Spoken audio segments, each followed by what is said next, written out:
mag osuru. Kasani nitiere kidienje 47 mag osuru ma migawo mar omenda geto menyo kendo pedho ne od bura mondo puodhi. Jatend migawo mar omenda John Mbadi oyango ni osuru ma ijuogo ewi mwandu molos kod plastik midendo kaka eco-levy en achiel kuom osuru michano kel kendo. Kata kamano, osuru mane chano juogi ewi mwandu machalo kaka taulo mag ria to ibithi choko. There are about 49. Some don't even have financial implication. Some just aligning the laws. Eco-levy, we will target those areas that would not affect the common mwananchi. That those sensitive areas, like what was widely talked about, sanitary pads, etc., those ones we can't make a mistake because Kenyans have spoken. Osuru ma ijuogo ewi mwandu molos kod plastik ne en achiel kuom osuru mane jopiny ne ng'anyone.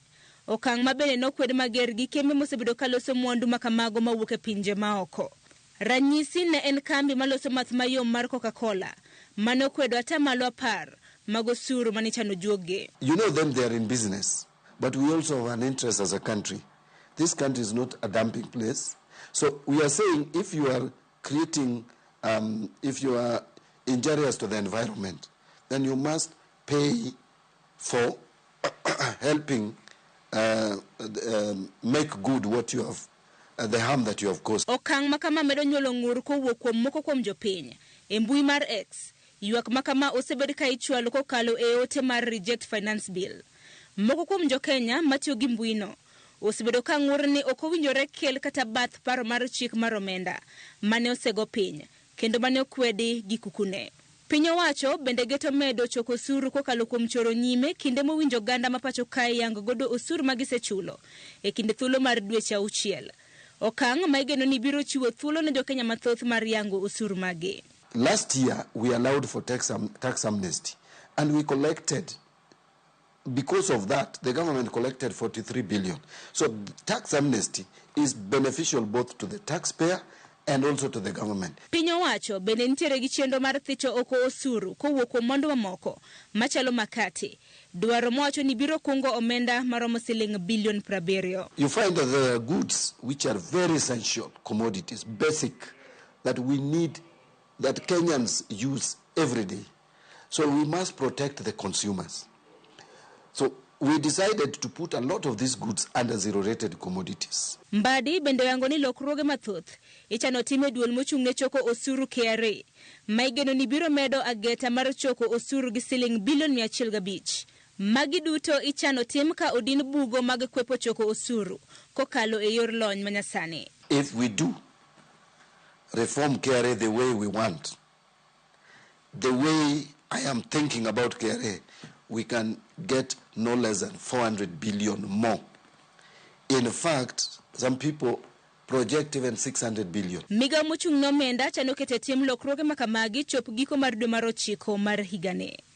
Kaluwore gi dwaro mar keto tim lokruoge makama, jalony weche mag ochumi John Okumu wacho ni piny Kenya ochomo kama ber kaluwore ni ok fundi duto mag paro mar chik mar omenda ma higani ne rach. Tax exemption ko kete gik machalo mkate manyiso ni koro VAT input ok bibedo.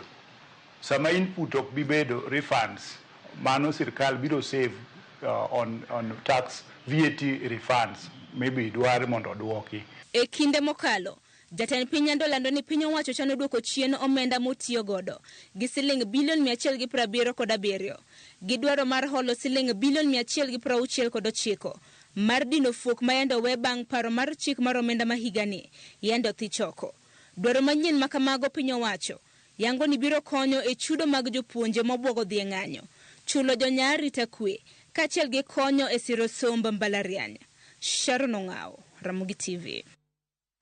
Nyakor mgajonko pogore gi mano, okinde mag gavana ma Meru Kawira Mwangaza okwedo weche ma itudo godo gavana no kendo manyocha omiyo MCAs mag kaunti ma Meru othicheo kwa PC e tielo mar adek. Od bura mar Senate dhi nyime gi yalo dwach MCAs madwaro ni Mwangaza ogol e apis. MCAs wacho ni otiyo marach gi teko mar apis mare, tiyo marach gi omenda kod ketho mag chike mantiere katiba. You're being called upon for the third time to interrogate the ability of Governor Kawira to ensure that there is effective service delivery of services to the people and the residents of Meru County. Accountability, honorable members, is a measure of leadership. Accountability is the ability of an individual to be held to account for our actions. It's not a call for interrogating the weakness of an individual, but the ability of that individual to execute her constitutional mandates. The County Assembly has created a lie, told the lie, repeated the lie so many times that it started sounding like the truth. They actually went ahead and believed that lie. And they want everyone else in this room and the entire country to believe in this lie. And when we look at them in the eye and tell them it's a lie, they get bitter. They get mad. They accuse senators of being bribed. They accuse the governor because they want us to believe a lie, because they have themselves created a lie and believed in a lie. Neweche motenre kod thieth ni jatend migao mar thieth Deborah Barasa ochiwo ler ni ng'at achiel manyocha oyudi gi ranyisi mar tuo guonyo mar mpox makoro muoch osechango kendo onge ng'at machielo mosegamo tuono kendo. Kaka jafwambo marwa Efi Nyakidi lero, nonro mar rango jopiny pod dhi nyime kendo moloyo to tong' matudo Kenya gi pinje malibamba. E kinde ma nonro pod dhi nyime ewi muoch mar tuo guonyo magalagala mar mpox, ten migao mar thieth pachoka owacho ni giseketo kenge makare moting'o timo pim ne jowuoth e tong' mag piny Kenya kod pinje mamoko kachiel gi neno ni jolony marango landruok mar tuo ni oikore makare. We have heightened surveillance and we are conducting routine monitoring. And that is even why we are visiting here to ensure that the teams are ready. The rapid response team is ready, surveillance is ongoing, contact tracing is ongoing. We have also done a communique to the healthcare workers on what to look for to be able to identify what mpox is. We have developed clinical guidelines to be able to elucidate the case diagnosis of mpox. Jatatije migao thieth Dr. Patrick Amoth bende owacho ni piny Kenya biro yudo chanjo makonyo e geng'o tuono e kinde mabiro, kendo chanjo makama ibiro kuong chiw ne jogo manie rang'iny mamalo mar gamo tuono. Africa as a continent, we require 10 million doses of vaccines. We are assured by the Nordic manufacturer of the vaccine that by the end of the year we can be able to have about 2 million doses. But the vaccine will not be for everybody because of the scarcity in terms of the availability of the vaccines. So we are going to prioritize who are the risk population to be able to be put at the forefront for vaccine administration. Nyakasani, yangore ni ji 29 manyocha ichich goni ni kod tuono osepim ma oyud ni onge kod tuono. Migao no bende lero ni nyaka nyocha tuono muoji mana ng'ato achiel kende ema osegame kendo osethiedhe mochango. Matimore ka johala kod jodak ma itong' Isibania matudo piny Kenya kod Tanzania to pod odak kod luoro ni tuo mar mpox nyalo monjo gwengego kaluwore gi kikruok mar ji. Kama naishi hapa Isibania, tunashare boda hapa na upande wa Tanzania. Kwa hiyo ni ugonjwa ambao umeniogopesha sana, na hapa nilipo kweli kulingana na hii kazi yangu na nabeba watu wengi. Sasa uwezi jua unabeba nani. Hizi kazi tunazofanya lazima ushike msalimia hata kwenye mkono nini juu siwezi jua ugonjwa unaambukiza mtu kiaje. Unaona, sasa ningeomba tu serikali tusaidie, ituoneshe njia ya kujikinga na ugonjwa. Kata kamano, edwoko mare ka oloso e kinde twak mare, Dr. Amoth olero ni gimedo keto kenge mag tiego ganda jo Kenya e wi yore ma ginyalo fwenyo kendo geng'o godo landruok mar mpox. It is important that we communicate to the communities, and therefore we are upping our game in risk communication and community engagement. This is so that we all move together as a country. Community becomes a bedrock in terms of interrupting transmission. Kochopo sani, nonro mag ji 26 osekaw mar mondo omeny kadipo ni gin gi kute mag tuo mar mpox. Kuom magi, 10 osechwal e kuonde timo pim kata laboratories. Efi Nyakidi, Ramogi TV, Nairobi. Nyakorom Juang Jaohala Jimmy Wanjigi odine kod obila mag kwach kich bang' dhiye kano chopo mar ndiko dhoge ka obila go. Wanjigi ne ochopo e apisi mag kwach kich ma Milimani odhiambo manyoro bang' yudo luonga kod obila mane dwaro ni ondik dhoge e wi ketho mitudego ni en kod gige lweny e tok chik. Walter Nyabaga nigi ler mathoth. Bang' lure kod luong mag obila, johala marahuma Jimmy Wanjigi ochopo e pisi mag okwach kich ma Milimani mar ndiko dhoge. Kendo kanyo ema ywaruok mapek e kinde kod obila mosebedo katimo ni apedha Kamwanda onyenyore. I will go in at my own time. No. Na kama sitaingia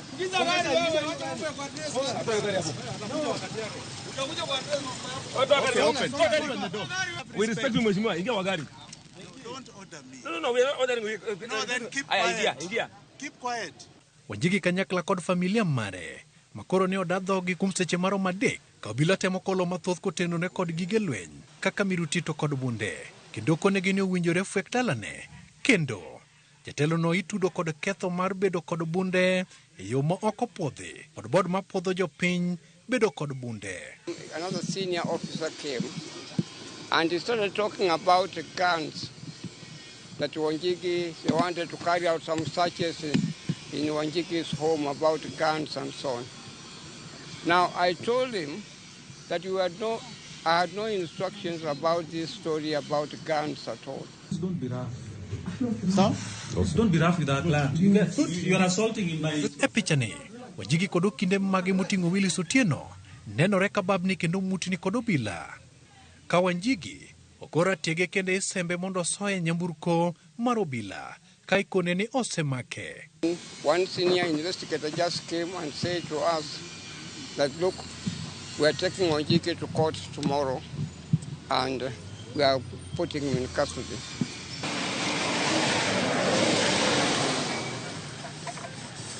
Gechoriedo kendo pudho ng'wech kod Wanjigi ka itere tesend obila ma Kamkunji kichan chwale do kiny.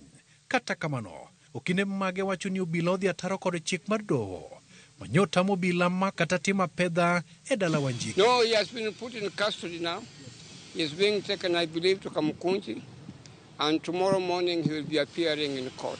Those orders, so far as we are concerned, are still in force. Bang' dadhogi kuom seche ma ingo adek, obila mag ofwamb kich oluwo ni kiny ne gichopo e doho mondo osomne kethone ayanga. Walter Nyabaga, Ramogi TV, Nairobi. Gikone gavana ma Uasin Gishu Jonathan B oloso kuom sanamu moko manyocha olos maricho e boma ma Eldoret kendo magikone nyocha oduogo muki. Gavana B okwayo ng'uono e wi okang' mar loso sanamu moko moro jopiny. Kata kamano, wacho ni jolos sanamu go ne ok omiyo omenda mag goro makamano ni mar ni gichiwore mar losogi maonge chudo. Gavana B owuon owacho ni ne ok omor gi kit sanamu manochongi mar nyiso kido mar jong'wech kaka Faith Kipyegon kod mamoko. Kido makata kamano ne opogore mabor gi jogo manonego bed ni loso sanamu mage. Najua kulikuwa na makosa kidogo kidogo. Unajua kama wewe ni mtu mdogo na unaanza maneno hujakuwa perfect. Na zilikuwa ni ile za kusaidia sisi kubrand. You know, we brand ourselves through sports. And you are the county of champions through sports. Sasa sura ya Kipyegon ya Faith ilionekana kama nyanga wengine, alafu sura ya Kipchoge upele kwa kanisa na watu ya Eldoret. Isi hata niambie television, haikuwa ni makosa yetu, ni wahisani walijitokeza wakafanya hivi.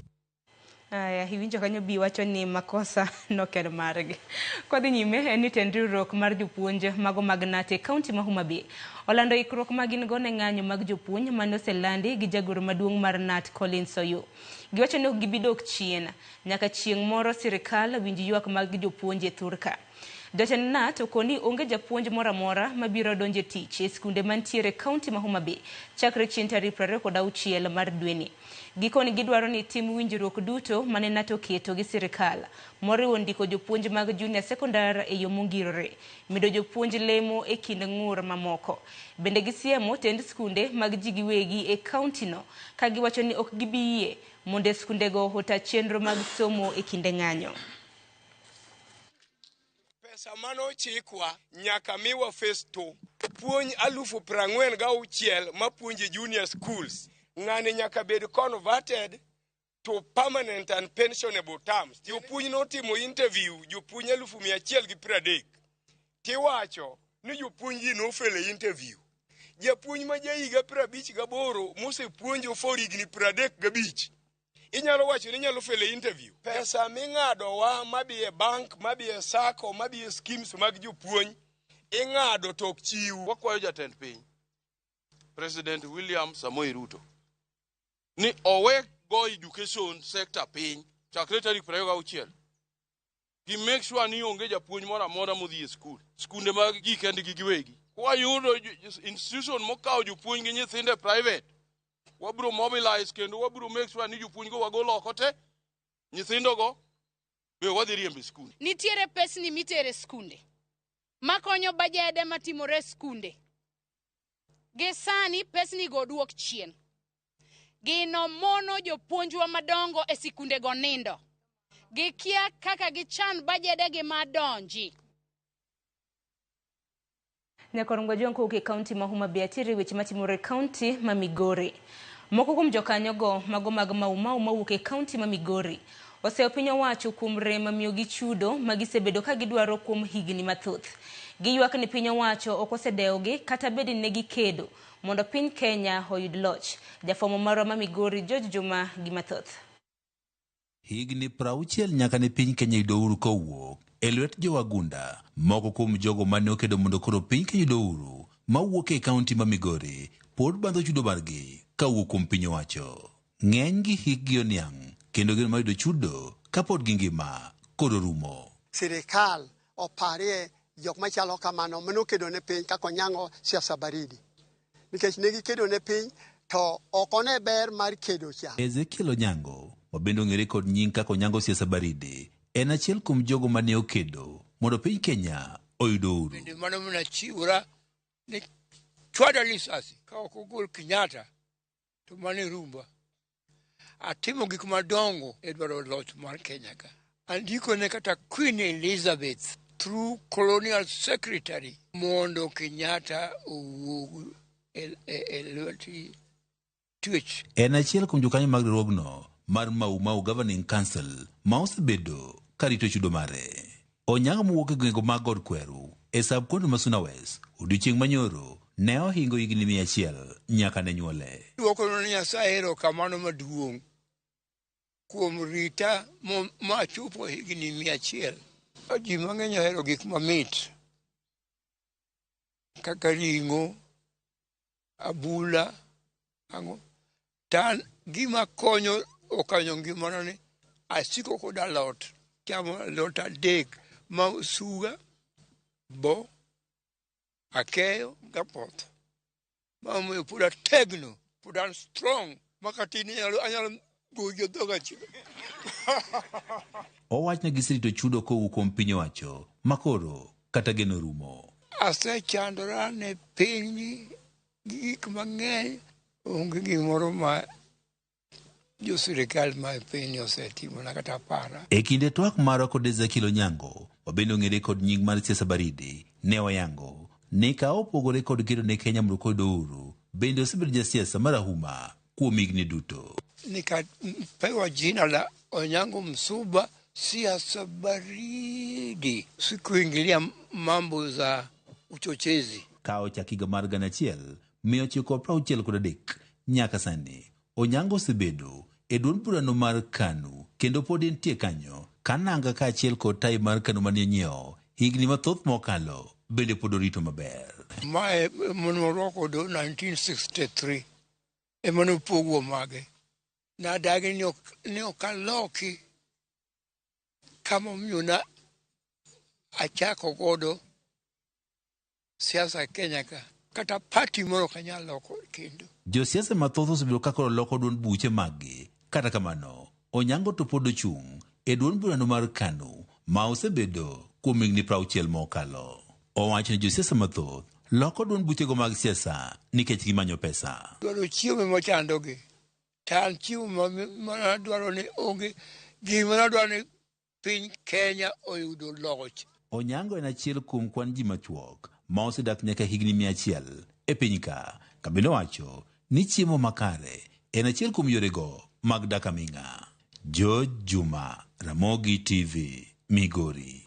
Nyakoro mgajuanga gi report mar George Juma bende makelo giko mar weche manyien okinyi makawuono dakika 30 tok saa 10 mar okinyi mana ka pile iluwo chenro makama achiel kachiel asema ni mokumo ote mabindi sebedo kioronwa parni chenro makama nitiere achiel kachiel kokalo e mbui magwa wantiere kanye mbui mar Facebook, X, YouTube kanyakla kod Citizen Digital.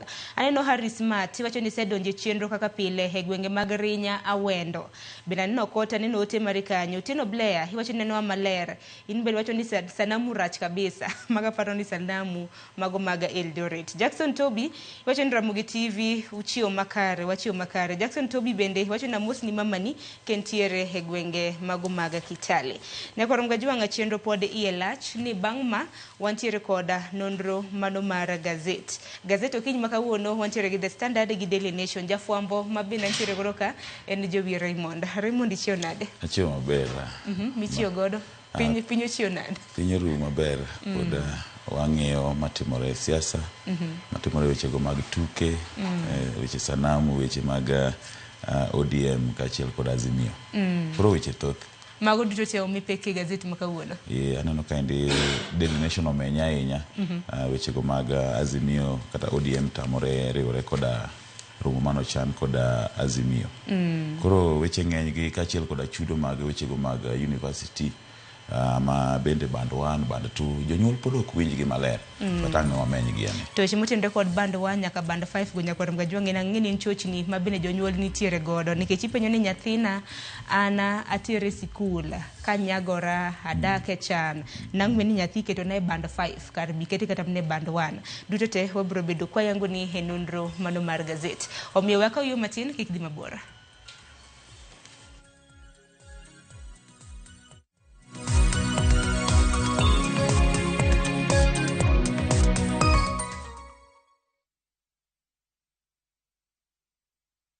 Jipange na View sasa imerudi kwa mbwembwe na vishindo.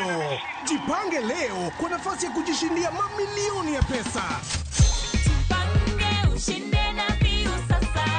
Bonyeza *487*3# na uweke 50 bob tu au tuma kwa paybill number 724177 account number ikiwa ni nambari yako ya simu. Utapata content na point 50 za kuingia kwenye draw ya kujishindia 50,000 kila siku, milioni moja kila wiki na grand prize ya 3 million shillings. 3 million shillings. Jibambe na content nyingi zaidi, uongeze chances zako za kushinda. Jipange na View sasa. Weka 50 bob tu na huenda ukajishindia 50,000 kila siku, milioni moja kila wiki na grand prize ya milioni 3. Shinda mamilioni. Sheria na masharti kutumika. Imeidhinishwa na BCLB number 0000130.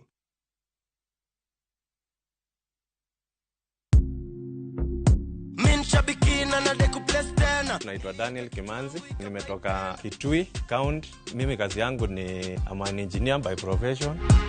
Shambiki ya Fieta, nilianza kucheza na pesa kidogo, nikimprove kidogo. Nilikuwa nakula tu natoa, nafanya kazi zangu, lakini mpaka saa hii ndo nimefika mahali nikakula pesa mzuri yenye inaweza nisaidia. Saa hii nikiwa nimesimama hapa, niko na furaha sana. Nimeshinda 1.5 million kama venye mnaona kwa hii check. Hii pesa itaenda kunisaidia sana pamoja na familia yangu. Niko na watoto shule, italipia fee. Biashara yangu ya construction pia huwa inahitaji pesa mingi, itaniboost kiasi kikapital na pia nitaendeleza mambo zingine zangu. Win big in seconds. Aviator ya Shabiki.com inakupa the biggest multiplier in Kenya. Shinda up to 50,000 times your stake. Yani ukiweka stake ya 100 bob, ndege ipeperuke, unashinda 5 million within seconds. Changamkia Aviator on Shabiki.com. Not for persons under the age of 18. Authorized and regulated by BCLB license number 428.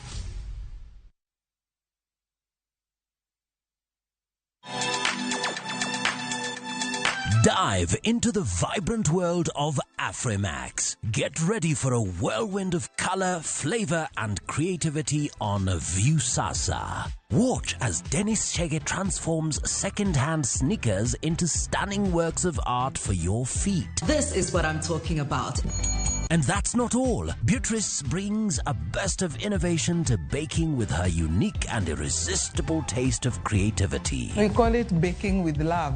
Baking isn't just a recipe. Nice. It's a passion-filled journey through flavors and ideas. This looks so amazing. Tune in to Afrimax, where African stories come alive, only on Viusasa.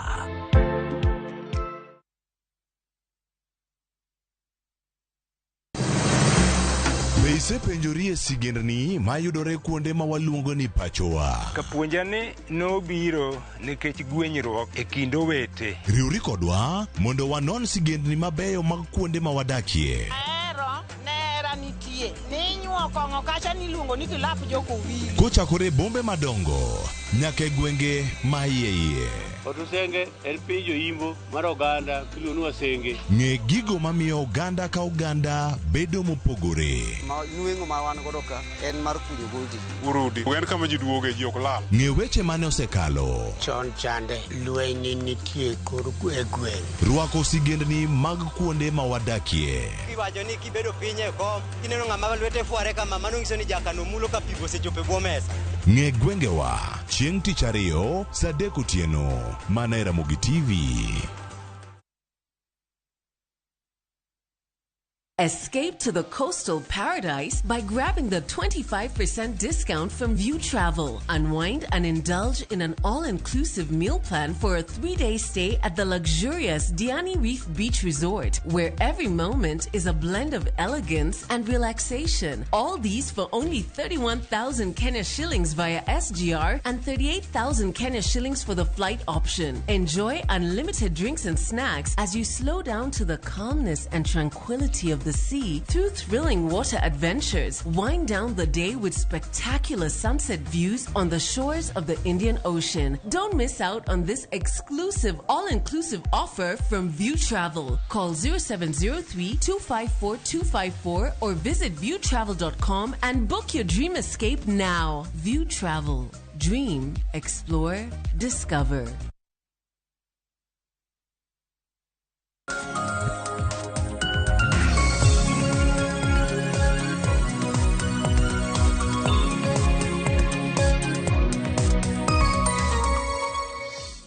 Na korongo juang dakika skadho 40 tok sa pagaro marukinyi machiegni ma en nonro mar gazet matai nyinga Sharon Ongao. Wantiere ka gi Daily Nation gi The Standard thor weche mabendo mipeko pugure mana kana sinyisi motelo thor wach mabende homi e gazet mano mar Daily Nation. En kaluore kod romo mano mar Azimio manego bedni ni bago odiochieng manyoro kar sa 10 mamidhiambo romo manego bedni ni tayo kod manen jatend piny Kenya mar ang'wen Uhuru Kenyatta. Katika mano romo kamano nokotimore e yo kare kaluore ni ugai mano mar ODM Raila Odinga ne okodhi heromo makamano. Bende duchi manyoro wange ni Gladys Wanga jakom mar ODM e piny Kenya mangima bende nochiwo milome kaluore kod seyo mabende duond buche mamoko mag Azimio osebedo ka seyo godo riwruok mano mar ODM. The Standard thor wach mabende gimiyo pek en kaluore kod omenda maromo siling bilion 40 mabende piny Kenya ne ochulo e gedo mano mar pipeline e gwenge mago mag Mombasa tenda mabende nochiwne kambi moro mano mar piny Lebanon. Antiere ka gi jafuambo wadwa Jowi Raymond. Jowi aro higire ni machiegni. Erokamano ahinya Jowi. Mana kwa chake mana mapiyo piyo. Daily Nation ne mwachak godo. Odichi manyoro na negbeni ntiere romo moro mabende ni bago. Romo makama bende nyalo paro Kalonzo Musyoka nolieko juma mokalo kano chopi romo mano mar rowere mabende nokelo rowere mopogore mawuok e pinje mag Afrika. Nowacho ni jumane jatend piny Kenya machon Uhuru Kenyatta na negbeni romo kodgi. Romo makama na negbeni timutsa 10 mamidhiambo kata kama nokodhi nyime yo makare. Sharon, jogi eki nokwongo rado mokwongo maromo mane gikwongo rade mokwongo mane okelo jo od bura duto e bwo riwruog siasa mar Azimio ne okorumo maber kama ne Migosi Odinga nowuok aya nowe Migosi Kalonzo mondo mi nosom ote e lo riwruog Azimio. Inyalo paro ni romo no okorumo maber to tok kane gise romo no nose kethi apoya pok jogo chako rado kendo. Ai maendi Kalonzo dhi olando romo machielo. To sama nolando romo machielo ni ODM bende otimo lokruok e duond burano. Kama Mikai Gladys Wanga makoro en jakom. Kana somo sigana ni giwacho ni ne gichwalo ote gi ne Migosi Odinga kaachiel kod Migosi Junet ma sani lokruogo osetime duond buch ODM. Samoro koro kane gidwaro mondo mi ODM orad kodgi, be ne gi wuoyo kod apisi manyien nikech iyudo ka joma nodhi oluongo press conference ne gin jotelo manyien gi sani. Koro aparo ni nitiere weche mang'eny, fuok bende pod nitiere ka nikech romo ni nokorumo maber, romo mokwongo nokorumo maber, pok gichak gibet piny ma giwuoyo kendo, ODM ochako timo lokruok ne jotende kendo gichak giluongo bura machielo ka ok gikonsol ofis manyien. Koro aparo ni nyaka gie sani pod ok wadhi neno romo madhi nyuolo olemo. Tigeni magi duto te timore, nyalo paro moko kuom riwruoge ma bende nitiere Azimio la Umoja mano moting'o DAP-K, wantiere kanyo gi Jubilee, wantiere gi Wiper. Ne gisundo ODM ka bende gidwaro mar mondo mi ODM owuogi e Azimio kaluwore ni gisani gitiyo machiegni gi jatend piny kata mana gitiyo machiegni gi tend sirikal mano mar Kenya Kwanza. Nyaka sani romo kamano ne bed ni bago sa 10 ma midhiambo duche manyoro. To duche manyoro nogono jakom mar ODM e piny Kenya mangima Gladys Wanga bende noluongo romo kar sa 7 mano mar odiochieng'. Niwinjo kanyo ka bende nagiseyo moko kuom jotelo mosebedo ka seyo Raila kuom tiyo machiegni gi jatend piny William Ruto. Ang'eyo ni Migosi Odinga ka joma bende ong'eyo maber, en gi intelligence man malo ahinya. To iyudo ka press conference mane Mikai Wanga gino dhi golo ne en mar kwedo okenge mag temo thicho oko Migosi Odinga. Koro iyudo ka ne ng'ama noluongo bura ne en ker machon ma bende nowacho ni ok onya chopo, odhi time kokadho lai mar mbui. To jogi kibende oluongo Migosi Odinga, to sama giluongo Migosi Odinga ni gisechako nyiso ng'ur margi motelo ne romono ka giwacho ni ok giyie kata ok giyangi tie mar Migosi Odinga bedo jatelo mar riwruog siasa mar Azimio ni mar osenyiso dwaro mare mar tiyo gi sirikal. Koro matini romo ni oriko nosenyiso intention mare kata dwaro mare. Emomiyo apani ODM ne ok dwar nikech magi gik mane dhi kelo tungni. Gisenyiso ni gidwa thicho Migosi Odinga oko. Ae bang'e kendo gichak giluongo romo. Koro romo ni kare ne nyiso ne en marang'o.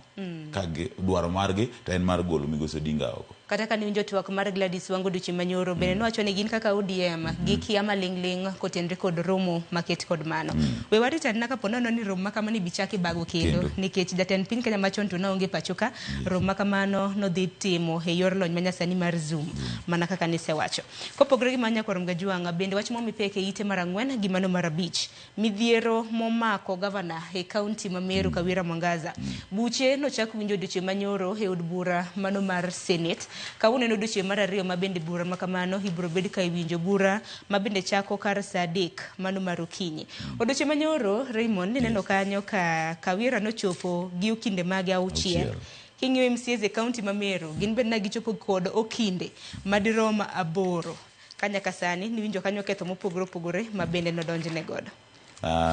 MCAs maromo 49 ewi 69 duto e kaunti ma Meru nogoyo ombulu mondo mithich Governor Kawira Mwangaza. Kanyo cha watemo ng'iyo kata wechego mag siasa ahinya to mag masawa. Ok wang'eyo nikech iyudo ka ma ok governor mokwongo thich oko, ne wan gi Wambora. Bang'e no wachako duogo neno ka governor ma Nairobi bende nothich oko. Wachako wang'iyo Waititu bende cases mang'eny. Koro gini samoro kene en wechego mag mibadhi. Gini en temo realign siasa ma masawa. E gazeti juma mokalo naneno wach motende kod mano kaka joma sawa ohero thicho governors magi oko. Koro iyudo ka samoro maendi yes nitiere achiel 2 moko ma otudore kod mibadhi. To hie en wechego mag temo loso lai manyien mar siasa. Ni mar sama ne ker ma pacho ka endi donjo, ng'eny jodito kata jok mane nigo teko e siasa notemo matek motimo ang'owa mogolo oko mi okelo wenge manyien kaka Migosi Ndindi Nyoro Gini, Kimani Ichung'wa, joma pod ne tindo jok machalo Kabogo gini nogol. Ae bang'e koro chako yudo kochako kel nyaka jogo mamine kowuok masawa. Ineno ka Waiguru nobiro kanyo, ineno koro Kawira Mwangaza itemo kel joma mine. To kang'eyo ka jodito mag siasa ema samoro ok feel comfortable gi tend mine. Gini nyalo yudo ka nitiere tudruok mang'eny ahinya. En temo loso lai mar siasa manyien, samoro bende ok gin ahinya gi jomo otenore gi ker. Lakini samoro iwach nyalo wacho ni weche mag mibadhi to nitiere penjo mabende janon siasa moro na penjo. Nyadidek kik teri e nyim od bura mano mar Senate. Titony. Nyadiriyo oseresi ma itony. Ma koro en okang' mar adek. Kane winjo kod mana kaka okinde mago mag MCs e kaunti ma Meru kotelnegi kod Ndegwa Njiru. Giwacho ni it's not malice. Ok en wuondruok ni koro giwuondore ni Kawiro osebedo katimo timbe ma bende koro nikumego. Kuom ranyisi, kane neno charge sheet kata mana moko kuom okenge ma bende ikumego. Iwacho ni ofise entiere kod staff 111. Iwacho ni personal staff mondika ndika. Bang'e iwacho ni regular payments chudo moko chomoyo madirom siling million 74.3 ma bende nochiwo kaka allowances ne medics e kind mamoko. Koro ng'ato nyalo penjo ni magi ton bed malais miriambo koso nango. Nyalo bedo ni adira nitiere iye kanyo nikech kama iro nitiere mach nitie. But Sharon anyalo penjo gimoro achiel. Noneno kaka ne ogol gavana ma Nairobi machon mano migosi Mike Sonko. Nogole kendo nogole gola ucha mapiyo piyo ma wach ni norucho oko. To Mikai Mwangaza to setony diriyo. Dibed ni nitiere lwedo moro e tok thich mare ne maresega samari. To kidhi od bura mar Senate, ido kaka kamiti no moyiedhi ma nono wechegi. Gin kamiti moting'o ji 11. Dibed ni ichako fuonga wach mar thiche yako kotenore gi komiti ma ji 11 ma samoro iluongo ti chuto dhoge bor ae bang'e tero report. Ino ka sani koro MCs ma county ma Meru bende wacho ni osekelo neno ma giparo noromo mondo mi dhi chwalne od bura mar Senate. To od bura mar Senate dhi keto buchgi kotenore koda report momigi koda kamiti no moyiedhi matimo nonro ma ji 11. Koro wang'iyo ka samoro bende nitiere lwedo moro mar ng'at moro ma nigo rateko mosebedo ka rese nikech nyadiriyo te ok nyalo bedo ni ikeli mondo thichi oko titony.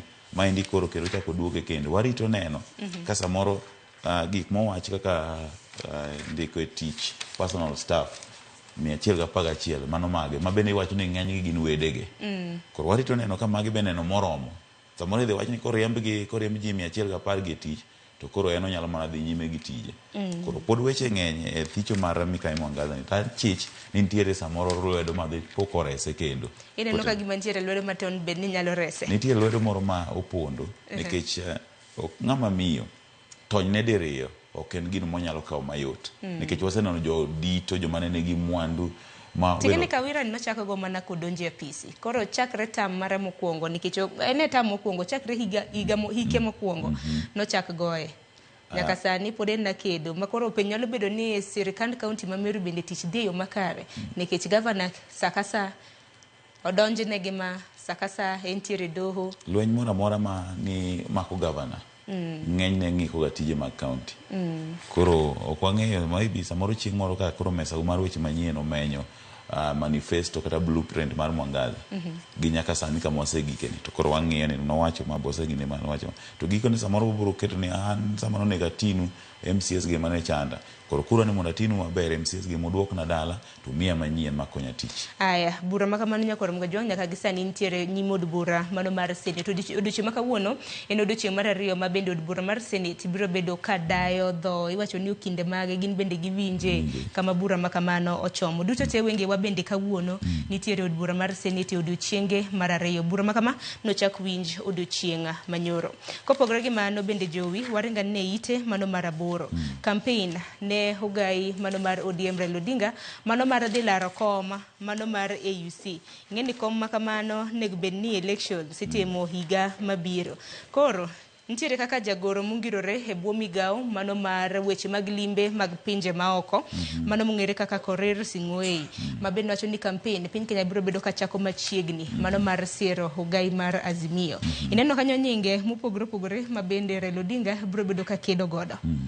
Iwacho kanyo ni obiro bedo kokedo kata mnar orakore godo kopiem godo lemo makamano. Nitiere kanyo manena iwacho ni minister mar foreign affairs ma Djibouti mano Mahmoud Yusuf. Nitiere ex Mauritius foreign minister bende nitiere kanyo kinde mamoko. Aparo ni wachaka gi pacho kaendi. Teko ma migosi Odinga ni godo e weche gi mag campaign mare AUC. Gik moko ntiere ma osebedo ka timore kaka kinde motelo kane campaign mar migosi Odinga chakore. Iyudo ka nogolo statement matin ka odemo gwaro sirikal to jokocha ywak ni watemo konyi to ibitimo kama. Aya ineno odiochieng' manyoro ODM nonego bene rado kaka Azimio gi ker machon etemo loso weche go mag Azimio to chung' mar Azimio kotenore kod duond buche kaka DAP, NAK gimamoko osebedo ka wacho ni gino giyie gi sirikal. Ineno ka ODM no otamore dhi e romo ni. Ma nyiso nang'o? Samoro ne gitimo kamano nikech ok gidwa gik matungo gi sirikal. Koso margi mar dhi e bura ni en ang'o gi siasa ma pacho ka kwachako ng'iye gi pacho ka en ang'o gisiro atamalo 100 tije mag sirikal ma pacho ka motelo kod migosi William Ruto.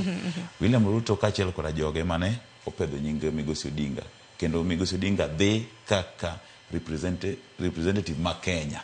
Koro kwachako gi Kenya kaendi wan maber nikech sirikal ma pacho kaendi en ayanga ni sire.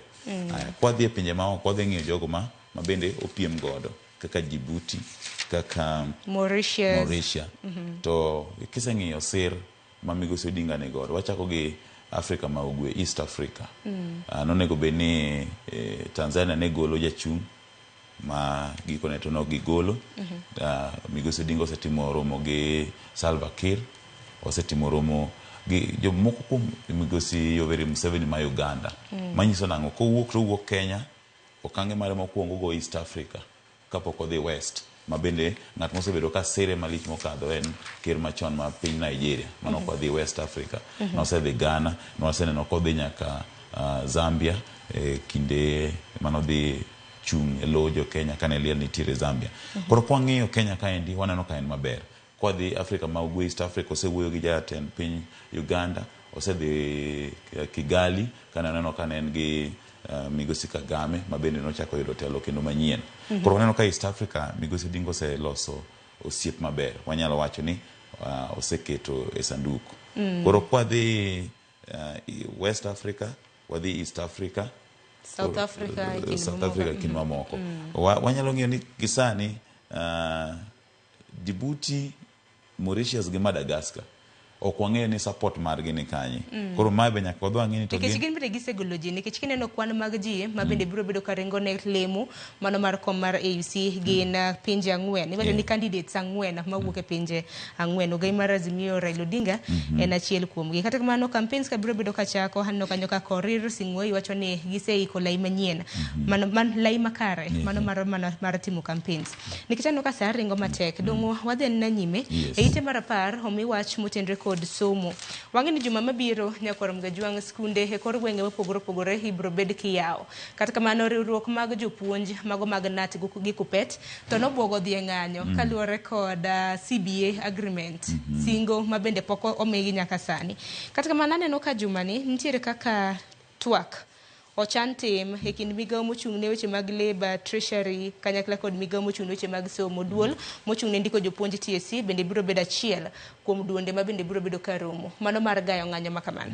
Luoro mara ni moko kuom ng'anyo mosebed kilanda ahinya to mago mag somo ok osebed ka igeng'o gi motelo ne yepo mag skunde. Koro luoro mara mokwongo en ni buok magitemo go bwogo ng'anyo ni kidek ng'iko kata wechego mag yepo mag skul nikech ng'enyne gigolo ga notice mar ng'anyo. Tiyudo ka sirikal yware ga ma weche mag somo rochre mondi koka gibiro gitimo twak. Daher mar kwayo ni kapok ji oyawo skul to sirikal ber ka timo ang'owa luongo jotelo mag weche mag somo Kupet, NAT mondo mi kik ng'anyo mag jopuonj dhi mbele. Tingeni noseluongi nyaka gi migawo mar Labor. Inyalo paro Alfred Mutua jatend migawo manyien mar Labor bende noseluongo riwruoge mag jopuonj ma bende gitwak. Chaka gima twak makamano ne ok odhi e yo makare nikech jopuonj dwaro mar mondo mi ogirimiti margi chope kare. Koro en geno marwa ni koro twak makanyakla makama nyalo kelo geno donge. Koketo girimiti kata ogirimiti okete tim. Apani nyalo kelo lemo nikech ng'enyne iyudo ka giluongo gi timiyo gi kokamano timiyo gi atamalo matin kata kamano ok megi completely. Koro iyudo ka sirikal ema osebedo ka ok tim kore. Jogi osebedo ka giyie kuongo romo, giyie dok e tich kata kamano promise gi isingonegi magikone tok bi. Raymond wadong gi dakika 4 mar mondo mwache gazeti makama nyakorom ga jonko en yudo thuolo e ite mar 12 mar gazeti ma Daily Nation. Bende soma nena ginero sir ma bende obila ma pachoka ma bende nore pinya iti dwaro. Iwacho ni Kenya Police na iti want more support.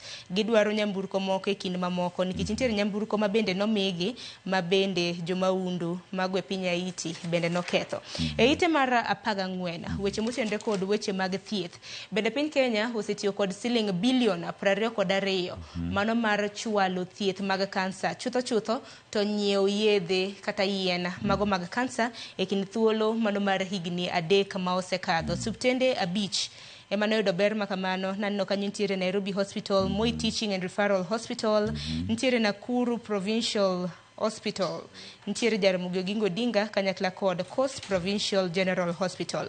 Jowi kapok wadhi gazet mar The Standard, wach machielo mabende nomenye Daily Nation en kaluwore kod siro somb mbalariany. Odiochieng' manyoro fee structure nowuok mago mag nyithindo manotimo penj mar KCSE higa mokalo mane bendi riwore kod mbalariany. Koro osebedi kipenjo ni dibed ni universities for the rich, nikech king'iyo bands ma bende okete nyithindo, band 1 thothne okete nyithindo ma jonyuol gi odak gi chan. To ang'e ni band 1 nyaka band 5 emokete thothne nyithindo ma jonyuol odak kod chan. Nikech ang'e ni band 1 en jonyuol ma yuto gi nitiere piny kadhi kamano. Wach makamano di wachango. An gimo kwongo kada penjo madaher penjo mokwongo. Ere lai mane gitiyo godo to determine ni nyathino nego bede band ni. Nikech ng'enyne gik ma gitiyo go en declaration. Nyathi kata janyuol declare ni ma yuto na. To gisani waseng'eyo chal mar yuto Kenya kaendi. Ka ywak nitiere to nyiso ni jo Kenya mang'eny ok nigi nyalo mar chopo kanyo. Nikech maendi en gi fuok ahinya e weche mag timo categorization mar band 1, band 2, band 3. Ne an gi penjo mang'eny kabisa ni ere ka gidetermine keto nyithinde band gi mano mokwongo. To kata ka giseketo gi to be pokni boromo kata ka iroko keti ni ine band mar jonyuol monyalo to be en pok moromo, nikech iyudo ka nitiere nyathi madhi timo weche go mag surgery kachiel kod medicine. Onego beno chulo ka ng'eny to nus million, 500,000. Iyudo ka pesa momiye kanyo endo en siling ka ng'eny to en siling 30,000 to ng'ato onego chul ni chulo 500,000. Iyudo ka bende nitiere ng'at ma onego bende chulo fee mar 180 to kod 3. Oae family mochando to kete kama band mar band 3. Juma mokalo noyudo thuolo mar ng'iyo achiel kuom calling letters. Nitiere nyako moro manosomo e skul mar Starehe Girls ma bende noluonge mbalariany mar Kenyatta University. To gima namako dhok ni okete band 5 ten nyako ma bende ni siro mana sombe. Lakini kosingia ni Starehe cha samoro gichulo omenda mathoth tikia ni ng'ato na joli kata mana siro sombi. Kata kamano king'iyo band 1 nyaka band 5 nyithindo kako keti chal mana gima gimedore ka dok piny. Nena band 4 oket kanyo jopuonjre 37,000, band 5 26,000, self sponsored 7,000 e kind mamoko. Jowiedor mar mondo miwatieki nikech welo sodonje studio. Gazet mar The Standard hang'eni thor weche mano wamule Daily Nation ema bende omipek. Samoro mano mako wang'i kwatieko gi wach mogik. Wachna mogik en ni pod wadwaro mondo wawuo gi jonyuol ahinya to mondo mi gin bende giwinjie matut, nikech thoth jonyuol sani tegemea mesa mar weche manyien mondo mi okonygi e winjo ni to band gi gin ang'o to ichulo nang'o. Jonyuol mang'eny dhi to ok giwinji. Koro en ting' marwa kaka jofwambo mondo mi wamed fwaro negi, waluongi e jolony ma winjo gigi matut mondo mi okongi ni to band wane nang'o tidwaro nang'o, nikech jonyuol mang'eny gidhi to adier ma Nyasaye ni gini hinyogi kendo ok giwinje. Koro wachna mogik en ni pod dwaro nitie mondo wakel jogi piny wanyis jonyuolwa mondo wakony ahinya to onagi wetewa. To mane nadiera makende nikech chochni nitiere kata mana kuom jopuonjre gin giwegi. Kuom ranyisi deadline mane oket chien tarik 15 mar applying for university fund. Jopuonjre mathoth ne ok odhi kata mana mondikore, manyiso ni weche motenore kod HELB, weche motenore kod education funding kata mana university funding bibede ka giyude yo makare. TV mar Ramogi aparo ni wasetemo mar kelo jolony weche mag somo mondo puonja ne na jonyuol ogolo doke itgi kotenore kod band makama. Kata kamano mano pok oromo, wabiro medo kelo jolony weche mag somo Nyakwar Mgajwang' mar mondo mi otegu kaluwore kod weche motende kod band makama. Jowi agoni rohmana inya kumbire nonro mano mar gazet. Nyakwar Mgajwang' par ni bende gazet mar The Standard oting'o weche mathoth. Piny owacho bende nitiere kod dwaro mano mar nyiewo chanjo madirom 2 milion ma bende biro bedo ka konyo e thiro kata mana guonyo mong'ere kaka mpox manyaka sani muoch mare nitiere pinje mopogore opogore mago mag Afrika.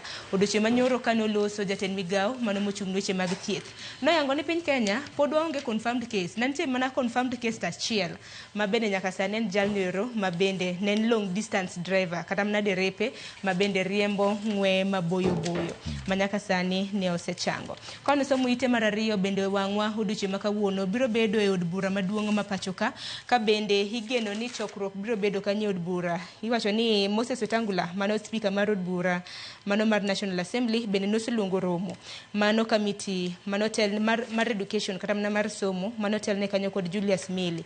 Gin bende koro ginyise jopiny mana kaka ni wacho Jowi ka otenre kod nonro ma bende negitimo nikech nitiere raput ma bende jatend piny Kenya nokelo kata noketo mar kelo lokruoge mopogore opogore.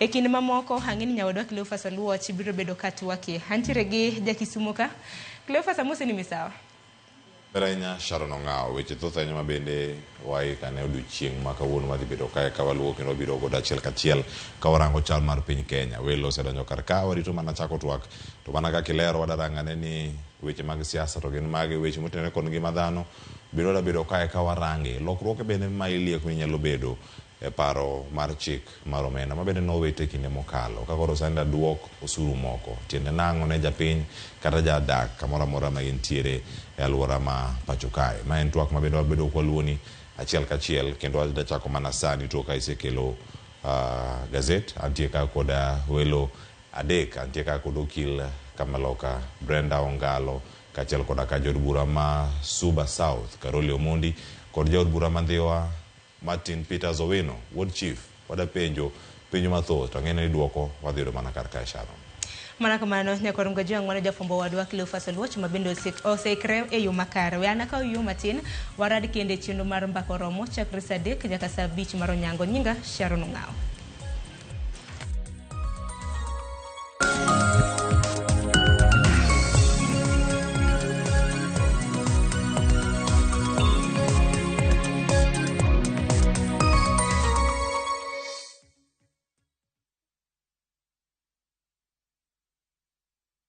Jipange na View sasa imerudi kwa mbwembwe na vishindo. Jipange leo kwa nafasi ya kujishindia mamilioni ya pesa. Jipange ushinde na View sasa. Bonyeza *487*3# na uweke 50 bob tu au tuma kwa paybill number 724177 account number ikiwa ni nambari yako ya simu. Utapata content na point 50 za kuingia kwenye draw ya kujishindia 50,000 kila siku, milioni 1 kila wiki na grand prize ya 3 million shillings. 3 million shillings. Jibambe na content nyingi zaidi, uongeze chances zako za kushinda. Jipange na View sasa. Weka 50 bob tu na huenda ukajishindia 50,000 kila siku, milioni 1 kila wiki na grand prize ya milioni 3. Shinda mamilioni. Sheria na masharti kutumika. Imeidhinishwa na BCLB number 0000130.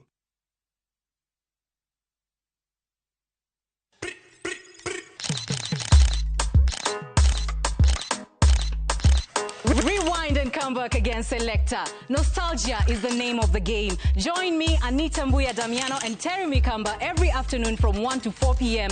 on The Rewind. Hot 96.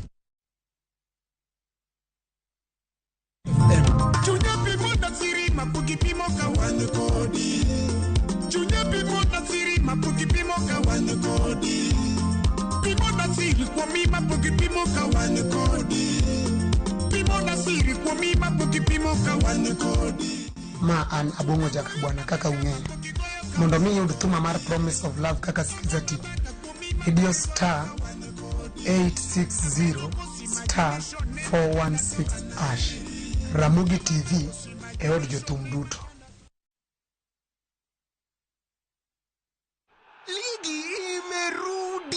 Your favorite team na players wako back in action at shabiki.com. Kila siku ni siku yako. Weka bet yako ya 49 bob more on at least 3 games na ukamate free bet ya 100 bob leo.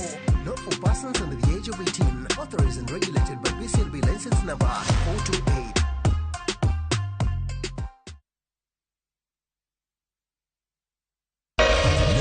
Ramogi. Regulation okodhi through gimiluongo ni public participation. Be ikori mar donjo matut e weche madongo e Uganda wa. Mibadhi ma wuok e NTSA ng'eny seriously. I have to say this. Wanono weche siasa kod weche mamulo ngima jopiny. Sama gigo nyaka japur. Nikech japur ni obro puro kande ni otere kare. Buch jopiny en kama wamiyo pek paro kachiel kod nonro ma intiere godo. Wan gi chike mabeyo matayo gigi waduto te. Ok diang' wachnya every time ka ng'ato dwaro to waloko chike. Nyinga Trevor Ombija jandingo panga jo nyakach dendo nombija taya nyakwar guok kocha pesa. Wanere kendo. Tich adek ka tich adek, saa 3 otieno, mana Ramogi TV.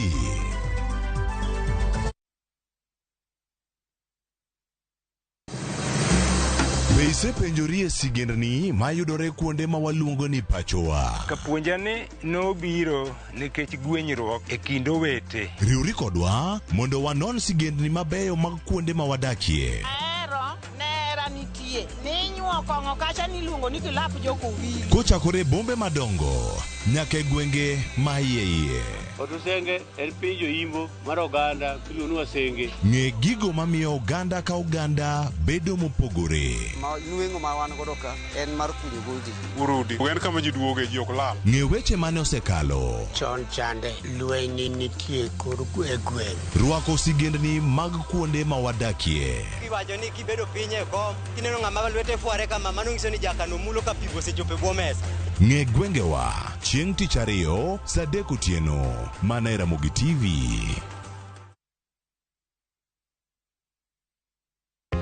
Jothurwa, be usebedo gi gombo mar ng'eyo kaka cham wuok e kodhi nyaka chop kaka chiemo e mesa? Dibed ni dwaro chako pith makelo omenda, koso idwa chako pur mana mar chiemo e dala?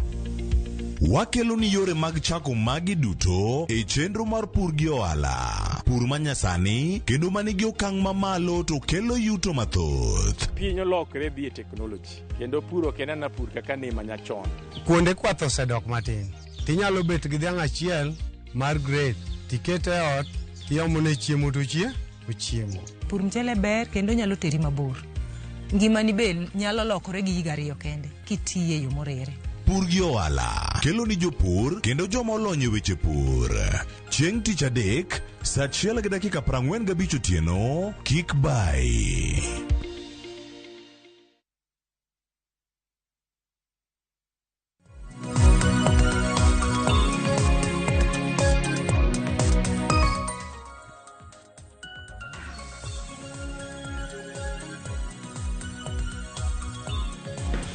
Wayore nyakora Ramogi jwang' okinyi makawono, okinyi majaber mwarange chal mar piny Kenya. Na wasilieko ni kanyo welo mabedo godo e studio okinyi makawuono.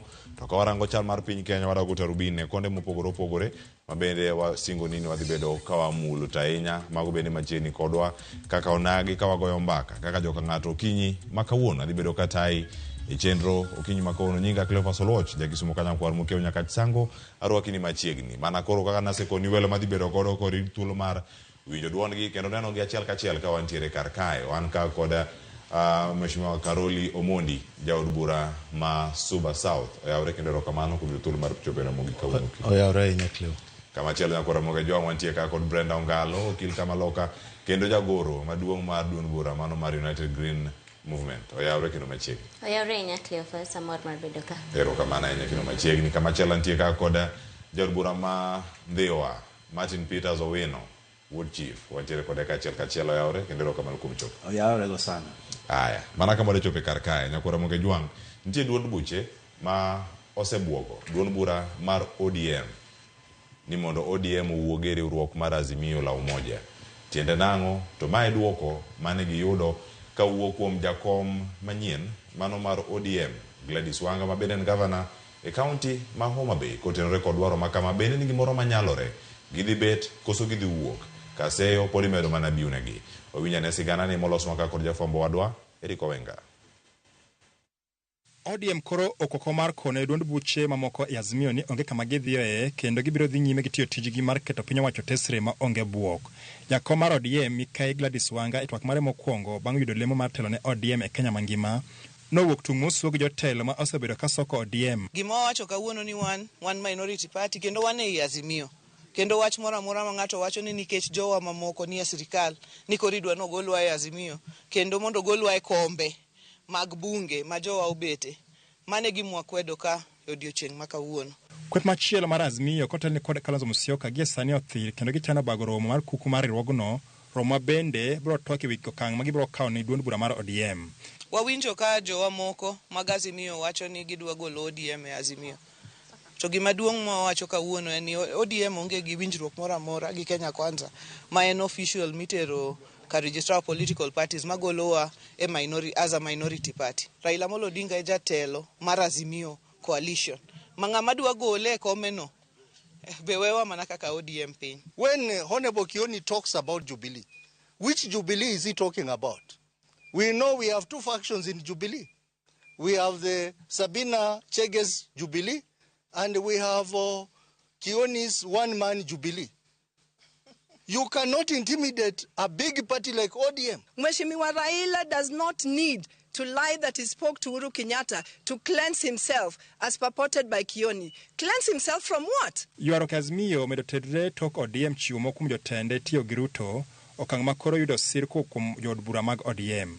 Giko dira mokalo jotelo mane oyuoro e nyasi mar rwako dala jatend migawo mar teko stima Opiyo Wandayi e gwenge ma Ugunja nolero ni gie sani gionge kod teko kata dhogi mar pingo sirikal. Nawacho ni sirikal rach mana kionge sirikal to sirikal rach. To kisedonjo sirikal to sirikal ber. Akia nuwinja. Jadi moyie koda. Sama sirikal ng'ati onge magi wacho gi magi loso kanyini kia. Dong mano sirikal rach. Koro sani jothuru kadwa winjo gimoro ni yudhe moko chikre kon gi kon ni go koko ni sirikal. Ugo kon sirikal to ng'atu eman kure mandiko ema loso sirikal kuro. And I'm pleading with you to make sure that we get jobs for our young people and women. When we do that, I think we are going to save Kenya. Eseche ma igeno ni kuku mar Azimio chano bago romo jumani, Mikai Wanga nolero ni podi ODM okoyudo ler mar romo makamano, kowacho ni onge romo ma inyalo chano ka ogai mar riwruogno Raila Odinga onge ler. Waonge wach moro amora mar bura ma iluongo mondo odhi ogol Azimio. Jakom Raila Amolo Odinga e jatelo mar Azimio. Bro luongo bura ka gitudore gi owadgi ma en Uhuru Kenyatta sama gidwaro. To bura migole ODM to kane kanyalo bedo. Higa mokalo mokum jotelo moyier ODM noringo tiyo gi jatend piny William Ruto, okang' ma bende nokelo fwere mokalo kendo ODM nosingo kawo negi kum mowinjore. Chuma chao bado kimotoni. Wanga nolero jotelogo pod ni kod ketho wira ni ne gikawo okang' ma kopuodhi kod kuku mar duond bura mar ODM kaka chik dwaro. Chama kaka ODM en chama ma nyaka bed gi discipline. Tiende ni mondo ng'ato sudi nyaka bede winjruok mar chama. Omiyo jowa mamoko manowuok awuka kigin sama ne pa chama pok owinjore gin ok nyal kwan gi ni koro ne gidhi gi blessing mar chama. Tumri mapek koro dhi nyime e riwruok mar Azimio la Umoja tok mokum jotelo mag ODM dhi tiyo machiegni kod jatend piny William Ruto ka jatend migepe. Gino makoro gie sani chal kama bende bro buogo ng'iyo e kind jatend piny William Ruto kaachiel kod Raila Amolo Odinga. Eric Owenga, Ramogi TV, Nairobi. Erokamano ahinya Eric Owenga. Mane kama dachake twak tachawo kodi Mheshimiwa Karoli Omondi. Weche thoth. ODM wacho ni ok unyal riembowa e iye ka. Ata andika ne loso ka entiere kaunti ma Siaya, wacho ni sirikal ber ka entiere iye. Rowere madang'anyo go. Gin ging'anyo nade to ng'atgi manie iye kanyo. Ochal nade. Noseu mokalo. Esa nosebedo higni 2 ka iseu. Nyabedo ni lau 1 hour. Kata 2 hours. Mathoth ahinya. Oselawi kachiel koda ka jod bura mamoko. Kinde magitie sani. Kiwinjo wach mantiere ni joma nokwongo dhi nonge blessing mar chama. Bosi yudo twak mora mora kotenore kod dhi maru kata loso kod tudruok kod jatend piny William Ruto kasa ni koro ODM oriwore kod sirikal e tayo tend migepe mamoko. Erokamano Cleo. Iwinjo ni wan wadhi maonge blessing mar party. Mana adieri. Nikech nwaseng'eyo ni kwarito blessing mar party to gik makoro ywaruok makoro ineno mar Azimio ni ne dhi bede. Nikech nitiere kaka Azimio gi ODM gin kaka coalition gi gik ma gisign. Koro gimoro ni nwadhi maonge blessing no, to be sani ok ane ni lich ahinya ke jite ni kanyo. Nyocha wane swearing in mag joge ma nyocha obedo manyocha ogwele gine cabinet. Nyocha wan kanyo te nyaka mheshimiwa Tandigi ni nyocha ni kanyo. Nyocha wan kanyo kod gite. Kora ken nyocha gibiro gi blessing koso nyocha Atandi obira kende. To kadwa ketho sae gigo.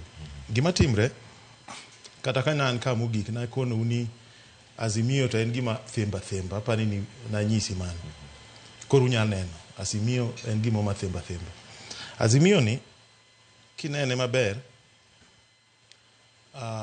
bang' yiero nitie jotelo moko e Azimio kapod nwayalo case e Supreme Court mano dhi moromo gi President Ruto ka en president elect mane gi manyo association group negidhi kapok to nonyisgi ni kudwa donjo to donjo kapok Supreme Court ong'ado bura to negiluor ka Supreme Court oseng'ado bura gichak gidok to konigi mane wanyiso unu tim cha kama koro Azimio osebedo gi weche ne mang'eny omiyo hata to kadwa wuoye ga mang'eny ahinya to okane kuma Azimio bro Diego mbele gima timre ka en kama kane pok wadonje katiba 2010 ne wan gi ndalo Jaramogi ne wan gi gimoro ni corporation dongi nyalo paro katiba machon ne presidential system to katiba to ne mar parliamentary system koro nitie kaka ne jo party nyalo unga mariw lwetgi bang' corporation wadhie moro mani luongo ni NDP maja dongi nya paro wae maja mwachak waduoge moro e katiba machon koka wadhi Serena kuma ne antie ma wadonje grand coalition mane kaka ne corporation go itimo ndalo machon to katiba manyieni en presidential system e party kacha e bunge nitie mana minority to gi majority side koro nitie kaka en ema pod bineno ka gwenyo joge wagi mang'eny an okanyal wacho ni ng'ato odhi e sirikal ni ODM onge sirikal ODM ni sirikal nikech naneno bura manotim gi NEC machaka neno bura motim gi Central Management Committee magi golo statement ni gidwa dhi e broad based government koso uno kuneno gi kane mana neno gi kenda an asomo statements go te an kod gi sime ka koro an gik madhi mbele gi gima timre en ni nitie gik moko ma ok nyal kelo adhara kisiasa koro yudo ka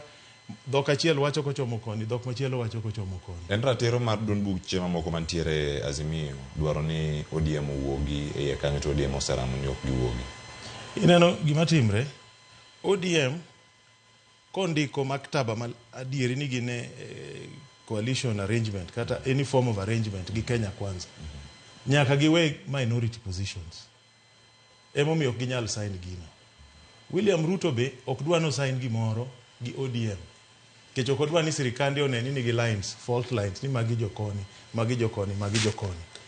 ya odwa ni joman kanyo te joma tiyone koro embe onge gimo nyalo sign to kopogre gi mago jo Azimio be nitie gik moko mapod gigeno nad ko report kucho magi dwa pogore i bunge ka emomiyo neno ka jomoko wacho ni gidhi jomoko wacho ni rituru matin nitie gik moko mapod luorore ka to an gima sebet ka nyiso ukani Azimio nitie kaka oganda luo wantie ji mang'eny mane Azimio mosechung kodwa motegno to nikech wasebedo gi kwe kodgi wapogre gi kwe ji ogoriti gi kwe chieng' moro wachak warom gi kwe erokamano ilere makare Brenda chik to wacho nade kotenore kod gigi duto iwacho ni ero mondo mi ODM owuogi e Azimio kata ogol ODM e Azimio jo ODM oramo ni oyo wanto wantiere iye ka ok odwa wuok nitie chik ma pod keto gi kanyo koso keto gi kama chal nade kaka duond bura ma wacho ni nitie kod mbi maduong' ahinya e riwruog siasa mano mar Azimio la Umoja kod jood bura mathoth bende Cleophas jo kisungu wacho ni you cannot have your cake and eat it matiende ni kama ODM nitie koro ok ginya bedo ni gine serikal to pod gine minority cha it is time mondo ging'e ni coalition agreement ne gidonje cha ne gidonje for what purpose to conduct gi onego bed ni en next tema gine Azimio makaponi giwuok ni koro gine serikal to let them do the right thing mondo gidonja nje serikal giwang' matek kaka nye gisedonjo chako ni koro gidonjo to giwacho ni ojo ji abich kano donjo kigin wanonge agreement ma wan go gi Kenya Kwanza mabomiyo koro jogi wach ni wan wasedonjo sirikal koro mondo riembwa mondo wawe Azimio. Gima ODM timo sani is gima waluongo ni politics of deceit nikech koro giwuondo jowetegi. The same ODM emane goyo jogegi members gi mane just friendly to the government. They were not given positions. They just had a working agreement gi serikal. To at that point manone gi marach ma ijatelo to neni ke in friendly. No neni ni this state house. Ilawi proper. 10 goch sakasa. To koro sani ma they are doing the same exact thing. To gidwa ni gibed sanitized ni onge agreement moro. Kagima jok manokuongo wuok kato no wuok kaniti agreement. It has been a circus of threatened suspension or wogi wadoge by election kidwa tiyo gi Kenya Kwanza. Kuro at this point ginbe mondo giwach niya jok manyo seterka gisewe party positions, but what is the ODM party position?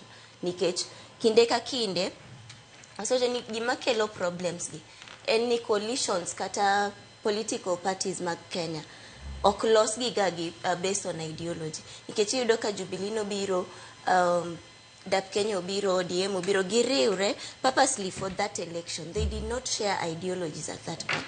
To bedo no gishare ideologies ema koro kelo problem. Yudo ka ODM pachgi opogore gi gima jo Jubilee gi gima jo Wiper paro, but they find it so easy to move to the other side without any explanation.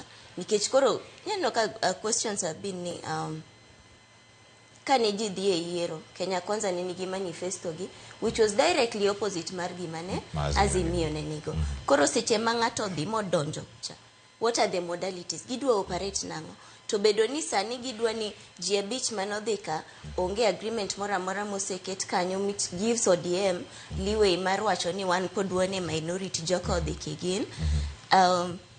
Chal ka gima gitugo gi wijo Kenya. To Brenda nyabedo ni gigi duto timbre ma ODM ne donje sirkal ka onge andika mora mora nikech mane gima gisebedo ka gikwedo are ne weche gichakre kata donge gibe ging'e ni seche manitie gimondik cha to now the legitimate grounds mar mondo giwuog e Azimio gi join the other part, but gidwa ni pod gibed ni gi enjoy benefits mag bedo minority at the same time pod gibed e sirkal, which is wrong.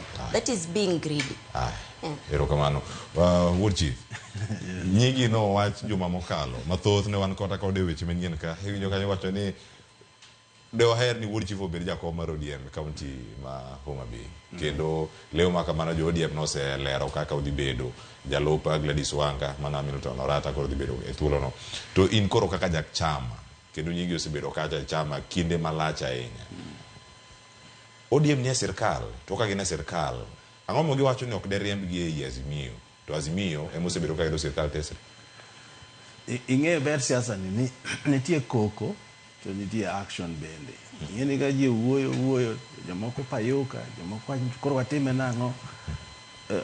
ODM king'iyo udi machon manigero kamaka manego suricha supporter margi ne siro mediere dir jok mowacho ni ODM ogwogigo wadwaro ni mondo giywa siro no oko. Sani people can talk, freedom of speech netie kendo ji nyalo wacho anything magidwaro, but who will bail the cat? Ng'ama biro ai Azimio no en ng'a mabiro ywa siro cha mondo gore piny kech ka Azimio wuok odno ruombore. Koro adwaro ni ji kik payuka nikech ng'ato wacho gini. Let's see ng'ama koro kaw action. One ok wane administration kendo adwaro ni mondo nyikwara mogo ong'e ni the term sirikal government mitiyo go ni ok en right e constitution ma wan go sani kech en gi arms adek. Tie administration, tie legislation ma wantie kod wakili, nitie judiciary. Koro kiwacho ni wan e government, wan gi government ma marwa miluongo ni legislators ma oversight executive. Awaro ni ji ka ji ok nyal wuok e constitution machon cha kar waloke kendo because this is presidential system kako wacho cha. The fact ni jowa moko wuok odhi ma resign ma we chama ok onyiso ni ODM ne sirikal. In fact, ka jowa go bende kundi odhi ochuo ma UDA ni, we'll call them back. We'll impeach them. Because role mar parliament en ng'iyo ni excesses mag executive ka obedo tamed properly. Man why opposition politics? Onge gimoro ni opposition, onge gimoro ni government. There's nothing like that. One kaka parliament. By camera parliament, my senate neka to national assembly neka. One mwangiyo checks and balances. Mag executive. Makuro mbadi gini gi odonje. Kuro, we have not abducted our responsibility, no. Kura adwamna kwayo nyikwara mogi ni sirikal, I mean gima kuro wan go sane miluongo ni presidential system ni onge gimoro ni ji ne sirikal. Nitiere gimoro miluongo ni administration mar Ruto to gi parliament mang'iyo Ruto to gi judiciary. Wakili ginyalo explain maber ma interpret the law. Koro in short, koko go wano komakowa. Mheshimiwa, nitiere siaya juma mokalo weekend. Naonge siaya. Iwinjo gima Mheshimiwa Sam Atandi nowacho kotenore kod ODM kata oganda monagi bedo e sirkal sama uwe sani. Mowacho no jende mang'anyo ong'any nang'o to jogi nie sirkal. Niwinjo wach machalo kamano to nikawe machalade kaka jachama to bende en jakanyo mar ODM. Mani ng'eni freedom of speech. Onyalo wacho gima oparo lakini kaka jochama wan waonge sirkal. Let it be. Kada jakomo se wacho gini. Wan waonge sirkal. Maka jok mane administration, let me use that term. Kajo administration gi ok ti maber. Wan kodgi through committees ma wantie up to the floor. Depende gi wacho mopogore od bura Mheshimiwa to ko jochope ground to ton lokre. Depende kan tie siasa ma igoyo ma kumora achiel ok jok da wuok e Azimio kama chielo joluor donje sirkal mar gogi. En tugo ma siasa migo ka koso. To mana kaka wachino siasa en siasa. Dongo winjo ka atandi penjo ni to dongo yie gi wachno. No penjo audience. Brenda. It does not really mean kata gima wachono. At the moment, the heat of the moment, mukuru wuyo joge mukuru ide. Mane siasa. Ai, wawinja ne pat jotwak ma hopodia. Ayen gin gi weche ma pod wada mulo e weche mag ODM mantiere kata ka Brenda. Medo. Jaod bura malego usonga makuma wuoke. Mheshimiwa Sam Atandi. Kaka nyuwo no kemo kuongo. Immediately my appointments ka nuchi ma just before kata nigi moma. The same tone was prevalent. Mabene u report ma ng'ato ok biwacho ni mani winjo kendi. Yocho ni Gen Z to koro ng'anya mano gima ber kaka Gen Z ng'anyo to ODM to donje sirikal. Koro ng'eni tone moro nitie kama ni ung'anyo nadi to jou nitie. It kills the purpose nikech what chief wacho ni parliament pod nitie gi role ne mar oversight. But kawabedo practical, waseneno how a weakened opposition, or rather a weakened parliament, rather compromised parliament deals. Nikech kawang'eyo ywak mane nitie ka sirikal duto donjo mokwongo, kiwacho ni nodonjo to chako kao MPs mane nitie minority ochako keto gi to his side. The implication en ni onge chik moramora, onge proper discussions mane the team, nikech we all know ni kaka parliament wabe operate ga, it's about being whipped about positions. Yudo ka koro nitie a proper position mane go bed nukao to usebedo whip ni koro I want to all the support jo serikal. That is not gima chik chawacho. What is on paper is different. Kochopo kata to koro kendo gichako giloke siasa ni wanto kaka jo ODM jo wanie telo chik mawadwa kadhoni dhimiyo jowa tiyo, dhimiyo jowa yudo yot kaka gitiyo e ministries magibedo assigned. To king'iyo inaduoga ng'eya ni to positions manyomi jo ODM makoro nuchuno makoro gi resign from party positions. They have been put on the spot. Nikech king'iyo kama ndalo maandamano, Finance Act cha, ministry mane manumulo, Treasury. Gikao mano, giredhe lwet ja ODM. Hustler Fund, mane nitie questions cha. Gikao mano kendo, ero gikawo gimiye Oparanya e cooperatives kacha. Koro iyudo ka solutions gik mane chal madhi kelo shida ka, gik mane nya miyo ng'ato kendo iye wang' ma Gen Z chak doge ng'anyo cha, okawgi oketgi e lwet jowa, makoro ineno ka dhi bedo matek ni seche mudwa nung'any cha to they've already introduced that aspect mar jowa be nitie ka koro iyudo ka they have weakened opposition. Kata watemo wacho ni sani onge official opposition, sani onge opposition no parliament timo gike kigen the executive amonego beni timo administrative roles kigen, nitie kama nitie intersection cha. Mama neno ni mano is going to really be compromised nikech iyudo ka koro chike mora midhi kadho koro gibedo gidhi miyo sirikal yot mar kadho gigi nyalodia nikech koro onge that strong voice. Egin Azimio ywak ni ato kara ko uonge kodwa to wuoguru completely. Okunya bet ni benefits mag serikal ka be ungo koni be udwa ni uondwa ni un kodwa. Ero kama na Mheshimiwa Karoli Kairange kino mana kama wakili Ruben Sechope serikal di udo yote od bura bangi do kwan mamalu mag jod bura koro nikech koro kai wacho ni ODM ka od chief bendo lere ODM koro ntiere yeka to bende gionge wacho ni gin gionge serikal to kake nene in mi wacho mokwongo no ODM kama gintiere gitiyo gi serikal mago dhi neno kantiere e yod bura to ka otimore e yod bura chieng' gidhi kala nyalodia nikech ang'eyo tok mabiro ka mar adek madhi bedo ka warango en osuru maduoge e yod bura ka diponi gigi duto timore wadhi bedo gi yod bura man gi teko. Ing'e gima timre Kenya ka siasa mwasebet kwagoyo wa mix gik moko kata katiba waking'eyo nitiere gik ma owinjore bede parliamentary system mokete presidential system. King'eyo framework marwa masani wan gi presidential system to king'eyo political parties act en mar parliamentary system. Yani wan jomoko ma we mix and match, kama bernwa to wakawo waketo ka, kama rachnwa to wagole. Ma okwa penjo lawyers to will explain to you the constitutional frameworks go gigi momiyo gin kamano. To josiasa wa mosebet ka nigi a lot of influence maloso gigi ok gi understand ga mix and match ni ema kelo these inconsistencies.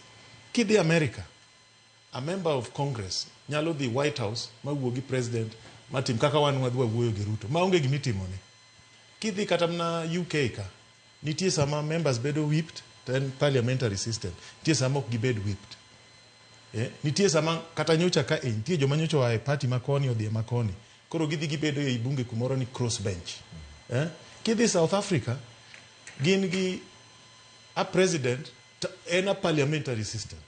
Tingeni katiba wani to joga wanokopo ma 3/4 geno wa South Africa. Magi are the inconsistencies mantiere Kenya ka. Koro e bunge kacha mudo se lokore. Kano kel finance bill ana diga amendments 18. Mana wacho ni marach maber marach kama 17 no kadho. Moro 18 no tama. Koka nago yes. Sani gino dhi biro. Kuri ng'eni wadwa neno ni to ji dwa bedo nango nikech kuri dhi kele gi mbadi nyang. Ema dhi ndike. Kuri boneno ka story ochako lokore. To ana nyiso ga ji ni ka ine siasa bed consistent. Bed consistent. Ken gimoro ber kawuono bed ni ng'e gimomiyo ber kawuono. Ki support kawuono support ki. Ok ni gokinyi wacho ma saa 8 lokori kidhi nindo inindo gi machielo ka kinyi chiewo ichaki wuok gi machielo. Mane mosekela a lot of problems minene siasa wa Kenya ka. Parliamentary system opogre gi presidential system. Wabunge ko yiere presidential system in gi ngufu ni emo mineno kiluongo ni Obama administration, iluongo ni Obama manifesto, okluongo ni democratic manifesto. There's a reason why. Yet parliamentary system iluongo ni manifesto mar party. There's a reason why. Tingeni wa mix match gi kata kaka wa practice politics wa kaka wandiko chike wa nekech ji ok understand these details properly. Koro kelo ga a lot of inconsistencies and ibro yudo ni gikone nyaka wachak walok chike. Otherwise, and as far as I'm concerned, gi mood manene bunge kacha ODM gi jo Kenya kwanza sani winjre kabisa Actually, there's even talk, gidwa expand committees, gintie gik mineno miwacho, wajoma nyocha neno ni richo, tinde wajoma becho kabisa, iluongo wani John the Baptist, gik moko kamana neno. Koran, okane, gik mapod ji wuondrego mang'eny gi, I'm not interested in. And I'm interested ni sirikand ni oti, we deal with the basic economic issues ma chando jo Kenya, wa move mbele. Pod wadwa luorore aluora gik moko ma inconsistent dago. I'm not kajo pacha ungi. Yoko mano weche. Kwache ko bana twak mano mar ODM kama gintiere. ODM uga to jo Azimio kendgi, Jubilee, Wiper, DAP kod undu chimo kuma tiere Azimio kar kendgi. Koso gibed ka igero sirkal tesre to moko kuom jogi nokawo to tere sirkal to mood mane bunge mabendi in jakanyo oselokore. Vingene ODM e wuon Azimio kaka mi analogy mokwongo cha. Koro ang' wuogo dhi kanyo. Jok madwa wuogo ochaka ne wuok. Ka gin gi thochgi giwuogo mondo jopiny onegi. To yien nitie gimoro Brenda wacho kama ber kabisa. Capturing parliament, compromising parliament. Mano is a problem. Mano waneno e Kenya Kwanza kwa tieko ni to ng'iewo wabunge en gi super majority. To kapok obudho matin ni speakers ariyo mag the house. Kapok odeko all chairs apart from watchdog margi. Ingeni gik makama ema compromise everything in a country. Makaka wakili wacho ni samoro de review committees. One minority committee makata gimoro rach. Mo say no does not matter. Mo be a flaw. Mo kal. Kuro system no bedo corrupted. Mama no should be. Makata ka kuro nyake wamambadi kelo bill. Tikele ne minds are free to digest and help. Kaka ne wantiere under Kenya Kwanza cha macha ne yes. Ma okonyo ganda. Omiyo gine court most of them a majority of them or trigger Gen Zs. Gima dinwa loso ki committee madwa kwero ni mago loko timore. Koro to your question, onge kuma ODM there, ODM poko wacho no odhi kamoro nikech wan e weg ot, wan kanyo to stay. Jok miwinjo go koko gi wacho gimoro, nitiere siasa ka nitie joma go koko, nitiere be joma kawo action. Chieng' ma waneno ka gibed piny ma gindiko ni wan koro wawuok e Azimio. Nikech ka nyathi kidhore gore kucho, tiwo del drums, ikwongi nene, moling, moduog ni koro taol, miya nyuka. Imiya nyuka. Koro waneno ka gikidhore kamano, let them do their game, but wuon Azimio en ODM, wan ma wan gi pol momako odno. Pok wawacho ni wawuok, be ok wabi wuok. Ka jomoko wuok, to wuoga. Iwacho ni wechegi nadaher mar sudo nyime mapiyo mondo arang sigana machielo taduogo kar kae kama nwawinjo mana nen weche kendo mane liekore ahinya kotenore kod duond bura mano mar ODM lero lemo mar jakom. Adayudo mana comment achiel kuom duto gimomiyo lemo mar jakom mar party nyalo bedo ni en gi mbi ahinya e counties wa mopogore. Acha kodi Mheshimiwa Karoli Omondi. Mano national koso. Mapiny mar county. En ang'o miyo oywaji mopogore to gi mana jod bura mantiere kar ka. Sani lieto kwe nikech ODM oselando ni Jalup Wanga Hamilton Orata ema koro dhi kawo kom mar bedo jakom e yor kojolo e county ma Homa Bay. Ahinya county ma Homa Bay lemono modong' kanyo kaka ma jakom. Iwona ang'o miyo noywayo paro mopogore kod siasa. Jod bura duto koro nda beti ni mano pok awinjo nyingi koso ne sechwale. Alan gi weche na gi ODM. Oking'e ni ndalo moko ne gitemo ni gidwa riemba. To napenjo gi ni to ka koro joma nochako odni wadong' ji adek. Tudwa golo kid achiel kendo no binya tedie wadong' ga Nyangi Raila kende e original members mag ODM. Lakini mano no serumo. Jo ODM thothgi chairman ang'e maber kabisa. Kech thothgi nobedo chairman ndalo mane wachako ODM pod gintie. Nyocha neno kata ka Ndege wuoyo, Oure wuoyo. Thothgi kata ndalo mane chung senate chane gin koda te. Kendo gin jomo setegno ne chama, gisechung ne chama. Makata an kano miya thuolo achiel mar recommend ng'ama bedo nominated. Nadhi akawa miyo. Mano sechako bedo chair mar ODM from the beginning ema natero nyinge en sani en nominated MCA Homa Bay. Koro chama ka en chama ma ji ohero, ji nyaka lare. Ji nyaka lare. Koro nyocha neno osiepna Sir Charles ne dware, Wood Chief ne dware, ng'akendo Woman Rep Bensouda be ne dware.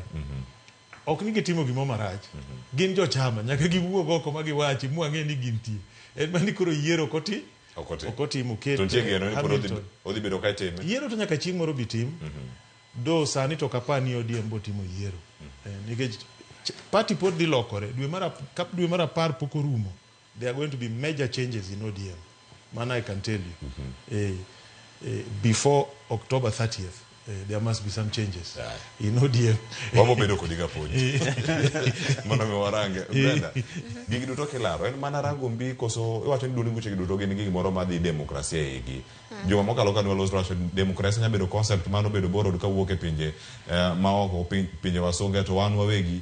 Pachoka podo bedo matek arange. Weche magiero, weche maketo jotelo. Ele mopogore. Nigeno ni telo magodi nanya uchungto wacho niero.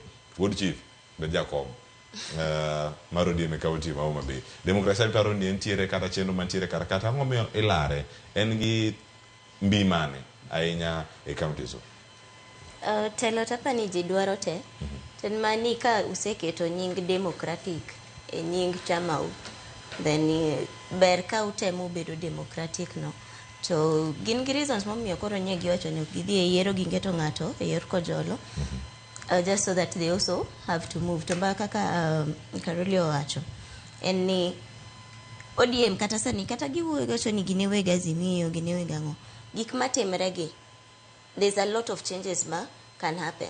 Gidongo pile wacho ni one day, a single day is very long in politics. Koro kata ODM ka gikia ni kaponi Azimio ni joka uwo kata ginemo riembgi. Nitie jok madhi dhi kocha, nitie jok madhi dong kodgi. So at this point, they are safer without timo yiero cha. Giket ng'ato kanyo, omak negi, ka gitemo ng'iyo ni to kara gidwa head kanyo. Direction ma gin go sani to be okang'och ni gin gi direction moro mochomo. Aya, iwacho ni sani dho adhula, iwacho ni transfer window. Iwacho ni en dar. Ng'ama dhi kanye.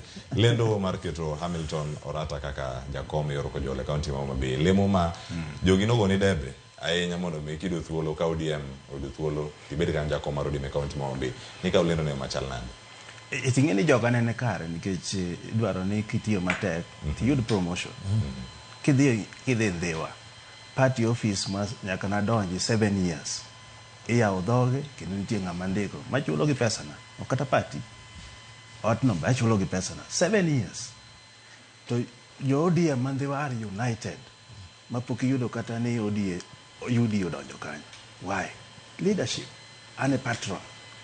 Koro Hamilton acting, ingeni mano acting. Adwa mana ne ojole matin tu. Nikech gicha to wasekawo wadwa mana rito ng'ama mayo wago. Mondo water that kind of leadership e Homa Bay County. Nikech waneno ka jo UD dwa donjo kanyo mang'eny. To wanyalo arrest that. Koro, lendo not ok raj. Party negi structures, party negi rules, ka gimoro timore to stabilize. To wakwayo chama no luongino mapiyo nikech ok wadwar ni Homa Bay obed infected gi UDA.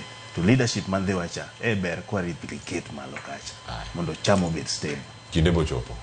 Nyakoro mo jo ngo biro kar ka bede ka yiero mag ODM boka machiegni wabuko ni mathoth. Olano lok tanga to kwadhi mabor ahinya en meko ma osetud kod siasa mabede ntiere kar ka. Mano meko mara jao hala Jimmy Wanjigi.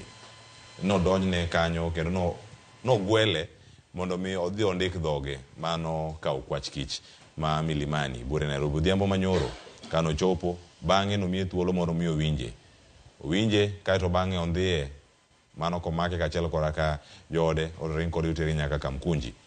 Walter Nyambaga no luwe achiel kachiel. Wada winjo ni mar itude kod bedo kod gige lweny ataro mar chik. To meko makama kata kan tiere court orders ma osegol machungo meko machalo kama.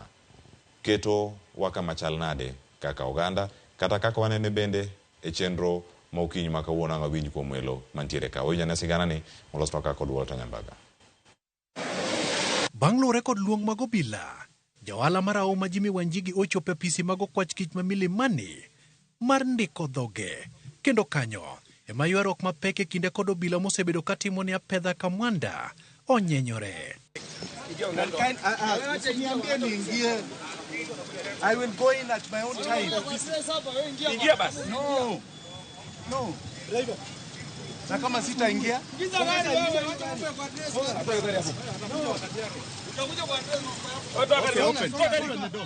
We respect you, Mheshimiwa. Ingia wagari.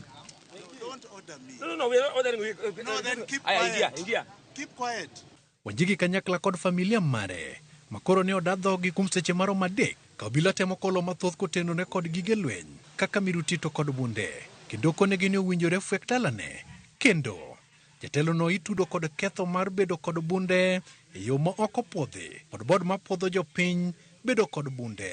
Another senior officer came and he started talking about guns that Wanjigi, they wanted to carry out some searches in Wanjigi's home about guns and so on. Now, I told him that I had no instructions about this story about guns at all. Don't be rough. Stop. Don't be rough with our land. You are assaulting in my... E pichani, Wanjigi kod okinde mage moting'o Willis Otieno nenore kababni kendo mutni kod obila.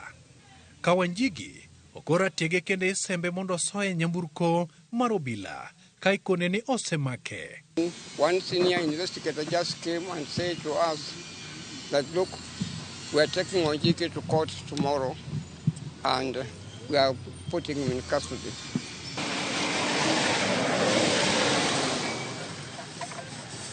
Gechoriedo kendo pudho ng'wech kod Wanjigi ka itere tesendo obila ma Kamkunji kichan chwale do kiny.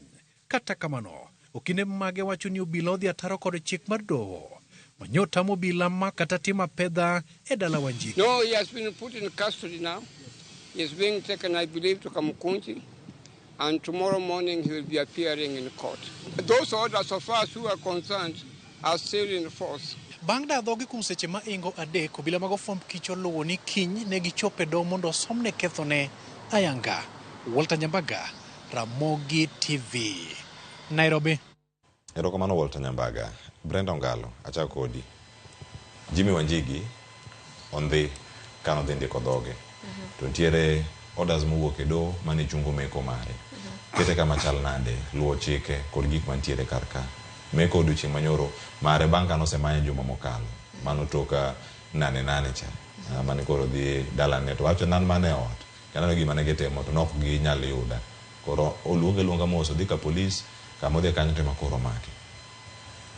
Hapa ni National Police Service should stop the drama. Nikech and seche magi wacho ni we are a country of rule of law. Court orders are part of law. Mantie kanyono. Mane gidwa make no sedringo modhi e court moyudo anticipatory bail. To kano wuoyo mane gimanye cha to ni jogo manye ni gitemo tude gi bedo financier mar protests. To yudo ka koro reason ma uchiwo ni gimomiyo make sani koro en ni otudre gi bedo gi illegal firearms and all that. Apani let us just stop with the drama. Ka nitie chik nitie kako nego beni luwo ken gi anticipatory bail cha ero nyogi samone to dhi. Bedo ni osedhi cha. It's already showing goodwill ni sasa ya magibo luonge kata ka koro tere nyimdo to obo chopo.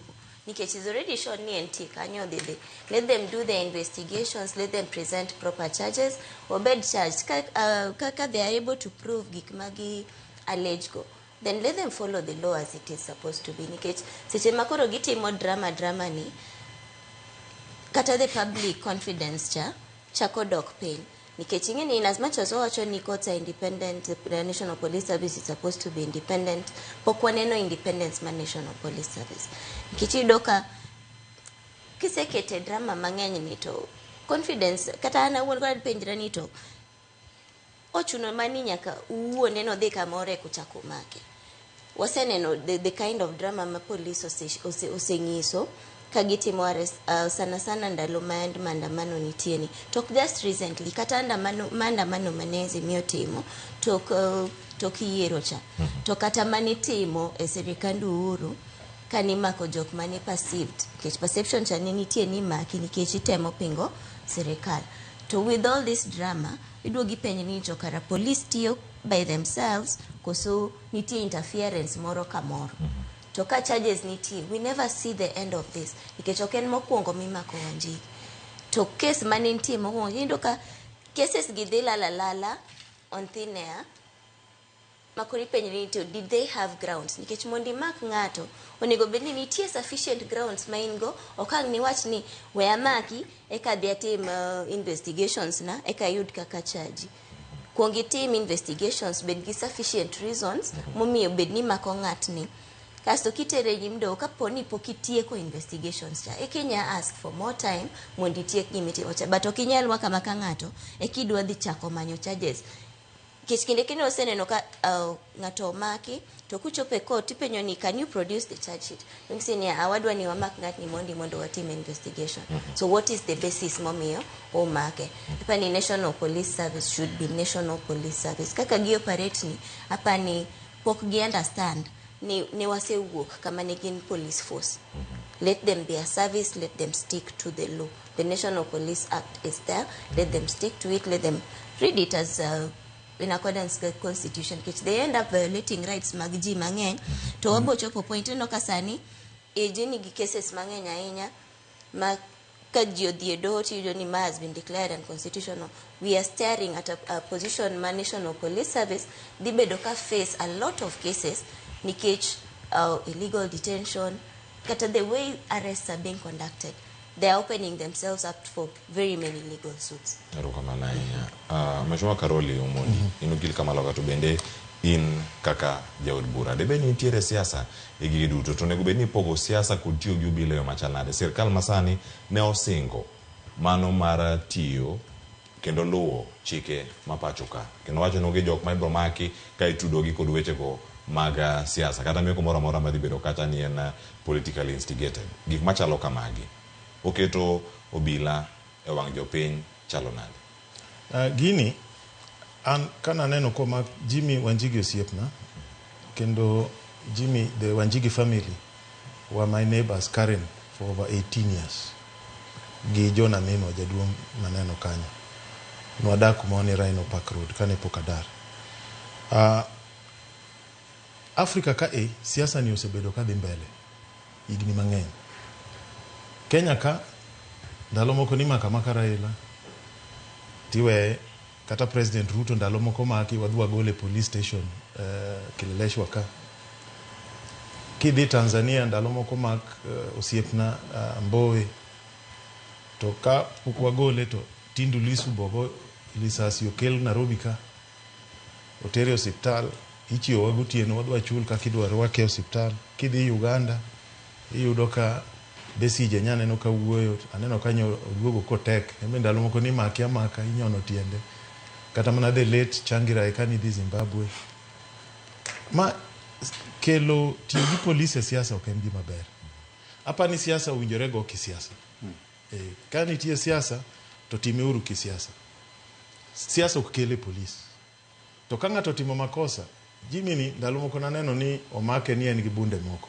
mo dhi nyaka yo Malindi ma case no bochako lala ka nitiere case ni Jimmy Wanjigi nigi weapons ma chiko koyiene to make to tere court sama unge maandamano to tiekro kode dichiel kowuok 2017 lugo kendo sani mie higni kaka Kabasele no mi 6 years kano yud gi bunde to kiko bed gimoro mani ka sa siasa tikelo ni police gino ng'eny Afrika ka en gima ja Afrika ung'iyo go kabisa to ok en gima ber ok en gima konyo ji be ok en gima konyo piny omiyo an ok ang'e ni ang'o matimre ka but aparo ni gima timre ka ni Jimmy nyocha wuoyo mang'eny gi Gen Zs gi an be seche moko nyocha chiko yi type X conversations iyudo ka ji 80,000 hapa ni kuonde moko entie gi osiepege moko to kama ne to ma ok yo midil kode to kotimo makosa to make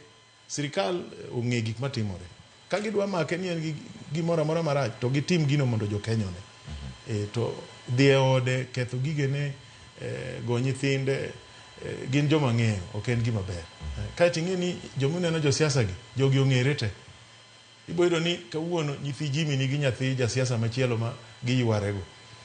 Ang godhiambo bang' yudo ka gimadho chai. Koro nitie gik moko mang'eny be mapani we should be mature in our politics. That's what I'm trying to say. Erokamano. Wach machopo na nyaka sani en ni Jimmy Wanjigi osechopo edo mago ma Milimani Logots okinyi ma kawuono kendo ang'wa luwe kod jofwambo mago mantiere edo no ma Milimani okinyi ma kawuono.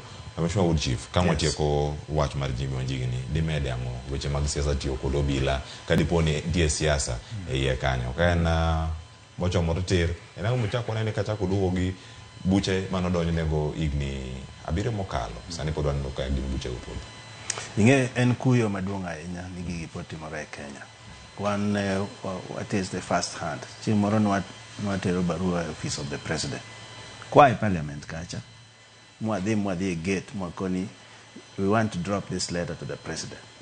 Na yudo police mo kanyo, very understanding. Koni okay, wadhi ang'inga mochung' ne presidential connection.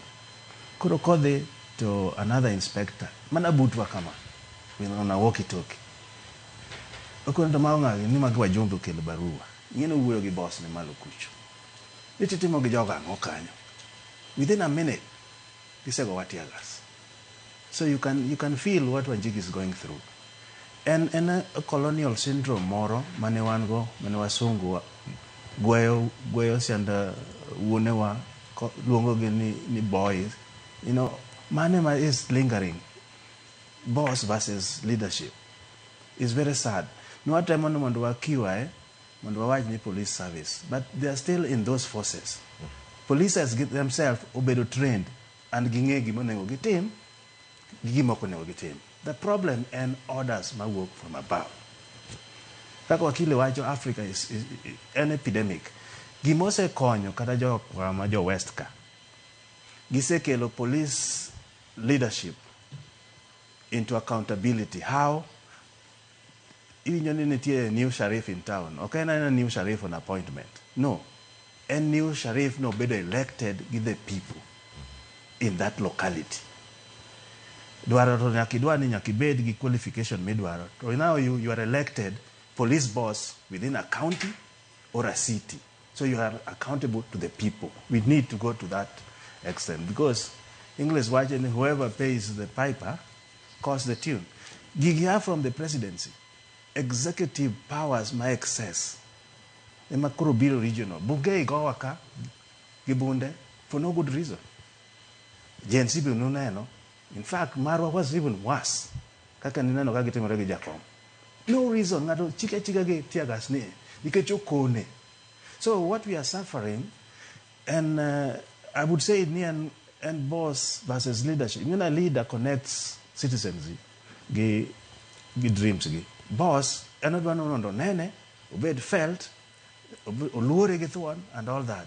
Mano must change. And gima the final submission manyalo wacho. A situation mangato defy court orders otimo gigene ka kohero. We would demand any police obeyed elected gi jopiny. Just the same way matimone mondo ka itimo marach you are recalled. And that has helped the western countries as well. Erokamano ahinya Wood Chief. Waka uywe masanyo kod mogijwang en saa 2 mar okinyi. Ka waduogo kod mathoth mabende waiko ni karka koting'o nyaka ote ma isebedo ka yoro ka wadonjo e tielo mar 2 kendo tielo mogik e chenro mar piny. Kik idhi mabor.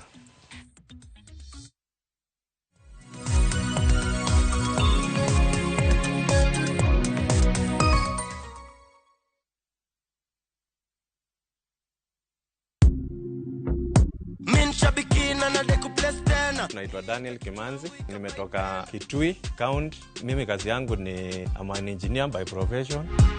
Shambiki ya Fieta, nilianza kucheza tu na pesa kidogo, nikimprove kidogo. Nilikuwa nakula tu natoa, nafanya kazi zangu, lakini mpaka saa hii ndo nimefika pahali nikakula pesa mzuri yenye inaweza nisaidia. Saa hii nikiwa nimesimama hapa, niko na furaha sana. Nimeshinda 1.5 million kama venye mnaona kwa hii check. Hii pesa itaenda kunisaidia sana pamoja na familia yangu. Niko na watoto shule, italipia fee. Biashara yangu ya construction pia huwa inahitaji pesa mingi, itaniboost kiasi kikapital na pia nitaendeleza mambo zingine zangu.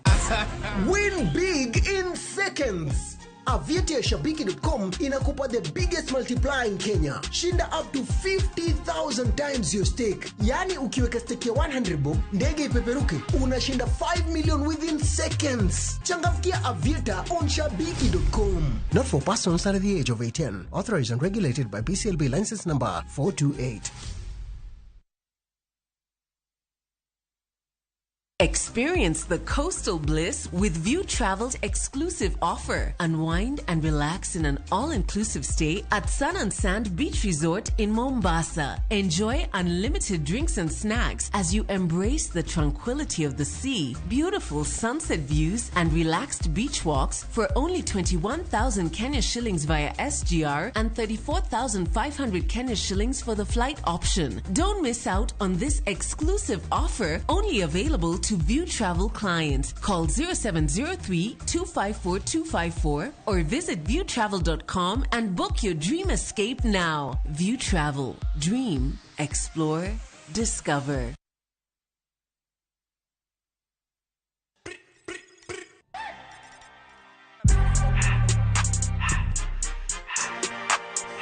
Hey, Wagwan, what's happening? It's your girl Aziza Hashim, aka the Media Messiah.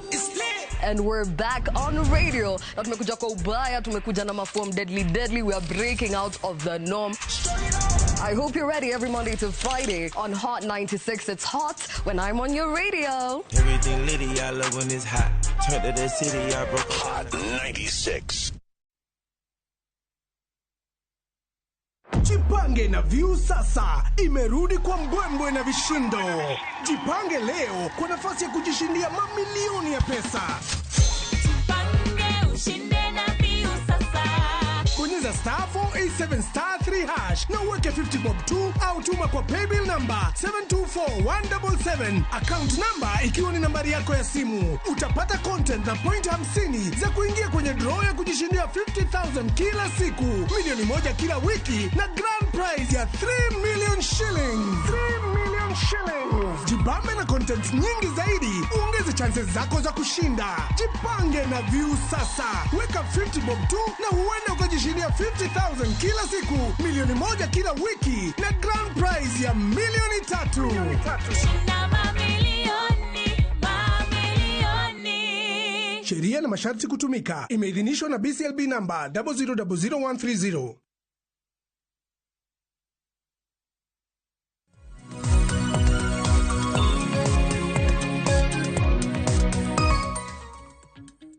Aya, koro mujua machini kiendo moro mara ni pudikete karka kama moro mailu amendiko no SMS lano ya opodinari adek au chel no ka wantiere karka da ka ote moko ari adek mantiere ka penyo mantiere ne welo bene on ka sani ka pokwa dio kang machielo mar twak wada chako godo e tielo ni mar ariyo sani wada ne ote ko kai mondi ka to bange yang wadhi nyime ka wantiere karka rute future wacho ni anto wacho njigi ni to aneno ka siasa moro ni yeye wajigi ni gi pesa mudhuro to sirkal ok dwar ga kamano. Sirkal dwaro na Ruth wacho ni owinjo gitere court, osetere okinyi makawuono mondo mi oyal buche lela ka jopiny gi johera mag winjo piny na okil ni to bende katibo yene ng'ato mondo mi otamre kik obila make kapok onyise kethone to gin kaka okil Wanjigi nigi ratiro mane kaka japiny machulo osuru ewi meko masatene mogik ponono ni ok giyude gi ketho moro amora owinjo chule koso owinjo kao okenge mage to arita mare bende ni kama chalo nade mano Brenda anyu thuolo ma duoko mano mopenj kanyo kod Ruth Matthew Chieng kapok wadhi e twak machielo upija jachuma wacho ni manya Masare Kisumu neno maler kendo makare ka wanya Masare Kisumu kod minoda mano ma Brighton ogendo bura kod jochuma duto ma Kisumu Azimio owek buogo ODM. Aya Moriso Chieng ODM kata riembi Azimio to gima ng'eyo ni jakom tok yiengniga kendo poden obiro enema ibiro manye. Aya Philemon Muga wacho ni penyna Karoli ni kes mare gi ODM cha mano mar tiyo gi sirkal ODM owe koso pod gidhi mbele Karoli ang'e duoke. Aya Dara ma Karoli osechopo kanye, Ramula TTI bende osechopo kure. Mago penjo mantiere kar kanyo. Maga Philemon, erokamano ahinya. Agara chako di Karoli, mae penjo machiegni ka mar Philemon Muga. Kes mari kod ODM cha chopo kanye mar tiyo gi sirkal. Ne giweyo koso dhi mbele. Onda duok gi piyo gin gik moko adek kanyo. Mondo koko wadhi moko. Mokwongo ODM ne otero notemo riembowa. Karwa ne wan ji 7. To jomoko ne gigo fine. To wan ji 5 ne gitero wa ni koro giriembowa. Nwalo kes mabura nong'ado ni ODM ochulwa nyaka cost. Actually ODM owinjore chulwa ng'ato ka ng'ato about 800 to pok wakwayo. Pok ochul. Ok wadwa demand. Ok wadwa demand. But nwalo kes mano wach ni ODM onge gi ratiro mar temo riembo wa e party. Kaluwore gi chike mag Kenya. Ni waromo gi president. Kes no waseloyo. Koro machielo ne giwacho ni gibiro timo recall wa. Koro pod warito. Ka gidwa recall wa, we will deal with it when we get there. Mara ariyo, barabara Masuba, gimiluongo ni barabara itimo gi milestones apar. Milestone 1 oserumo 7.4 kilometers. Wasekelo bill mar 510 million. Masani watemo dhiro government ka mondo chul mondo contractor dhi mbele gi gero yo. Kech itimo milestone 7.4 tichule to chako timo 7.4 tichule to timo. Koro bill nase dhi ma engineers ose dhi ground mose kadho ni tich otimore maber, mose gol bill, ose kel, wase dhi kera, ose kadhe kera, ose dhi ministry, owinjore bed ni ochomo desk nyang mondo go ikidole kru. Mondo pesa wuogi. President base wuogi. Mano be jadak. Mano jadak e kar chungo dwara. Mano wan maber, wan mamor. Kupogre gi mano Ramula TTI dhi mbele to be nywa yudo additional funding. Idhi ger Ramula TTI and technical training. Phase 1 igero about 73 million. To nywa chako yudo pesa madhi gero 500 rooms ma nyithindo bro dake. Koro tender no be dhi mbele. Itime gi Ministry of Housing. Very soon, I'm sure, nyocho se lande, the process is going on. Nyocho se kete gazette. So we will go there. In fact, I'll be there sama wane leave ni. Abo dhira mula kanyo machiegni. The next 10 days. Kamano. Brenda, penjo mar Ruth Nyathi Ochieng, kinyalo kawo thuolo mondo mi duoki gik motimore ne Wanjigi duto mana kaka nopenjo ka. Gik motimore ne Wanjigi to katiba marwa guarantees rights magiwacho ni the rights of an arrested person. Masiche ma police obiro maki nitie ratichi moko nego bedni girocho, nego bedni gimaki to nego bedni gi explain ni gimomiyo ibiro maki gi dhok mi understand. Giwacho ni to wabiro maki in gi ketho mage ma. To nego bedni gimi allowance moro mondo iluong kin gi advocate ni, they should avail legal counsel. To kiamua ni no kidua wuoyo seche ma gibiro maki no, you also have the right to remain silent. Mago gin chike, mago gin ratiro mar guaranteed under the constitution. Megi momiya wacho ni seche ma gigi timre kama, there is a violation. To violation no, ema chieng' moro ng'ato bodok go e doho. To wacho ni ento odiechieng' ma kama no bi maka, to nokomiya opportunity mar kata luongo lawyer na. Noko explain na gimomiyo gi maka.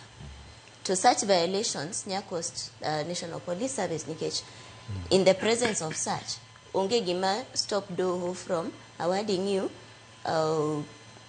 costs mar and even damages. Giwacho ni ratichi to no bedo violated as an individual. Koro for this reason National Police Force onego bedni chuli pesa makama. Tingeni pesa gi kawach ni National Police Service di chuli. Pesa gi onge kama dhi ai. Pesa gi pod dhi work mane taxpayer. Eko faska government coffers ma pod dena ina usuru.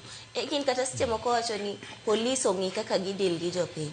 It's because the implication mar gik magitimo ka wane ma pod duogo hinyowa. Koro seche ma ng'ato ok lu chik, so they're also putting the rest of us into problems. Nikech ka ugogi fine cha to pesa damages monego bedni gichulo ng'atni pod dhi mana wuok pesa cha inyo ni Suba South tindi luongo ni Treasury Annex. Correct. Koro kacha lakini pesa jo Kenya teni ndokocha. Koro pesa wacha kwa demi bokao ticha kichu logo jogi tingeni. Hapa ni kumawacho peni waniude kaka wanyatimo amendments e chik kato bed mar Police Service Act no.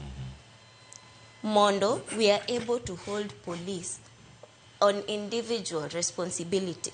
Masiche miketho chik cha kapo no go ng'ato fine. Kapo ni damages gi obedo awarded for violation. Toka upese as an individual.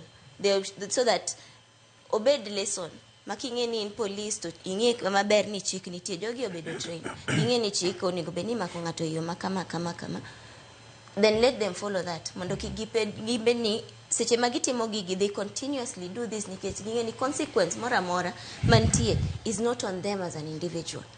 Hapa niko okete ni in police in Cleophas imidhitimo gini tiketho to pesa mora midwa ni otigo cost mag dhie court mag timango to kaw kuomi as an individual so that we restore that discipline. Kamano. Ero kamana inya.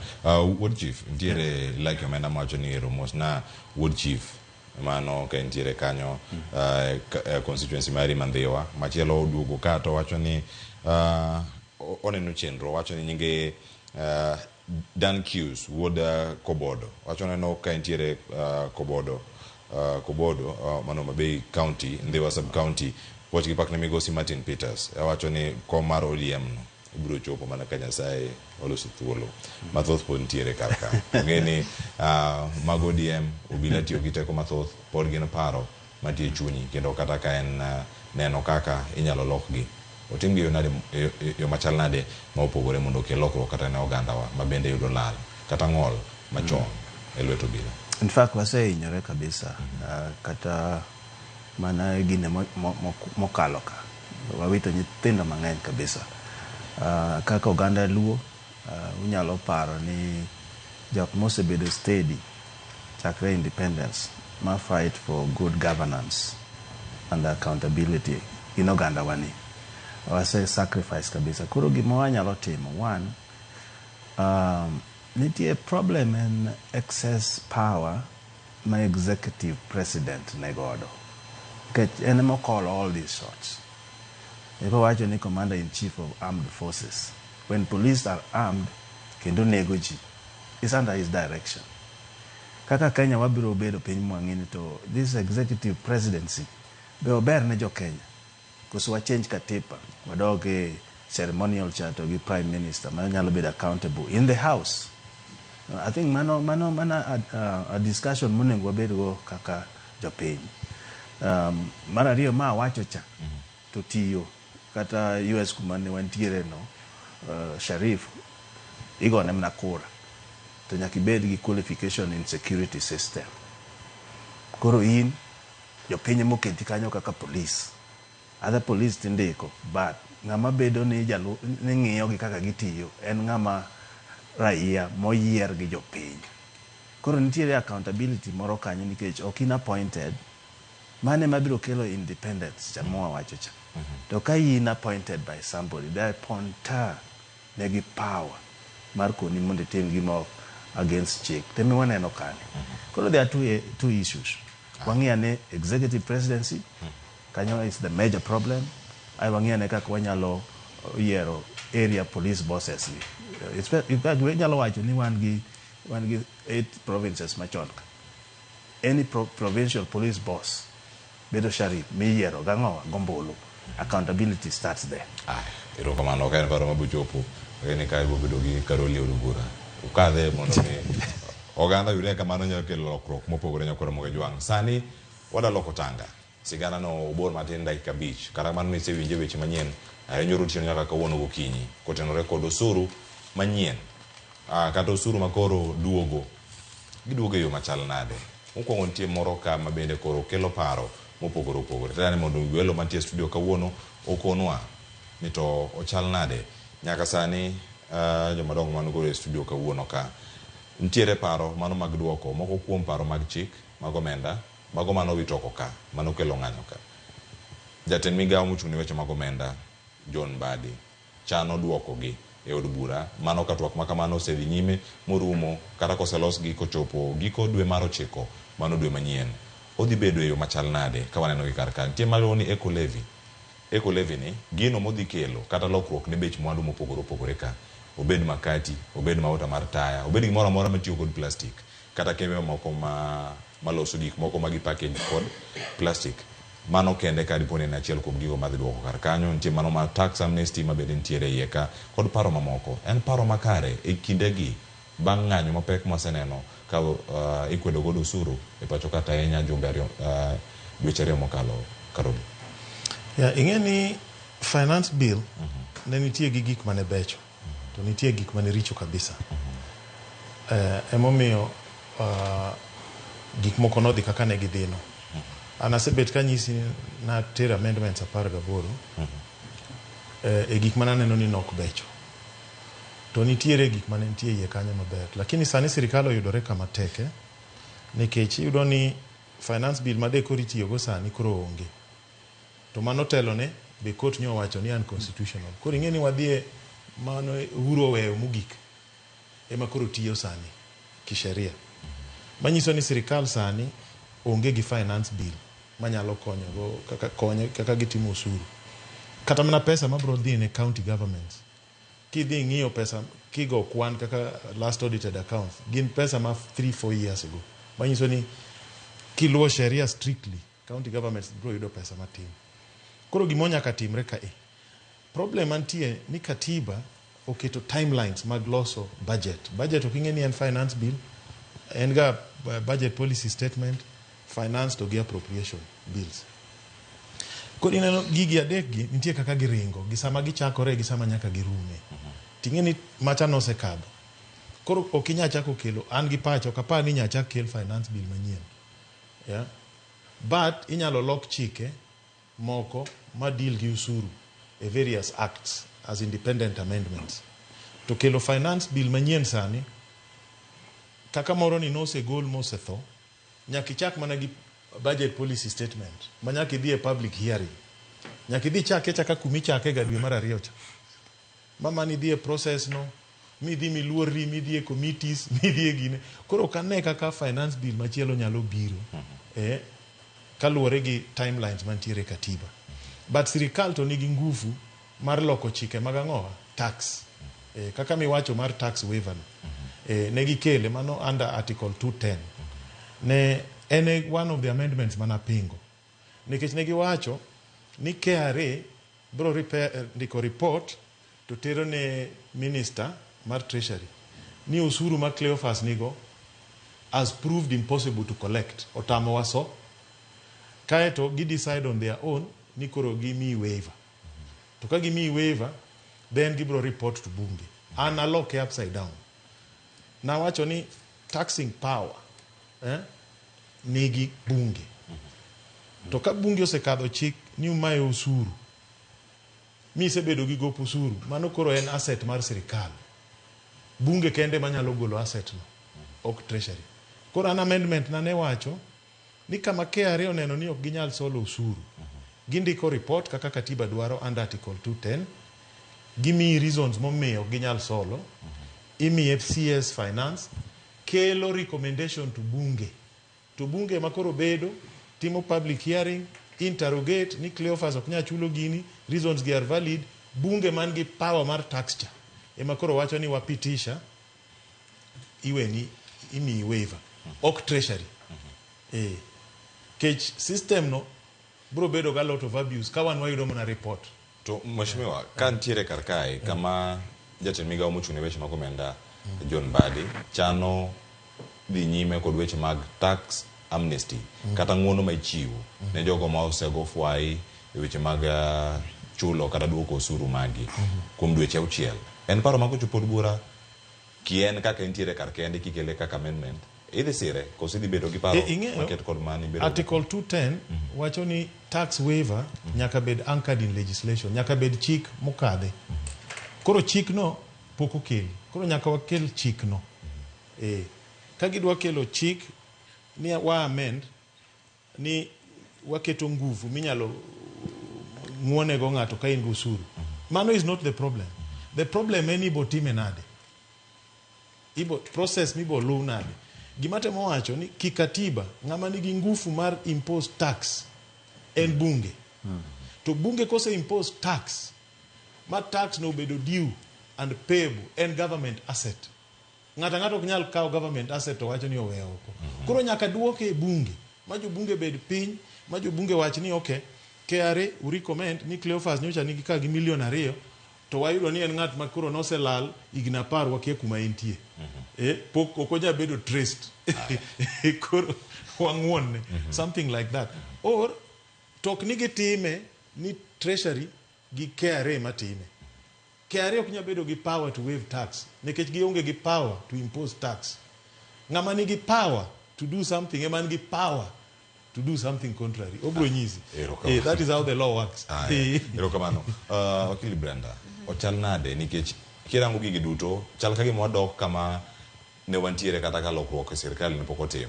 Niseyo Attorney General mapacho ka kuom rem sumo paro makare ne ten piny Kenya mane miyo do wito chike mathoth ahinya kata chenro mag sirkal niwachne gi nataro mar chik. Kama ochopo sani kama na achiel kuom gigo ma Mheshimiwa Karoli Omondi lero karka en maka achiel kuom gigo ma jatend migawo mar omenda John Mbadi temo rango ni odok e od bura. To kodok e od bura chako kadhe ka en ataro machika gik ma iwacho kaka chike pok olosi yo makare. Keto kama chal nade ni mar moko ka duogo ni kinde man joma tindo no wito ngimagi mathoth ahinya mamoko nyaka sani pod olal. Jonyuol gi pod kia kama gintiere. Igi duto kama gitimore to sirkal chano duoko moko e yor bura. Moko mabecho, moko maricho, jopiny ema nong'eyo kama ne giketogie. Ochana de weche mag chik. King'eyo the process mar kaka finance bill 2024 nochopo mochopo point makore witecha.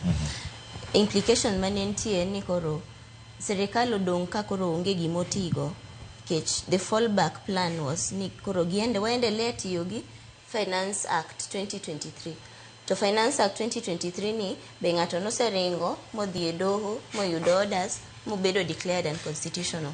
Maero kendo nye serikal odhi e Supreme Court hapa ni gichiwo duoko margi sang'wen kawuono mar just to suspend decision cha pending appeal. Nikech koro chopo point ma serikal onge kaka operate. To chik wuon wacho ni mondo reintroduce a new finance bill in parliament 6 months nyaka bedni oserumo from the point ma finance bill cha nobedo rejected.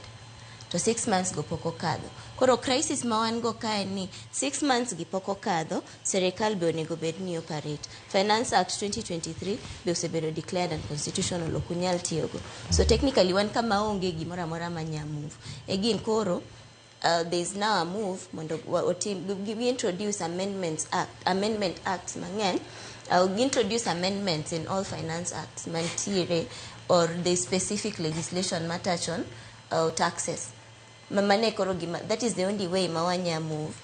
Kaponi pod wadwa ni warit 6 months cha okadhe ka gine ka ginya reintroduce to 6 months cha ni so that the entire process ochakre. Ordinarily the budget making process would take about 6 months kapok wachopo kanyo.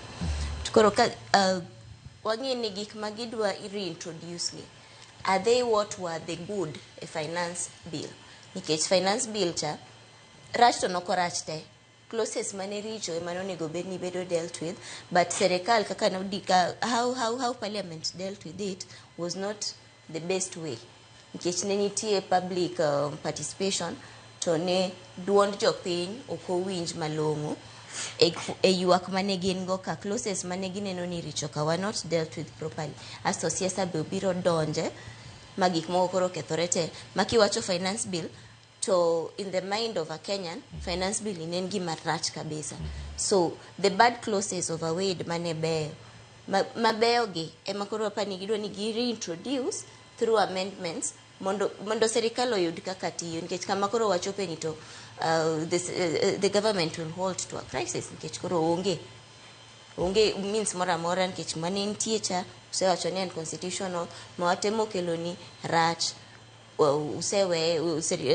the president rejected it. Onge kakunya cha kokelo moro ka duration cha poko kadho, but we're realizing ni it is at the beginning of a financial year. To financial year ni kako chako to unge pesa mora everything is coming to a halt. To one no ka Gio se threaten ke ronyo se threaten strike, they called it off. Jopunje ni ka adwa strike nikech implementation mar CBA. Koro kata kaka serikali yud thuolo ma yueyogo kata yud thuolo mar bet ni make arrangements mora counties koni dai pesa onge. Koro at this point parliament osengi bagi wacho ni so how do we move forward? Mapani we are at a very good position because we are starting to think ni situations mosebedo katimregi. Katiba wa being ni it's only 14 years now. Wase test waneno ni ka work ma okti ma wadwa loso nango to what are the avenues ma wanya tiyogo to solve problems. If we find ourselves in a situation now we do not have an existing finance act, wadwa operate nango. Tapani we are now exploring options mantiere. To Brenda, gima jatend migao mar omenda temo karaka. Gin chwalo paro mag chik ka gin achiel molo kele document mangima kosa nango motemo kelo kochopo giko mar dwe mar 9. Document magiloso sani. Nikech chiko ko yie nikelo gite. Nikech ko kikelo gite kaka ni gintie cha to you are reintroducing finance bill ma chiko tamre ni you can only bring it after 6 months. To process cases kanya nyaka chak tim ma wanchaka wadoge public participation. Koringeni it's now safer to kele achiel tidoke chik ka chik specifically which the specific provisions are anchored in to the amend gi. Yeah. Erokamano. What you? Yes. Bui kuru mara yudo paro mano mawuok kuom ten migao mochung'ne omenda wacho kae michwalo kod John Mbadi. Mokwongo en mabende jopiny onego bed ni imiyo thuolo mondo mi ogol pachgi kendo koso ma dhi bedo yo machalade kochoponu kaka jod bura ni mar eco levy ni ok en mana mar plastic kende ni kambi mar Coca-Cola dhi bedo ka wuok. Ma dhi medo nengo mar makati. Mano kapok waketo VAT mane jo piny opingo. Dhi medo nengo mar modhi nikech mauta mitedo go cha okete kube mar plastic. Mkati cha bibo mana gi plastic mantiere karkacha. To iwacho ni magi duto gin mana mag duoko piny kethruok. Iwacho ni kaka iketho alwora bende onego bed ni yudo osuru ni monego bed ni bende ijuogi mathoth mantiere karka. Odhi chalo nade nikech kiwacho ni taulo mag ria gini koro ok dhi duoki. Mago ok dhi duoki. Mano ok en eco levy kende mantiere karka nikech gini omako makati, nitiere mauta mar tedo, nitiere nyaka gig luoko. Iwacho ni kata ko bed sabun cha be ibo mana gi otas mano mar plastic. Ka en eco levy tax ka diponi iduoke e od bura mondo mi orange owacho mana mabeyo ema dhi bedo ka irango. Bende japiny dhi mithuolo to jod bura udhi range yo machal nade giwak mamuol nikech koro wuok kuom John Mbadi men jatend migao mar omenda koso dhi range kaka jo Kenya nikech ka ok urange kaka jo Kenya joma tindo dhi moso upodi. Erokamano Cleophas. Wan wadhi ng'iye kaka wabunge. Ing'eni wabunge ema nigi ting' mapek moloyo. Ka household income onge jowa pod tiyo gi mafuta nyaka itaya manyangile cha komede mukati no ema samoro nyalo yudo na household nyalo chamo to dhigo nyaka odhiambo. Koro wadhi ng'iye kaka people's representation ma of course kaka Kenya.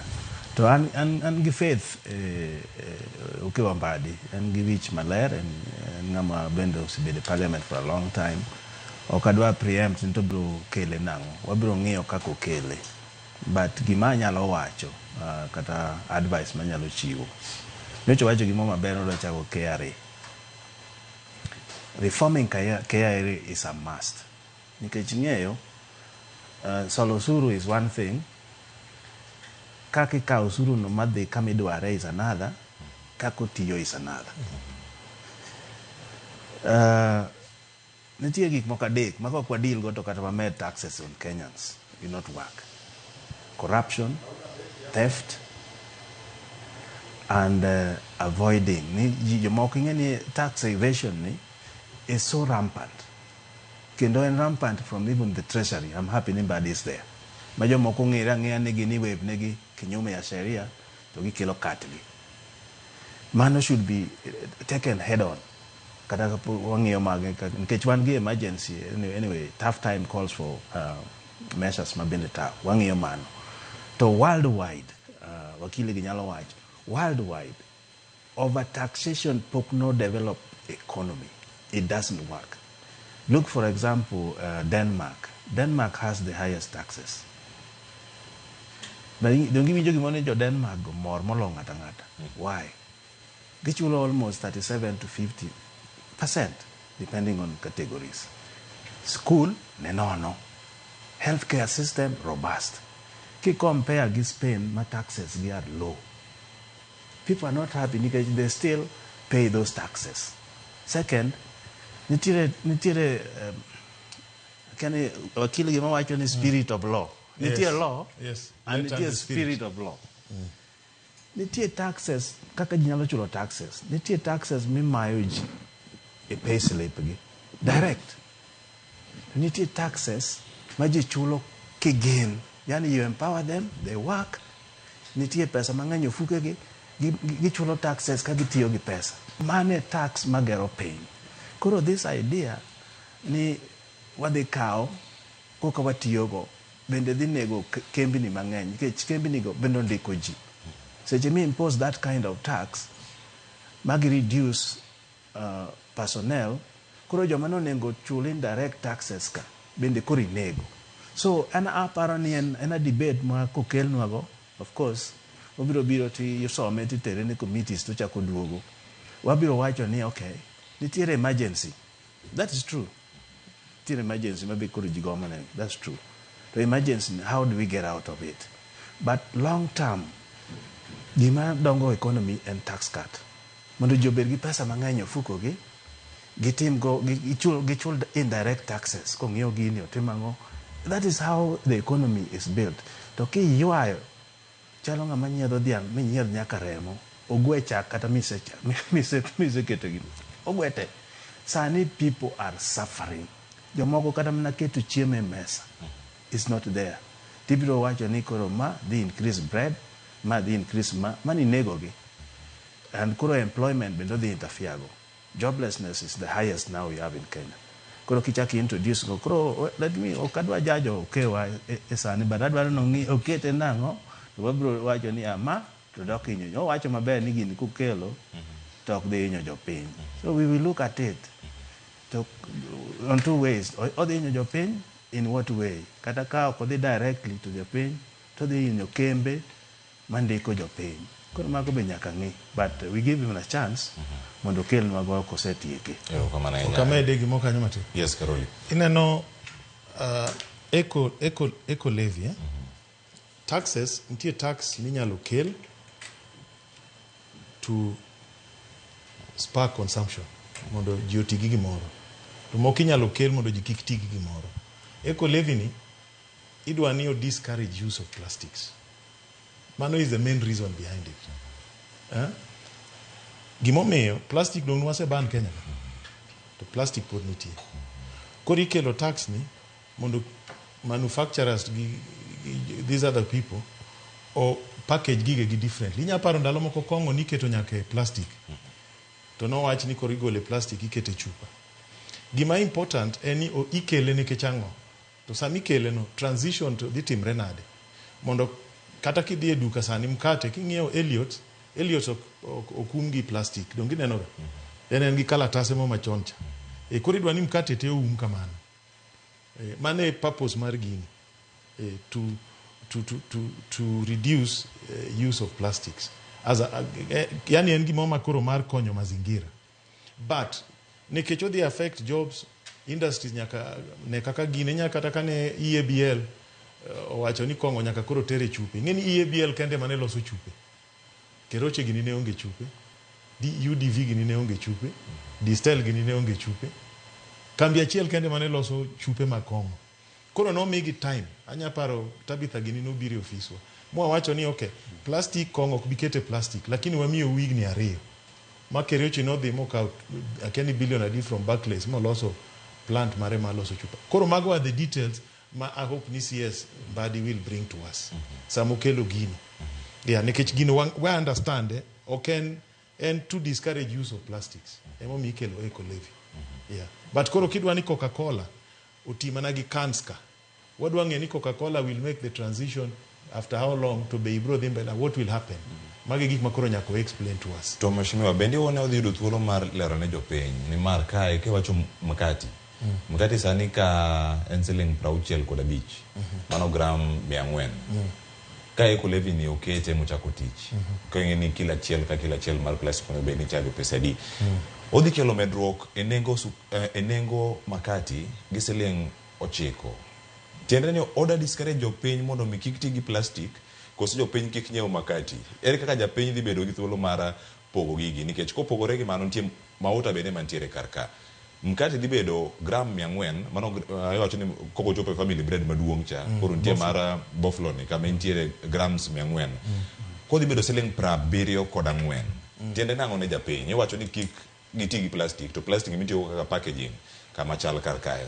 Ing'eyo okapar ni kiwuok e plastic ti dhie kalatas kaka Elliot. Elliot ing'eni beche ni piny moingo mar festive. To festive niga gi plastic. True or not true? Come on. Why? Anachamoga Elliot nikech it is a lighter bread. Ing'eni nitiere ga taxes moko kaka kidhi England sani. Nitie sugar tax to discourage people from consuming tax. Ma soft drinks, gimoro chocolates, nitie sugar tax. Nikech diabetes inyoji, nitie gik mabiro mang'eny kichamo sukari mang'eny. Koro there's another brand of tax on it. To gima Ministry of Finance nyaka nyiswa ni ka gidwa ni mo igolo kaka mo mitedo gocha deep fry cha koro igole plastic cha idhi keti ang'o iwinjo to gima idhi kete no bei bo medre koso bei bo dok piny to industry nigi thuolo maromo nade mondo gi make the transition magi gik manyaka gi explain kok gi explain to misinformation bro biro to ma bende dhi thuolo machopo ne japiny nikech koso sani en mana chik mika otitera mano koro tij sirikal gi tij bunge kaka samiloso law mondo gi explain gigo ma watim analysis ma wang'e ni koa move from here to here bottle achiel mar Fanta bro bedo kama Buffalo achiel bro romo ka mano gima koro nyaka bedo oko in the open makoko timore to jopiny ng'ato bro nyisa jopiny ni bech mkate dhi lokore diriyo to ji dhi adhienda Brenda pat japiny dhi chokar ka public participation nikech mai kama wach ni kata chiko menda maiga mar 2023 mano wito oko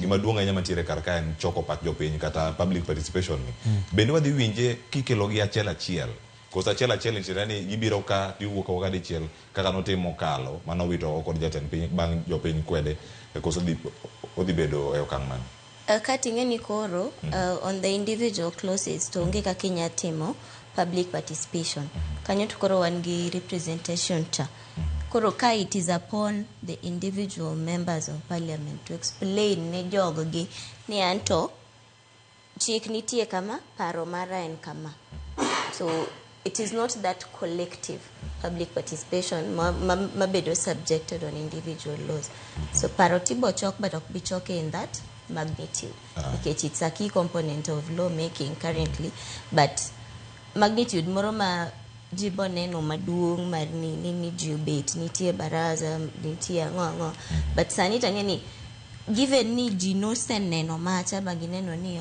kara duondwa ni ka wachope ndara kacha to jogi nyawinjo ma stop gigi we expect that there's going to be a lot of public participation in terms of enlightenment koro ka challenge magore serikal nyaka tim what we are throwing it back to them ni koro gi make sure ni it is the right information machopo ne jopiny nikech macha finance bill 2024 sani to jiong'eng'e ni en norach te makata nikech gik mabeyo manene iye onge ng'ama nokawo time mar explain iyudo ka gik maricho ema nobedo over broadcasted ema ji te ne wuoye koro kata mati wacho ni we are an environmental champion as a country Africa kairo nyanne wa host African Climate Summit so what are we doing to make sure ni environment wa clean what are we doing to make sure ni wa discourage gik maketho alwora marwa kagolo plastic ni dhi konyo wa loso alwora marwa it comes with a cost nikech kinde ka kinde ok ni oshuru komed to purpose mare en mar hinyo japiny kirido kama koro oket they are introducing this levy it is purely mondo we protect alwora marwa so there are also concessions ma we also must make kaka jopiny ma kikwago jotelo ni koro uchako introduce ma koro dwa chako medo ma wang'e ni to purpose ma miyo med ma en mane. Just oduogo wacho ni aya usemede to let us see it working. Eloso aluora, let us see it working. Ni corruption cha onge ma ensure ni usuru no kati chule to dhi tiyo yo malong. Yeah. Pero kama nanya. Would chief, wadhi no kidok ndewa mondi los gi jopiny wi chike mag kata paro mag chike mag usuru midhi bedi kichwalo e od bura. Nikech koro ero onge choko pa jopiny mondo mi olos chike makamagi. To koro en un mondo mi ulos igo mbulu ka chieno bochopo ma reflect gima jondhewa dwaro. No amendment mora nyaka time public participation. Nikech one representative, but kaki winjo se wache kane. Parliament is captured. I hope ni now ginyalo chiew maging'e ni gi represent people. The other one na de mabedo gi jondhewa piny. Ma nyiso gi ni mae kaka en. In fact, kinyalo wuoyo gi jopiny, ginyalo miyi weche moko makata inokine. That is the essence of my public participation. Onge ng'ama nigi monopoly mar wisdom. Akuna. So, wabiro subjected to that. I hope ni gibiro kele gima Karoli wacho. Nikech ki line in the way ma Edward ginene carbon dioxide tax, Kenya produce very little to the global, very little. One morning we be compensated globally. Gijok ma produce these gases. Koro kiwacho ni wan bende nyaka watim nikech wa pollute. To marjoka is overwhelming. Katitim na you are killing your people with taxation and there is no effect. Ana paro ni ukewa tima a lot of research. Mongini to gini kwa keto alternative. What will be the effect on people? Could they affect manufacturing? Nikech ngeni jo ohala gitok. Gino gikao gigi. Gin kimiyo gine to gikele on consumers. Then no biro dhir jo piny ka. Kodi increase mano wadhi tamore nikech ng'eyo wan ma represent people. Ma Karoli nyalo koni ji chandore sani ma kidonj ma saboro tieno. Sa paga chiel there are issues. Kendo gin issues ma genuine ma ok nyal koni ng'ato ni ok nyal timo ma. No, people are suffering. Poverty is up on the roof. Kuro ko affect wananchi kata ko affect employment mwadwaro ni nyithindo ma youth Gen Z odonji to wabro kono kewa no ma to dhi wa kama lose kama. But I explain ni kaka amendment itimo. Ibiro kele, ibiro introduced, tabled, itere ne committees. Those committees nyaka tim public participation. Magi winjo jopiny wacha no. Koko duogo irwa kendo for further discussion. So to me, apparently wame CS Mbadi chance gimo paro kwange ahenya, we want to see the details. Koro kose donjo we will talk about it. But no more taxation on Kenyans. That will not work. Aye. Nyakoro magjuang paro thosa nyaka wantiere karka kendo wadhi do thuolo. Dong mana dakika 15 kendo to tieko twak. To daher ni wamul sigana moro ka mabende ne otendore kod tuo mabere ponono nyaka to Kenya kama chal nade. Pinje mag Afrika oseyudo cases mamoko. Kenya igonwa ni koko wachiegni. Ma en tuo guonyo mano mar mpox. Na winja ne paro mantiere karka. To wan gi jahawi ne maro wantie kod jakanyo e komiti mar thieth e od bura. Bende gisechako range koso gini nyalo powa kaka notimo wa kinde corona higni 4 mosekadho. Nyakoro magjuang. Ma sigana mlosno ka kod jafwambo wadewa Efinya Kidi. Wawinja ne kato bange angaduoka mondo mwayuda ne paro mantie ka kuom mwelo ka ng'ata okanyo kod Martin Peters Owino ma en jakanyo e komiti mar thieth e od bura. E kinde manonro pod dhi nyime ewi muoch mar tuo guonyo magalagala mar mpox, ten migawo mar thieth pachoka owacho ni giseketo kenge makare moting'o mopim ne jowuoth e tong' mag piny Kenya kod pinje mamoko kachiel gi neno ni jolony marango landruok mar tuo ni oikore makare. We have heightened surveillance and we are conducting routine monitoring. And that is even why we are visiting here to ensure that the teams are ready. The rapid response team is ready, surveillance is ongoing, contact tracing is ongoing. We have also done a communique to the healthcare workers on what to look for to be able to identify what mpox is. We have developed clinical guidelines to be able to elucidate the case diagnosis of mpox. Jatatije migawo thieth Dr. Patrick Amoth bende owacho ni piny Kenya biro yudo chanjo makonyo e geng'o tuono e kinde mabiro Kendo chanjo makama ibiro kuong chiw ne jogo manie rang'iny mamalo mar gamo tuono. Africa as a continent, we require 10 million doses of vaccines. We are assured by the Nordic manufacturer of the vaccine that by the end of the year we can be able to have about 2 million doses. But the vaccine will not be for everybody because of the scarcity in terms of the availability of the vaccines. So we are going to prioritize who are the risk population to be able to be put at the forefront for vaccine administration. Nyaka sani, yangore ni ji 29 manyocha ichichgoni ni kod tuono, osepim ma oyud ni onge kod tuono. Migaono bende lero ni nyaka nyocha tuono muoji mana ng'ato achiel kende ema osegame kendo osethiedhe mochango. Matimore ka jo ohala kod jodak ma itong' Isibania matudo piny Kenya kod Tanzania to pod odak kod luoro ni tuo mar Mpox nyalo monjo gwengego kaluwore gi kikruok mar ji. Kama naishi hapa Isibania, tunashare boda hapa na upande wa Tanzania. Kwa hiyo ni ugonjwa ambao umeniogopesha sana, na hapa nilipo ukweli kulingana na hii kazi yangu na nabeba watu wengi. Sasa uwezi juu unabeba nani. Hizi kazi tunazofanya lazima ushike msalimia hata kwenye mkono nini juu. Siwezi jua ugonjwa unaambukiza mtu kiaje. Unaona? Sasa ningeomba tu serikali tusaidie, ituoneshe njia ya kujikinga na ugonjwa. Kata kamano, edwoko mare ka oloso e kinde twak mare. Dr. Moth olero ni gimedo keto kenge mag tiego ganda jo Kenya e wi yore magi nyalo fwenyo kendo geng'o godo landruok mar Mpox. It is important that we communicate to the communities, and therefore we are upping our game in risk communication and community engagement. This is so that we all move together as a country. Community becomes the bedrock in terms of interrupting transmission. Kochopo sani, nonro mag ji 26 osekaw mar mondo omeny kadipo ni gin gi kute mag tuo mar Mpox. Kuom magi, 10 osechwal e kuonde timo pim kata laboratories. Efinyakidi, Ramogi TV, Nairobi. Erokamano Efinyakidi. Mana kama ntie katika kanyo e komiti mar thieth e od bura Martin Peters Owino wan go karkae. Dipo ni gini dhipowa kendo kaka corona.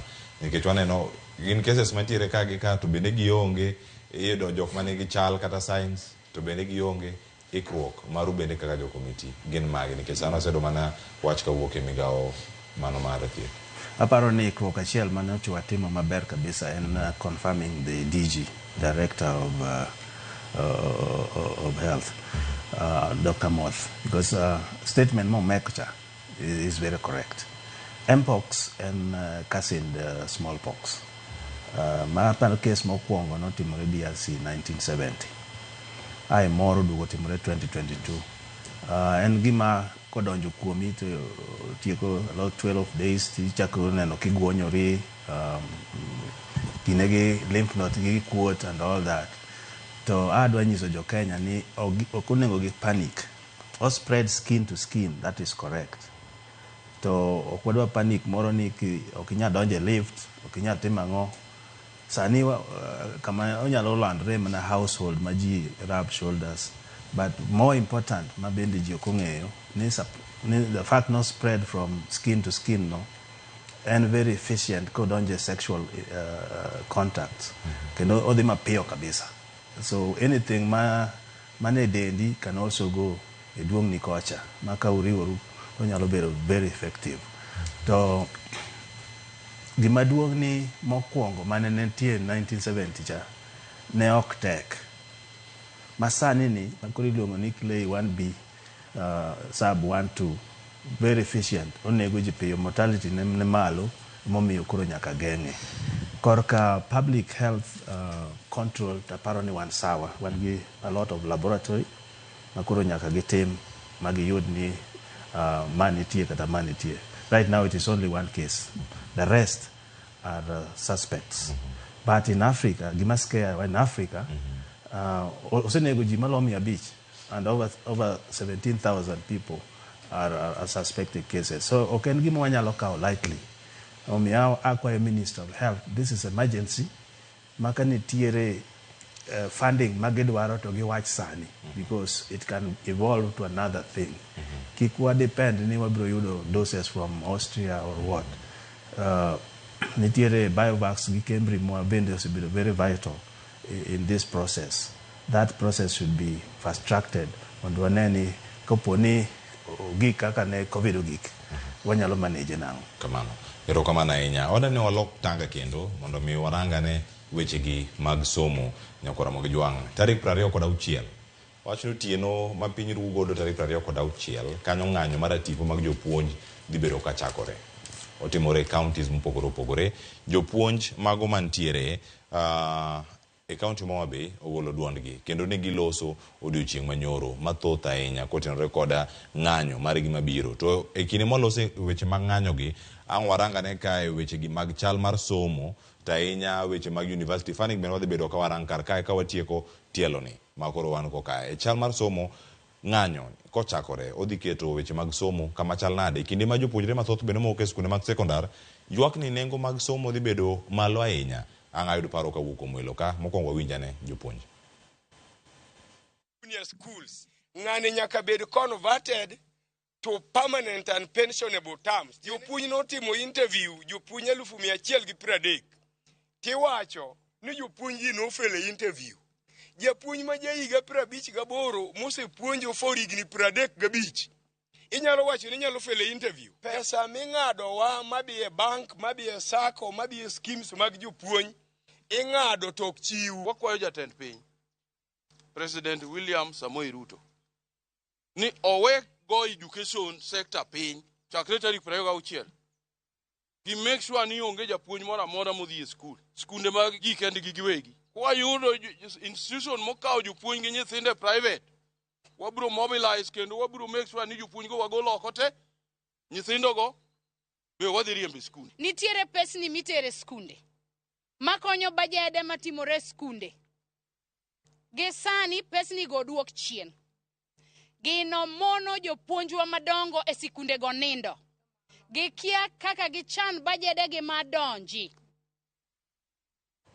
Nyakora moge jwang' mano ywak mag jopuonj mayudore kanyo e kaunti ma Homa Bay.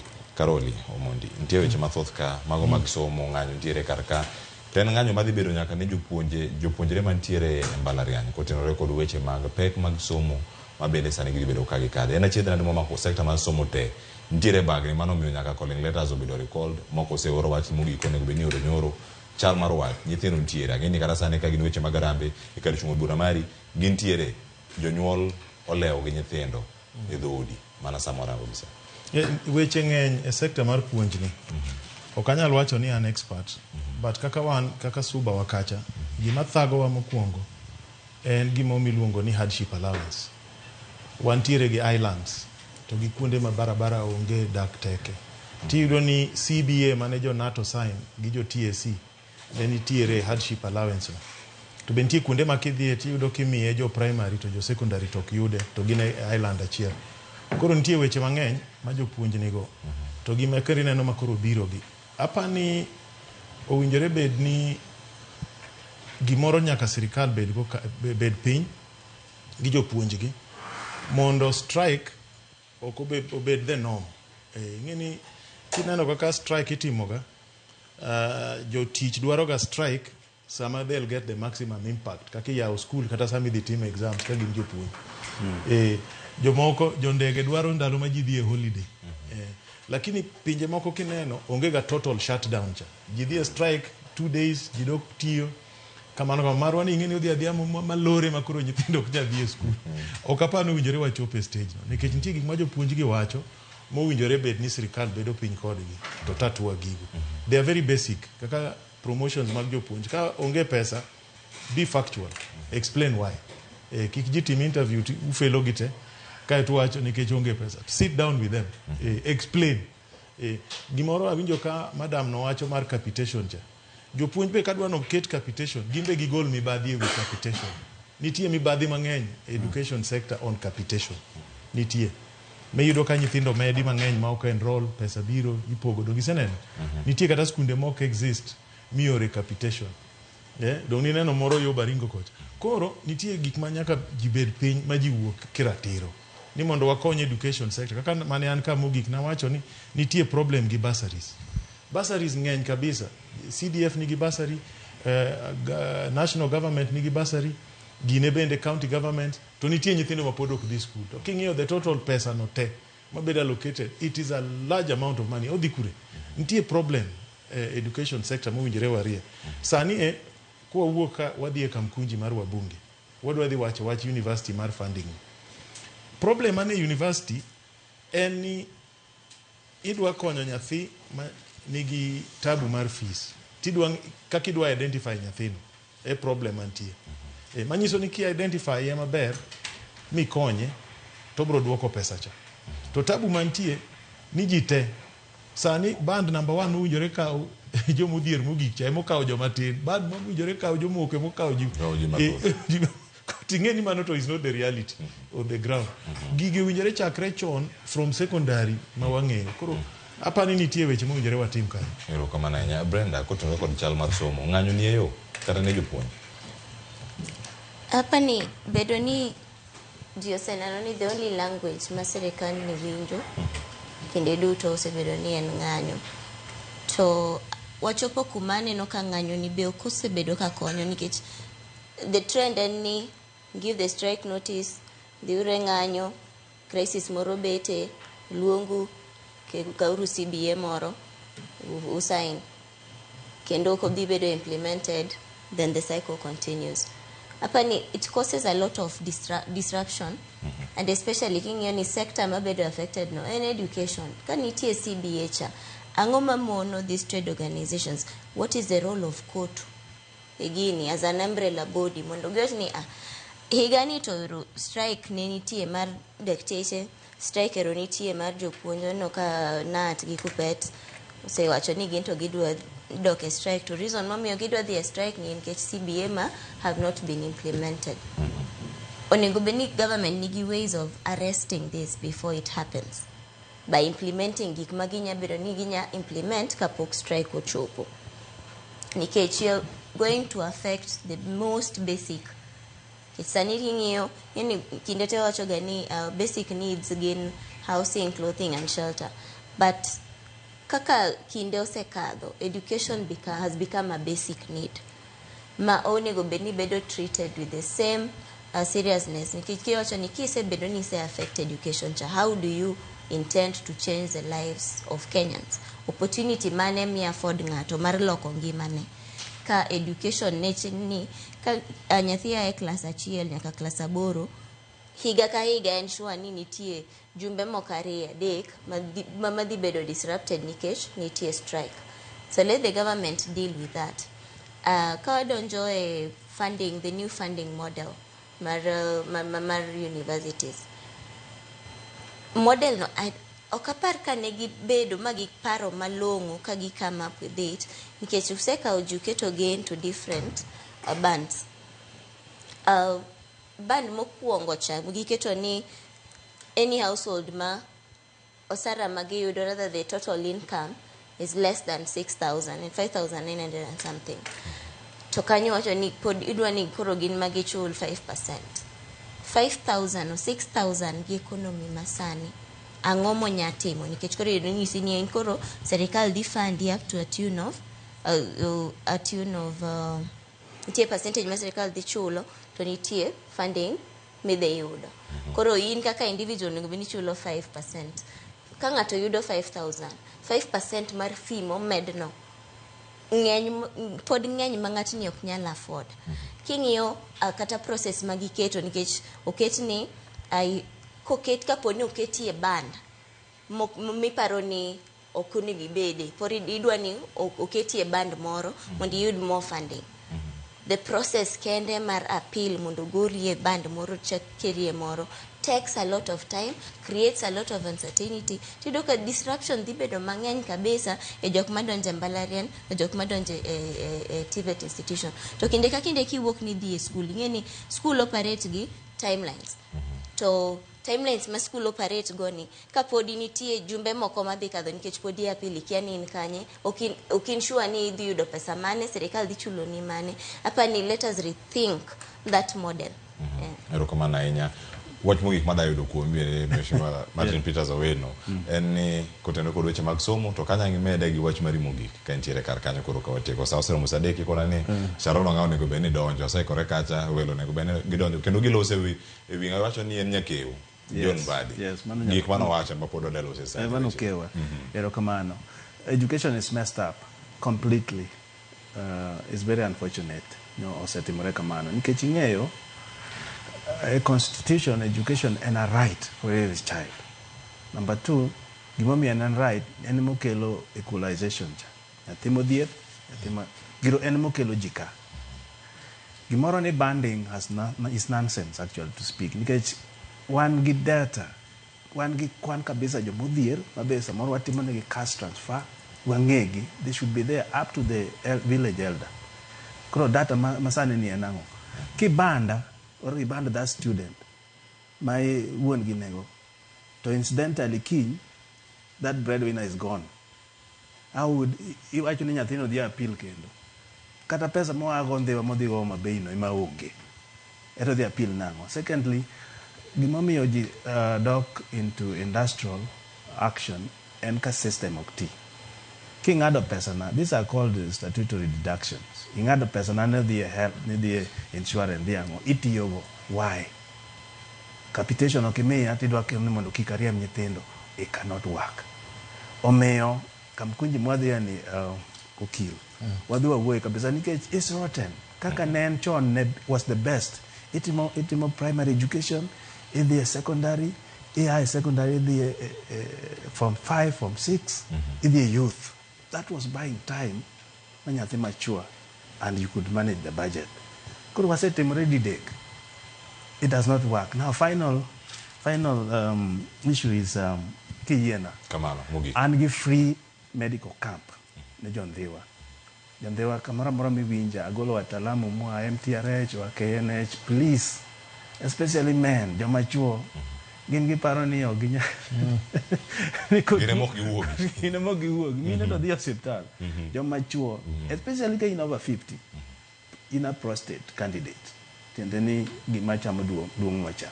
B, wabiro bedo gi screening mar cancer, moan gi connection gi MTRH ma Eldoret. Idhi thiedhi nono koyude early. Kikiwe odonje identity mohinyi. Please, kujeni, tokeni mkuje. Erokamano, tarik adi?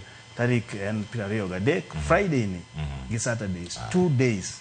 Dakteche moko be waloka. It's a field camp with everything. Location?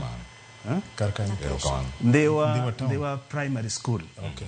Kochakore sa 12 okinyi nyaka sa 12 odhiambo. Koro chopi wach no konyisi. Mondo me giyud ng'eyo mathoth matimore kar kacha. Koro lemi wach mari Mugi thuolo mar nyiriri 30. Isha kanyo dakika achiel kod Brenda Kwa. Adwa mana kwayo ni national government oti very closely gi county government on monkeypox ni. Mondo sensitization, especially wajoma ae border gi. Sensitization obed motegno kanyo kabisa. Erokamano ahinya. Brenda, mari Mugi. Mara mogik en ni kata watemo introduce finance laws madhi touch on the finance bill. Kik wachak wanuo makosa manotimore mar making sure ni ji oko winjo tiend chik mora mora midwa loke. Erokamano nyakoro mojoma no Brenda Ongalo kil kama loka mano wan go de studio kinyi makono kachel kodaka Karoli Omondi, Jaod Bura ma Suba South, erokamano ahinya kaachiel koda ka Martin Peters Owino, Jaod Bura Mandhiwa. Erokamano ahinya kuom biro thuolo mar bedo koda okinyi ma kawuono e chenro ni mar piny kono no chal mar piny Kenya. Nyakoro mag jwang' twak mabiro en mar Mbako Romo kod nyawadwa Sharon Ong'ao. Sharon, awacho ni kika awach mathoth to in ma intie kanyo kidhi tayo twak ma kama wabiro achiel kachiel. Nyakoro mag jwang' oritang'o e chenro mar ariyo mar Mbako Romo kapok atieko gi wenda kar kae.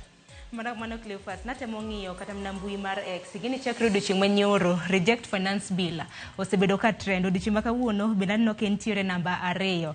Okang' ma kama endi biro bang' jatend migao mochung' ne weche mag omenda pacho ka John Mbadi ne oyango ni nitiere moko kuom fuondi mago mag paro mar chik mar omenda mano ma higane ma bende kidek bedo ni idhi bed ka idwoko. Tinyalo paro Cleophas me okang' ma bende rowere ne ng'anyo ne. Koro miyo kiny makawuono antiere gi jolony weche mag ochumi ma bende biro bedo ka golo iwacho ni golo kram no doke itwa mar mondo mi wangeni mage maduogo to mage ma bende biro bed kithicho kochutho.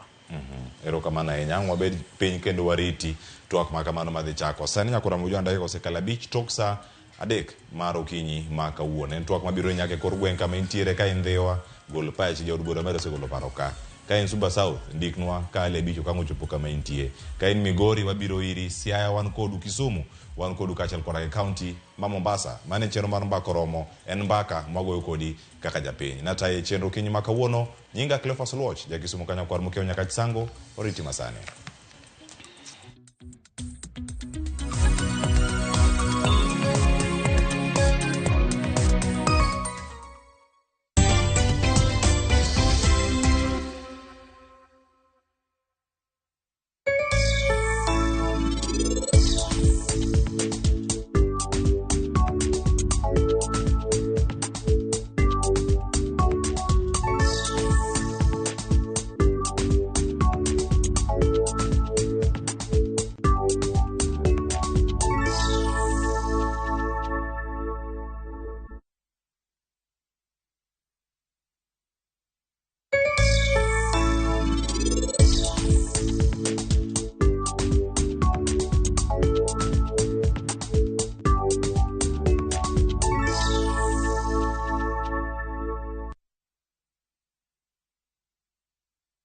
Jipange na View sasa imerudi kwa mbwembwe na vishindo. Jipange leo kwa nafasi ya kujishindia mamilioni ya pesa. Jipange ushinde na View sasa. Bonyeza *487*3# na uweke 50 bob tu au tuma kwa paybill number 724177, account number ikiwa ni nambari yako ya simu. Utapata content na point 50 za kuingia kwenye draw ya kujishindia 50,000 kila siku, milioni moja kila wiki na grand prize ya 3 million shillings. 3 million shillings. Jibambe na content nyingi zaidi, uongeze chances zako za kushinda. Jipange na View sasa. Weka 50 bob tu na huenda ukajishindia 50,000 kila siku, milioni moja kila wiki na grand prize ya milioni 3. Shinda mamilioni, mamilioni. Sheria na masharti kutumika. Imeidhinishwa na BCLB number 0000130.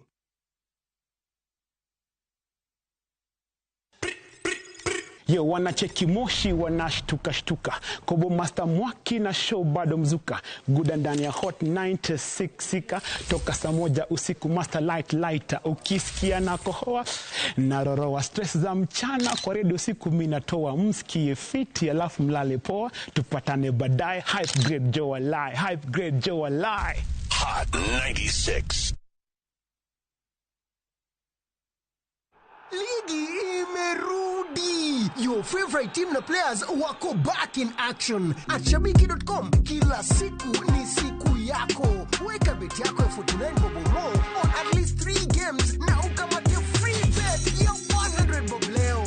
Not for persons under the age of 18. Authorized and regulated by BCLB license number 428.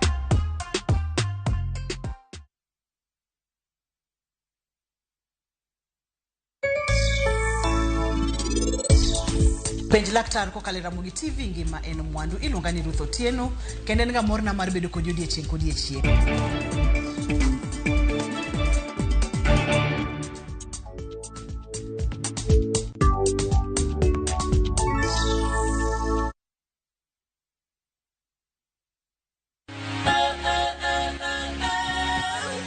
Okonyal rito mondo wadhi kodi e wuoth mopong' gi mo.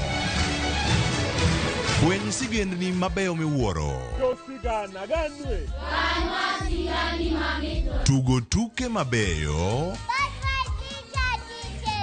Rom gi osiepe manyien.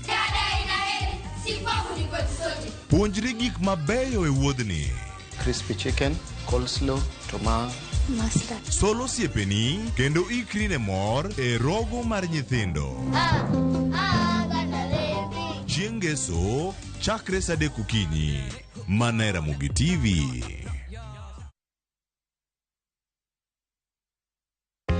Jothurwa, be usebedo gi gombo mar ng'eyo kaka cham wuok e kodhi nyaka chop kaka chiemo e mesa?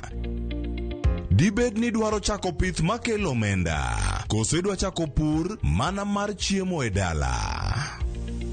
Wakelo ni yore mag chako magi duto e chenro mar pur gi ohala. Pur manyasani kendo manigi okang' mamalo to kelo yuto mathoth. Piny olokre dhi e teknoloji kendo puro kenana pur kaka ne manyachon.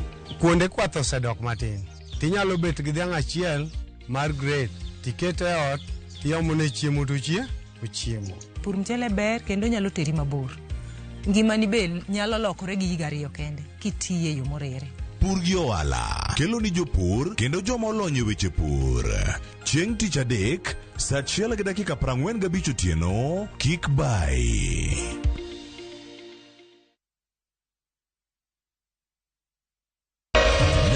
Ramogi. Regulation okodhi through gimiluongo ni public participation.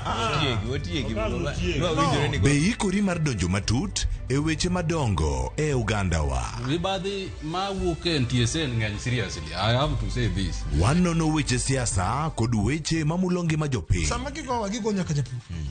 Nikech japur ni obro puro kande ni otere kare. Buch jopiny en kama wamiyo pek paro kachiel kod nonro ma intiere godo. Wan gi chike mabeyo matayo gigi waduto te. Ok diam wachnya every time ka ng'ato dwaro to waloko chike. Nyinga Trevor Ombija jandingo panga jo Nyakach dendo nombija taya nyakwar guok kocha pesa. Wanere kelo. Tich adek ka tich adek, saa 3 otieno, mana Ramogi TV.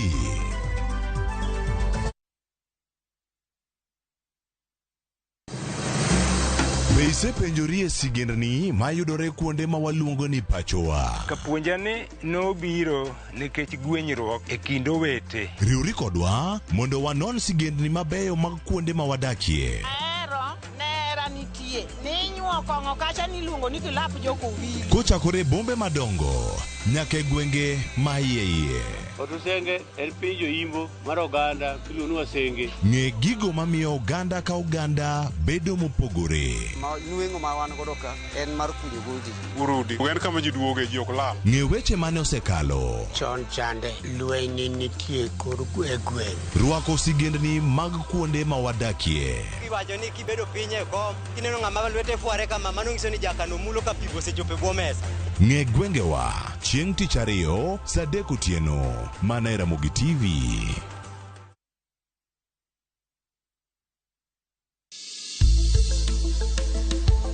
Ngimawa en gima duong' moloyo. Onego be ni wang'eyo kaka wadak, korka chiemo, exercise, nindo maber. Wakelo ni achiel kachiel lakteche man gi lony mar arieya e weche ngima dhano. Kikwa discriminate ne joma nigi ndulume to tikwa pandgi. Ng'eyo en teko. To kodok korka ngima mar del, bedo gi ng'eyo nyalo kelo lokruok maduong'. Wacho ni kendo Ruth pile ni e penj laktar kaindi chiemo watiyo godo mondo wageng' tuoche. Wabiro wuoyo gi ji e yo mabiro mulo chunyi kendo miyo pachi yawre. Obwongo gi del gin ga gigo motimre nade moriwore. Koro gimipidho obwongo mari luwore gi gino mipidho dendi. Riwri kod Ruth Otieno e penj laktar. Wuok tich nyaka tich abich saa 12 odhiambo, mana Ramogi TV. Penj laktar. Ngima en mwandu.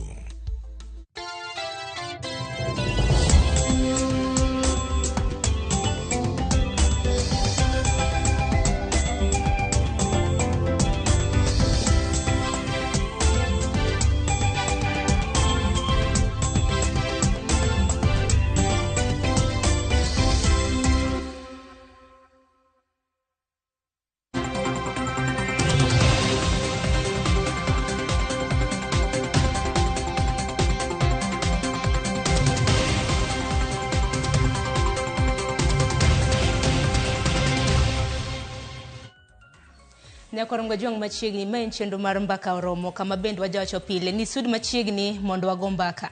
Odiochieng' kawuono mbaka ma bende wadwaro goyo en mbaka motenore kod paro mar chik mar omenda mano ma higani mong'ere gi dho ngere kaka Finance Bill 2024 ma bende kinde mosekalo nosebed kikwedo e okang' mager, okang' ma bende nochuno jatend piny Kenya mar mondo mi othiche oko. Dibed ni paro mar chik mar omenda, dibed ni fuondi mage mamoko chal ka gima duogo. Okang' makama John Mbadi ma bende jatend migawo mochung' ne weche mago motenore kod ohala bende nolieko ni nitiere moko kuom fuondi mago mag paro mar chik mag omenda ma bende biro bedo ka duogo. Achiel kuom geno osuru mong'ere kaka eco levy tax, mano osuru ma bende ijuoge mondo mopogore opogore molos koda plastic. Nitiere mamoko ma bende gin fuondi mamoko ma bende nitiere kanyo ma bende nowacho ni koro biro bedo kithicho oko. Inyalo paro weche motenore kod taulo mag ria mago sanitary towels ne nyithindo manyiri mago gin achiel kuom osuru ma bende koro wacho ni ok biduogo. Omiyo kiny makawuono en mbaka ma bende wadwaro goyo. Anene mbui mar Twitter reject finance bill pod trend nyaka sani. Antiere kod welo jolony weche mag osuru nyakwar Mgejwang', achaka gi CPA Masi Hongonge, harwaki ni machiegni nyalo mna moso jopiny. Oyawe ujoka mogi. Ero kamana inya nyakwar Mgejwang' mano CPA Masi Hongonge. Bende antiere gi FCPA Bernard Siero, hin bena mosi ni machiegni nyalo mna ka thuolo mar moso jopiny. Ero kamano Sharon, omoso jopiny duto ni oyawre uru. Omor vitwak makawuono ni makorom. Ero kamana inya nyakwar Mgejwang' mbakos chaka katika mano ntiere sigana moro mabene na loso hodichi manyoro mano motendre kod duogo mano mag osuru mopogore. We wawinja nena bang'e wabro bedo kwanono ni matut kotendre kod osuru mabende higeno duogo mage gi mago mabende ok biduoke. Elimbe mare e gwenge mage Kisii Nyamira juma mokalo, Jatend piny William Ruto ne olieko mar duoko kendo moko kuom osuru manothi choko e paro mar chik mar omenda ma higani. Tulikuwa tumepanga mpango mzuri, tulikuwa tumeweka bilioni 130 kwa budget, lakini mnajua hiyo budget ilienda segemnege. Mnaelewa hivyo? Kuna watu walipigia kelele mpaka hiyo budget ikapotea. Sasa mimi nimeambia Malulu hapa na wabunge wenzetu, sindio? Tutaenda tupange tena. Bangli ko dwaro mar duoko kendo moko kuom osuru manothi choko e paro mar chik mar omenda ma higani. Mabende nothi choko bang' ng'anyo mag rowere manotisi kaka Gen Z. Piny owacho nitiere okenge mogik mar yango yore mamoko monyalo yaro godo bade ne choko osuru. Okang' makama en mar loko chik osuru mageto loko chike mag osuru. Kasani nitiere kidienje 47 mag osuru ma migawo mar omenda geto menyo kendo pedho ne od bura mondo puodhi.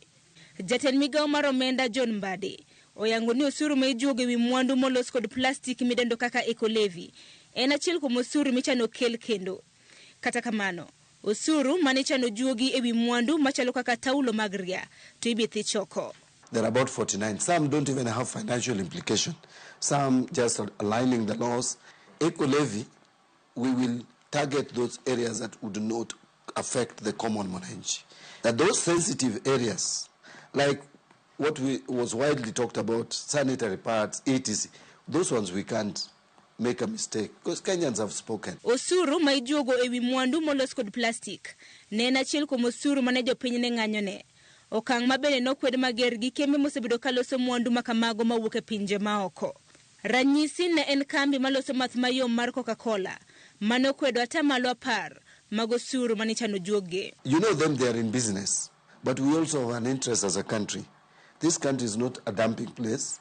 So we are saying if you are creating, if you are injurious to the environment, then you must pay for helping make good what you have, the harm that you have caused. Okang' makama medo nyuolo ng'ur kowuok kuom moko kuom jopiny. E mbui mar X, ywak makama osebed ka ichwalo kokalo e ote mar reject finance bill.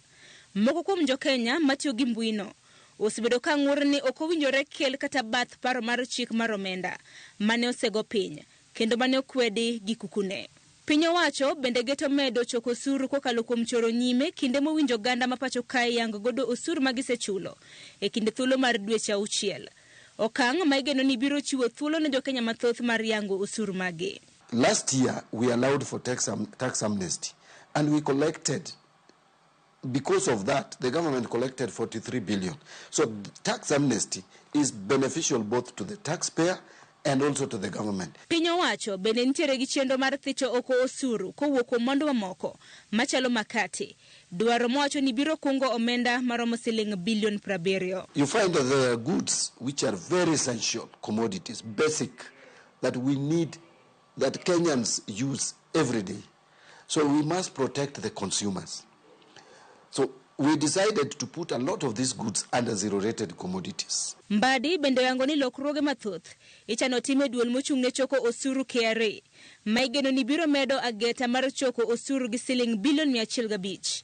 Magi duto ichano tim ka odin bugo mag kwepo choko osuru kokalo e yor lony manyasani. If we do reform KRA the way we want, the way I am thinking about KRA, we can get no less than 400 billion more.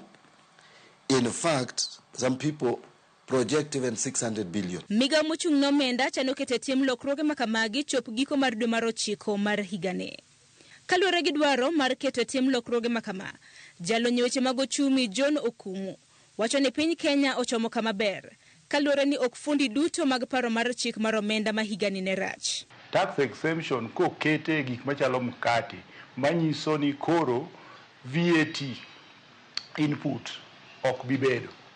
Sama input ok bibedo, refunds mano sirkal biro save on tax VAT refunds maybe dware mondo odwoki. E kinde mokalo, jatend piny andolando ni piny owacho chano duoko chien omenda motiyo godo gi siling bilion 177 gi dwaro mar holo siling bilion 169 mar dino fuok ma yando we bang' paro mar chik mar omenda ma higani yando thi choko.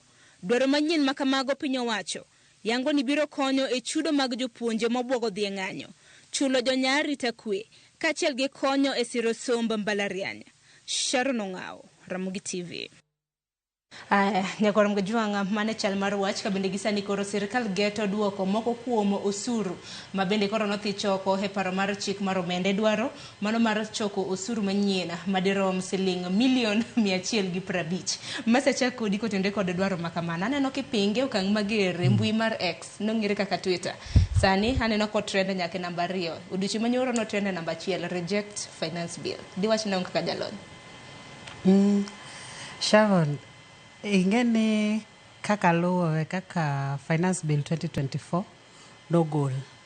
Nwa paro ni gimanwa nyalo fall back on au manwa nyalo tiyo godo then finance bill 2023. To koro kajiche ot ming'ade bura bochako wacho ni finance bill 2023 nen illegal. Koro nikech serikal to chuno ni nyaka chok pesa. Koro matiende ni ang'a wadhi tiyo godo. Ne nyaka wabede gi okang' ni luwore ni kamae kaka serikal dhi timang'o, dhi choko pesa. Nikech serikal to chuno ni nyaka timang'o, nyaka chok pesa. Koro king'iyo finance bill 2024-2025 ni no kata kane igole oko noko wach ni orach te. King'iyo ne nitiere kuonde mane beyo mane ng'iyo weche ang'o, weche jopiny. To koro ne nitiere gik mane richo ma be jopiny nowacho e public participation ni nitiere okenge mane ama clauses mane nitiere finance bill mane ok beyo, nok dhi gi jopiny mang'o maber. Ma kane jong'ad bura dine no winjo wach jopiny sano endo mane ndalo public participation apani dino kwa bedo gi weche mang'eny kaka nwa bedo go nieni. King'iyo kaka sani eni an kang'iyo nyoro kadhi e simba tayudo ka bank osendikona ni excess duty mar gine pesa mar golo pesa.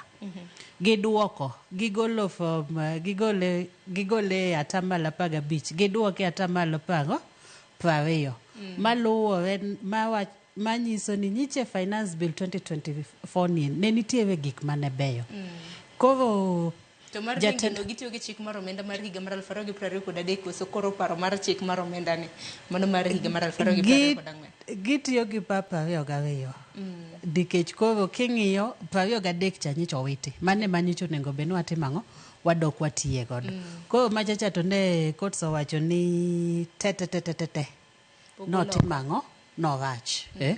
Koro nyaka jatend migao mar omenda nyaka duogi manyiswa ni gigie ni moko kuom gi nyicho kricho to kata moko mane nyalo bedo ni ok ber ahinya mane ok ber gi jopiny ahinya inyal timang'owa inyal losi. King'iyo kaka zero rate mane wacho ni essential commodities ama gik mwatiyo godo pile machalo kaka mkate dhi bedo zero rated.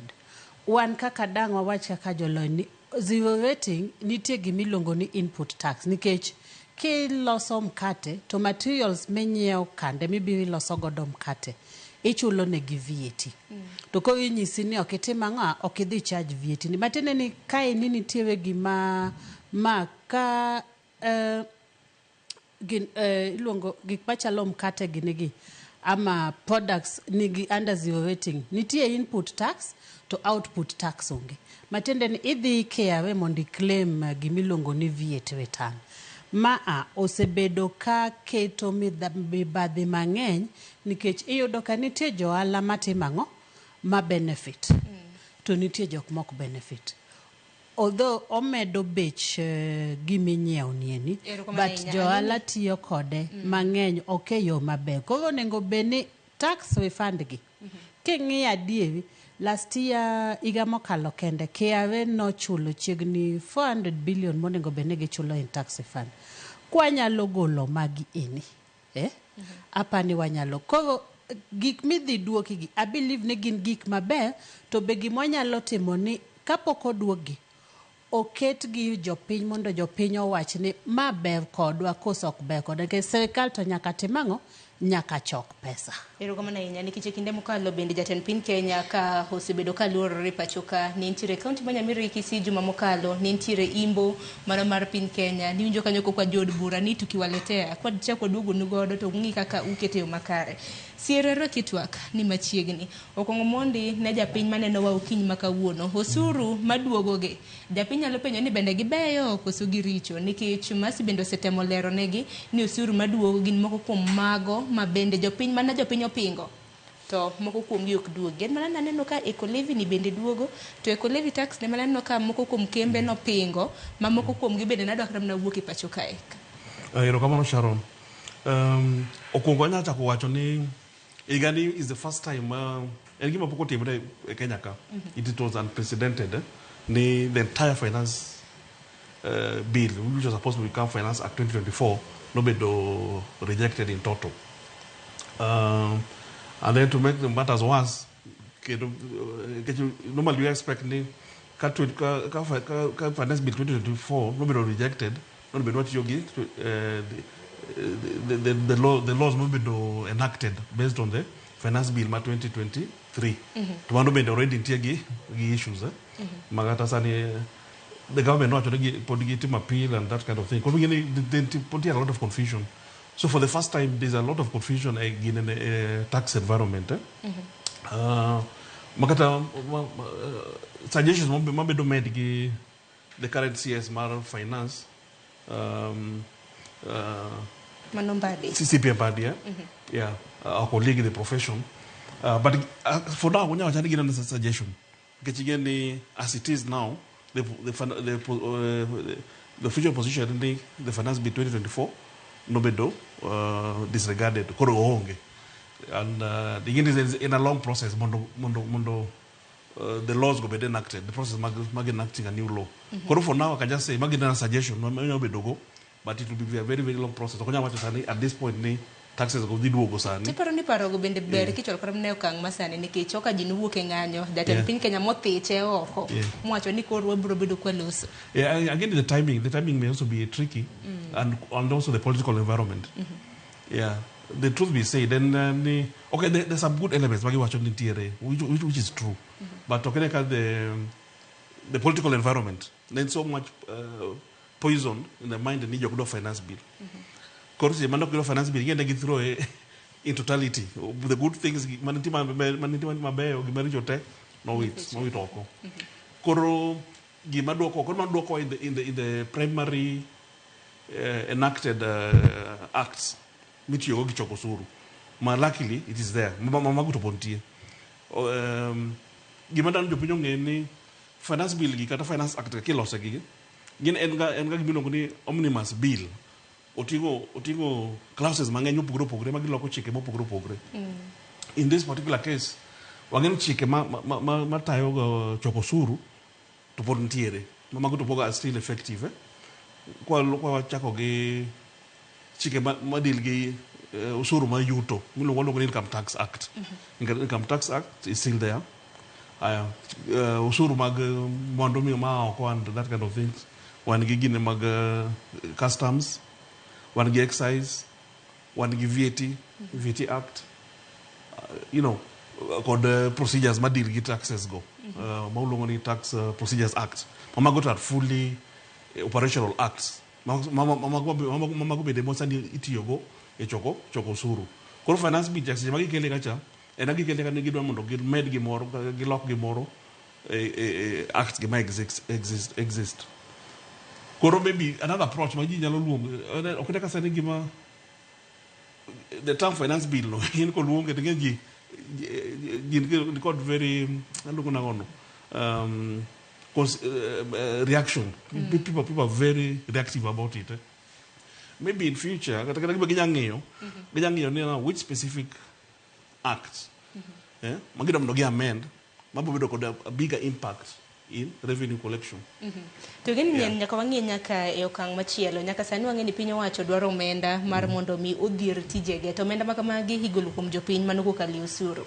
Akento wacho ni wani crisis gi sani masi nikech kineno dwaro mano mar duoko moko kuom fuondi mago mag finance bill iwacho ni proposed amendments gin 47 mago lokruoge mopogore ma bende koro idwa kel mane finance bill mano ma higani. Dwaro mar choko osuru manyien bende piny owacho gino ni ka giduoko amendments makamago gibiro bedo ka gichoko osuru madirom $150,000,000. Koro samoro masi inyalo mana lero nwa ni gik mage mabeyo ma samoro nantiere finance bill makama ma samoro koro nyalo duoki. Achiel kuom gina neno wach makate zero rating. Osuru ma bende idwa gol kuom makate, osuru mane idwa kete pads kata mana taulo mag ria bende naneno ka gin moko kuom gima bende kigolo. Sharon, king'iyo nitie gima niluongo ni eco levy. Mama en achiel kuom gik manyiche jopiny otamore. King'iyo ni eco levy ne en ushuru manidhi keti ka ing'iyo maber to ok ne en gima nene rach kamanendo. Nikech eco levy ning'iyo ni en ushuru migolo e gik ma kitiyo godo to dhi ketho loya mar piny. Nen ushuru mane dhi on waste management structure. Koro gima pani jopiny nok nyal bedo ni winjo ni to kuchoko ushuru ugine ni uchoko nikech mondo los weche ma uket mikakati mar weche mar yugi. Tidhi ti kode nang'o.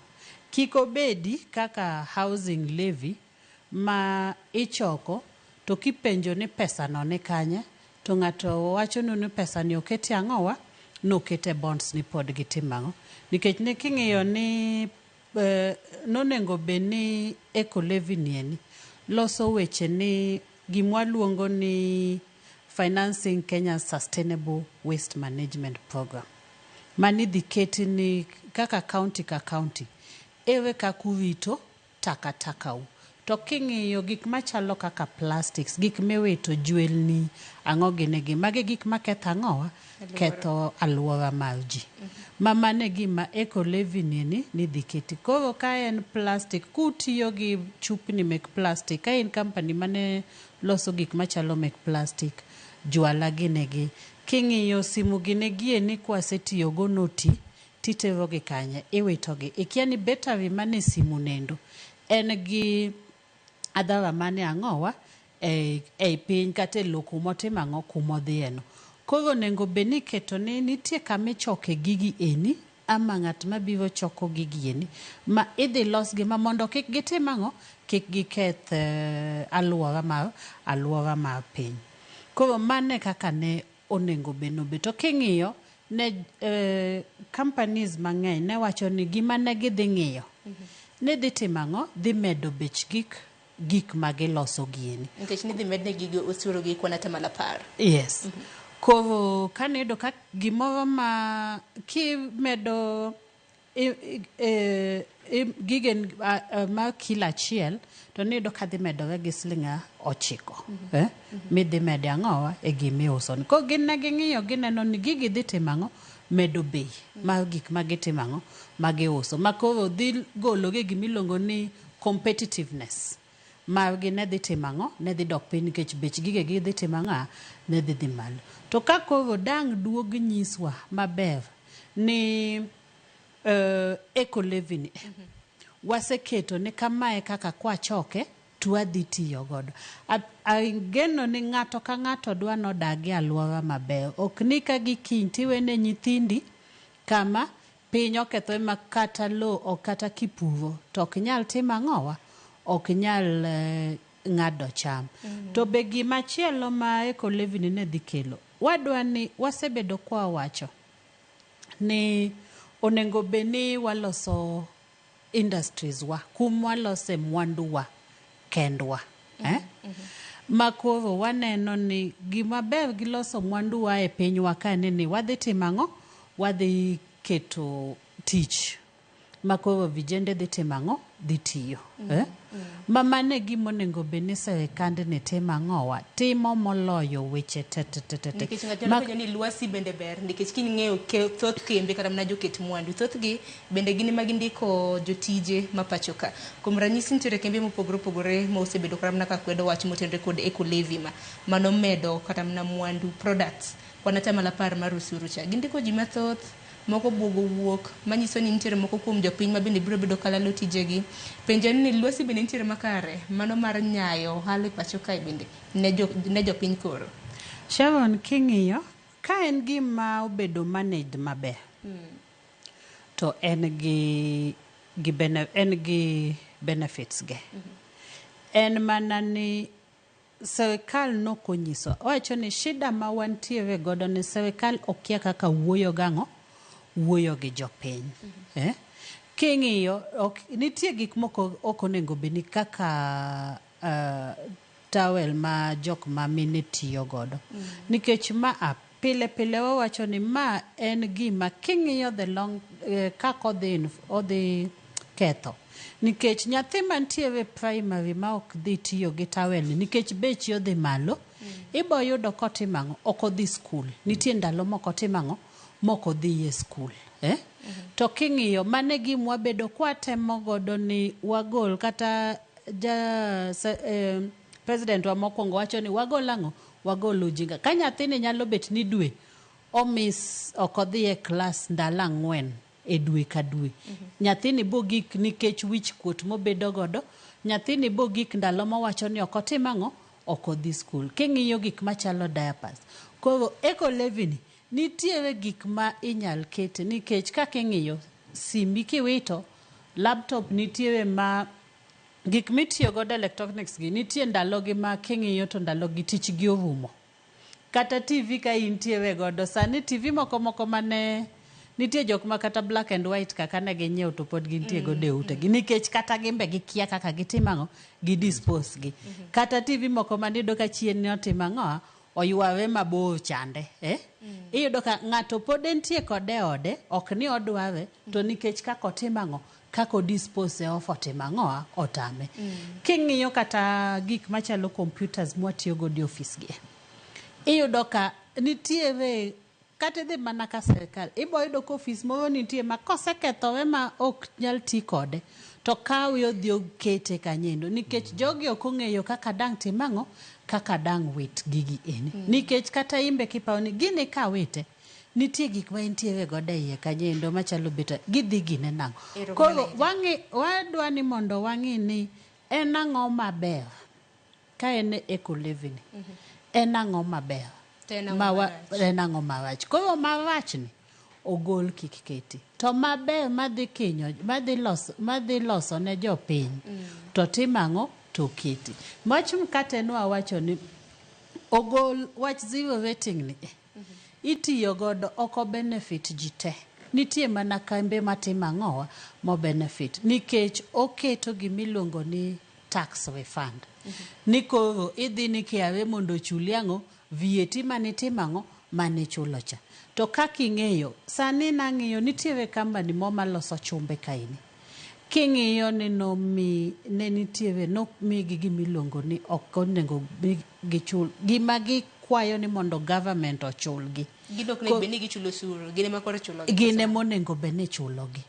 To king'iyo kigole gimiluongo ni zero rating, itere tax, imiluongo ni tax exempt.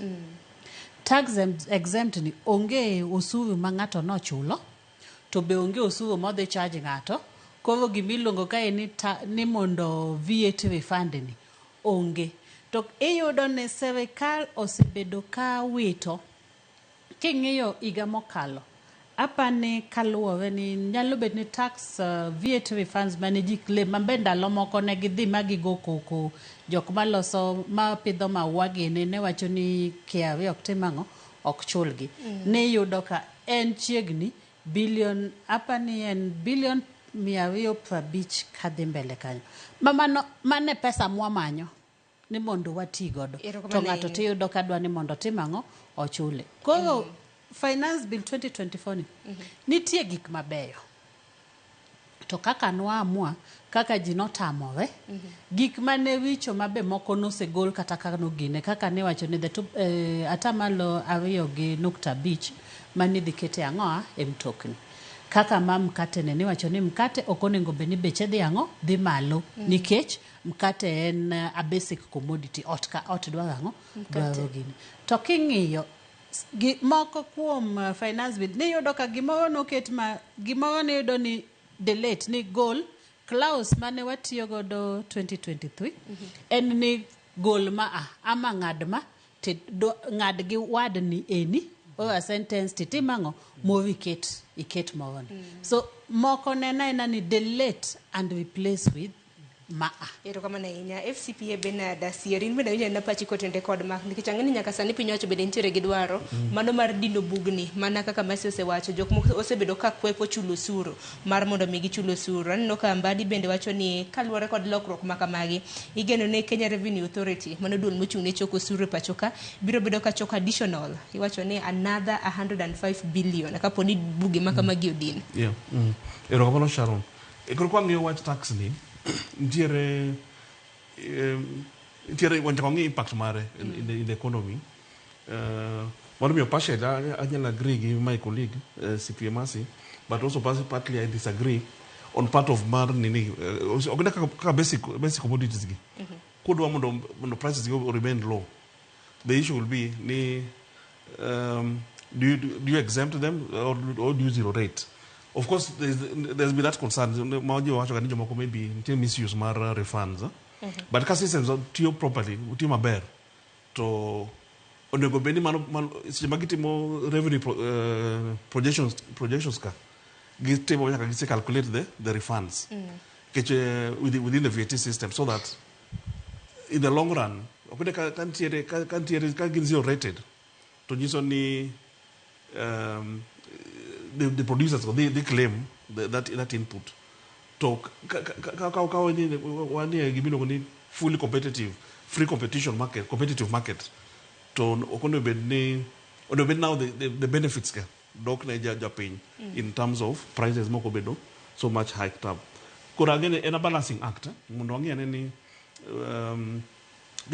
nano ka ker no so no wache magwacho ni gidata mo reduce gina mag claims gi mag VAT refunds but in a very delicate issue kese mo reduce no it also depends on how the effects like let's say a good example in the horticulture market horticulture market Kenya in totality in terms of revenue mokelo in terms of employment mo be employed in that sector and then these are multinational companies the tax environment is not favorable. Is what just move to the next door. Dongara Coca-Cola bende no bogo kramna buke pachoka pono no ni weche muten record ko levi gi buke tetem. Ikonya ko ngi mano very clearly because wanyalo keto something ni ko waketo ni wagolo dini what more block that's zero rating mondo gi claim their VAT to gen bende ginyalo timo ngono wanyalo lose that those kind of investments. Koro gin gik mondo beno ngiyo mondo deka ginyalo bedo balanced. Aya Kodok issue mar KRA, making it efficient. Yeah, I agree. I agree. The CS, man is an area man they can really get a lot of time. Give make KRA a bit more efficient in the collection. There some small things maybe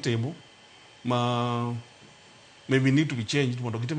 Increase the revenue because the main focus and how to increase the tax base.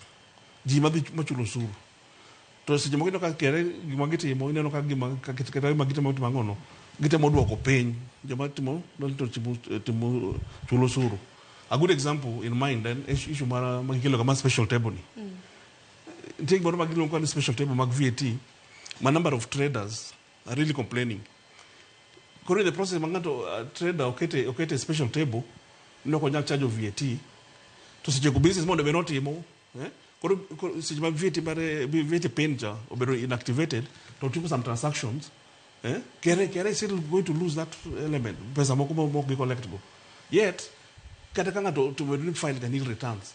When you file nil returns for 1 year or 2 years, but the next year get poko business. Okinya punish ngatoni for this period no business okinya file nil return. Dona neno kan ne gichoro nyime nikech kaluwore kod badi odwaro mar mondo mi chor nyime gi 6 months iwacho ni tax amnesty gi 6 months mar mondo mi ochiw thuolo ne jo Kenya mar mondo mi file returns mag nikech wacho ni mane yo mabende piny owacho bende biro bedo ka yudo go dusuru. Okay, issue kaka mag amnesty is okay is Kenya lo amende mondo gi attract jomoko ma maybe no chulo sura and that kind of thing mondo okabam to kod wante mwacho na initiative magiketo gi ntemo ko magiketo ma hinda collection of tax yet the kagin code efficient system mondo bene ng'iyo ni ngani kata ko file nil returns gima mondo bene ko verify is it are those nil returns correct or not as opposed to kete gima ngilo special table kodo get a special table then get deactivate that pin also get a special table cha ngani collect ngono VAT kodo that way there's a way magbele lose go taxes kai kodo maga things in my mind get simple things manya nyalo tem administratively to ko chono nyaka get a finance introduce a finance bill wanyalo ng'yo the acts themselves wanyalo ng'yo wanyalo ng'yo Kere Act or wanyalo ng'yo Tax Procedures Act. Just look at the specific issue. At the same time. In fact, my advice is, when I advise the government, they should just look at few things with maximum impact, as opposed to yeah. When you Tax Procedures Act, okay. We should change amendments. When you Tax Procedures Act, team to increase the efficiency of our collection. Then we just bring it as amendment to the Tax Procedures Act as opposed to introducing another finance bill. Tingeni ka unin chinteri prario to lokroge makamagi piny wacho geno ni gibro bedo ka gichoko magiket in place wacho ni giket kare rom kanyo giko mar dwe mar 9 mondo chinteri pradek mano mar dwe mabiro koro penjen mana ni bende is it enough time nikech public participation bende ngini ntiere manyaka jopiny bende sum pachgi nyaka sani king'ora na mbui mar X natemo kara na ng'iyo moko kuom tweets mabende oganda ndiko ka en reject finance bill to bende aneno ka en reject finance bill gi reject finance act mano mar higa mar 2020 wangini bang doho kano sethi choko chik mar omenda mar higa mar 2023 nek beni kata ntiere resruok moko mabedi biro ne oganda kuom ranyisi king'iyo VAT mar fuel no gole from 8 to 16 sani nengo fuel ang'eni buore Nairobi ka wanyi petrol nengo mar siling 188 nano ka jomoko wacho ni mano dine bed no sedok piny ntiere road levy maintenance levy mandeg bedi dok piny mabede no mede gi siling 7 nyaka siling 25 koro weche ng'eny mase dibed ni koro chalka gima ng'anyo moro bro bedo ka limbo ka nikech chalka gima koro jopiny bede koro sejok mana kaka ni wacho weche motendu kod eco levy bende mano miyo kata mna jopiny rowere wuok oko mar dhi ng'anyo to koro wacho ni nitiere fundi mabeyo to fundi moko bende richo king'iyo onengo jatend migao mar omenda kata kiduoko gigieni to konego duok giluongo ni finance bill oloknegi nying nikech king'iyo nitie gima timore pach dhano ni kasetamora gimoro to kiduoge tichaki inyisa kata pok ang'eyo gima nitie gi nyinge cha to wiya noseblock ni an mano gima kadwa ko onengo kele to kik luonge ni finance bill gimany kaka gitimango gik maging'eyo to kaka nwase owacho ni gigi gin 47 midhi timango midhi duoke to moko be onge ni kata ni ena kaka nowacho ni delete and replace mago ema moko idhi timanga idhi loka nying mago to onge ng'ane gang'o ng'ane ne giwach godo to king'iyo mane nigi weche mang'eny emwacho ni okelgi e public participation mabe gino nego benwa timo kapok oromo doma nikech kong'iyo telo to be ka nitie dalau nyaka wa support ang'o nyaka wa support wuodwa mondo to be pesa sirikal dang' iwacha ni wadhi timo kamae ni ka in gang'o ka in gi pesa mitimang'o mitiyo godo. Koro wang'iyo ni ang'awa mwanyalo ma sirikal nyalo yudo godo pesa magitimang'o magitiyo godo. Okado wacho sisa kae to nitiere jomoko nikech pesa motiyo godo no kata mana kuom ranyisi nderni ma bende jatend piny Kenya nasingode kata oganda ni biro bedo kilos igolo kanye mane osuru to ka pesa onge ka pesa onge to gigi idhi tim nang'o. Sani king'iyo nitie mbalariany ma kata msara ok otimang'o ok ochul. Nitie nyithindo madhi skul sani jopuonj wacho ne gidhi gomo nikech capitation ok timang'o ok ore schools kaka timang'o kaka dwarore. King'iyo mbalariany pesa ok matinde ni pesa ni ang'o pesa ni onge. Koro ema nyaka koro wakony wuodwa mondo ti wakonye ni kwangi wasire wanyalo nyiso ni kama ka inyo japiny to koro wasira nikech koro en wuodwa gigi okiny japiny kaka nitie osachni maricho tidhi gol. Emomiyo unu ka mar hero ne jopiny okinyi ma kawuono. Mar mondo mi ng'ato kodhi e mbuine kik ondika ni reject finance bill to tie gima owacho donge. Koro king'iyo idhi ng'iyo anena ni eco levy ni kokele.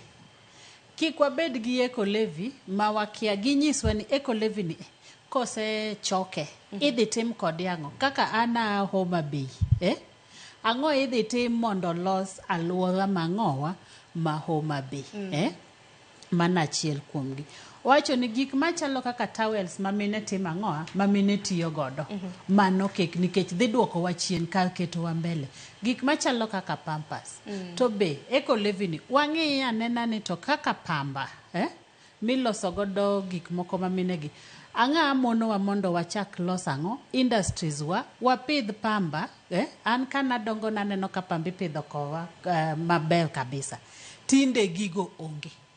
Ang'o omiyo koro dang' wabed nang'o gik machalo kaka pampers gini miloso mana gi pamba watimang'o wagolo mana oko ang'a mono wa wan be watimang'o koro pesa ni kodhi ochoke jopur adi midhi mi subsidy mondo timang'o opur pamba mondo watimang'o wachak loso to nitie kembe mane ang'o idhi tim ne kembe manyalo loso gik machalo kama mondo timang'o osetap thurwa kaini mondo gitimang'o gilos weche tich mondo losi.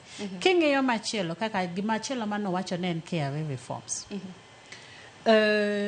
Gima dang' ing'e Sharon ni ng'ato nyalo tiyo mana gi chuny maber ka imbe king'e ni kang'iya kanyendo to odini maber nitie kaka itimang'o i benefit gi to ka tiji ni yeni onke nitie kaka ing'ur to kinyal bedo ko igene jo KRA gin jok ma ang' nabi wita nyisi ni Sharon pok ichulo gima kama koro inyalo timang'o kaka sirikal wacho ni onego bed ni timo kama to kopo ni an gi ng'ur e chunya tabo wacho ni onego bed ni chulo sirikal $1 million mondo kaka wabet kod piny wago kwan onego bed ni chulo sirikal $1 million tato samoro sama biro ne nino abiro ka piny ogoya awuotho kuok gi nomaka tien wuochna gi nobarore ka biro timang'o biro joala iwinjo maber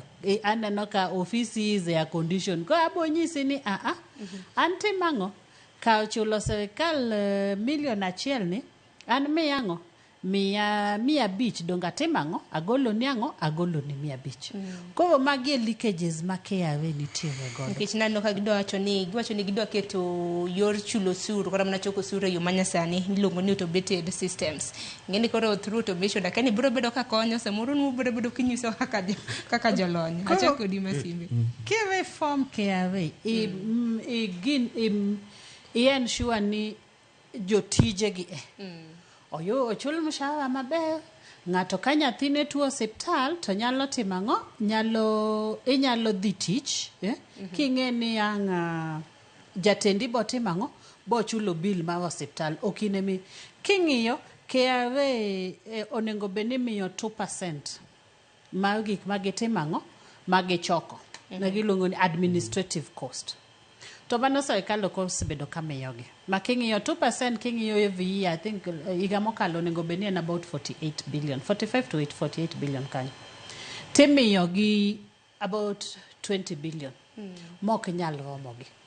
Kana wegi jo KRA moko nyisa ni sani ni kata meeting mondo gibed gi meeting kata ni gitrain jomoke hotel. Hotels otamore ok nyal timango nikech ok ginyal chulo. Jo KRA kata ituo sani dhi hospital. Nitie hospitende ka ginyisi gibonyisi nitie hospitende mosetimango otamore ok nyal miyo gi kata mango kata mana thieth. Koro king'iyo kamanendo. Ang jatich ang no dhi otino kelo ni kosang no tini adhi thiedho godo. Kata mondo mshacha budho adhi atimango. Ko mage reforms bonengo beni timango iloso KRA mondo waen sure ni pesa ni 400 billion is en pesa mang'eny kabisa. Mane pesa mwamanyo. Makanyalo bedo ni nyalo donjo.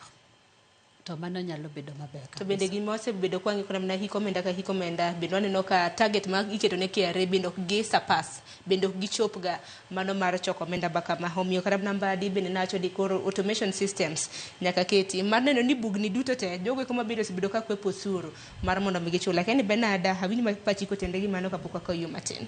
Yorokobano Sharon ku much mar automation mar KRA I'm aware ni sani already is on gisetemo and there's quite a lot magisetemo is in place and I'm enhancing it and also to be facilitated kaka my colleague wachono mondo KRA as a body obed facilitated obed fully funded mondo this automation process obed fully activated that way gidi temangono gidi expand the tax base gidi kedo mang'eny mano nyocha within the tax base mondo bi odonji mondo temangono ochulo osuru madwarego alafu kendo watch target mosebedo kiwacho ni again target bo depending performance kecho kete ka largely most of taxes gi for instance and income tax onge kaka KRA boyudo pesa mang'eny mar income ka an awuon kaloso income no kapok an income kechinge ni as an individual or as a company nyaka loss income no yuto no nyaka bed gi yuto no mondo kore ka KRA timangono yudo portion manager like in case of corporation tax 30%. In case of for employees the PAYE nyaka bedi jitio people are in formal employment e ka ginege osuru gi yudo koro en gima anyawacho ni na a vicious cycle konya mondo collections mag KRA di malo economy uchumi nyaka bende perform maber. Yeah.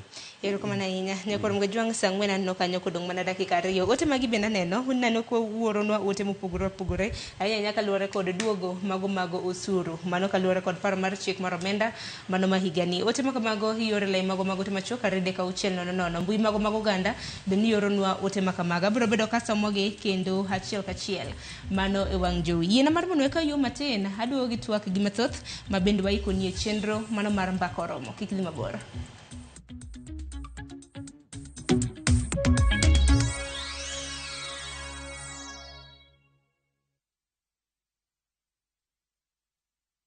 Jipange na View sasa imerudi kwa mbwembwe na vishindo.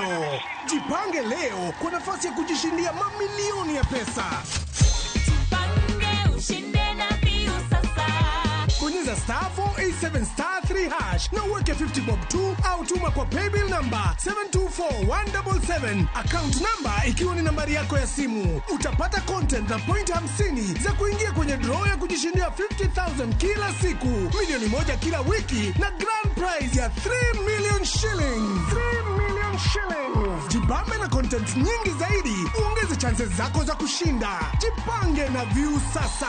Weka 50 bob tu na huenda ukajishindia 50,000 kila siku, milioni 1 kila wiki na grand prize ya milioni 3. Shinda mamilioni.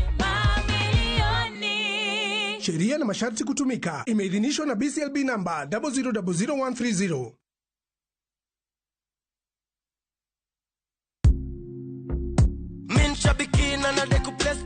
Naitwa Daniel Kimanzi, nimetoka Kitui County. Mimi kazi yangu ni I'm an engineer by profession.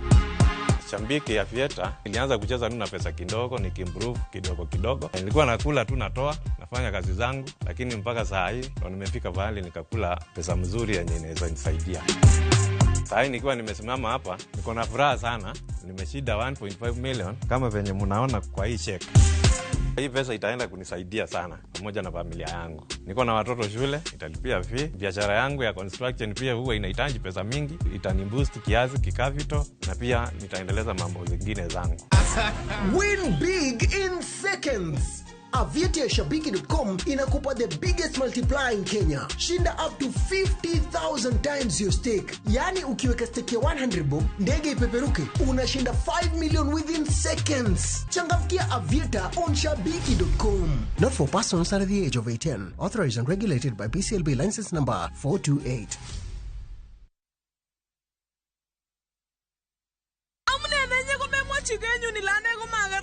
Tuguk tugul ko kimi komye. Ak anendet ni kwawech. Is Kalenjin your language of the heart?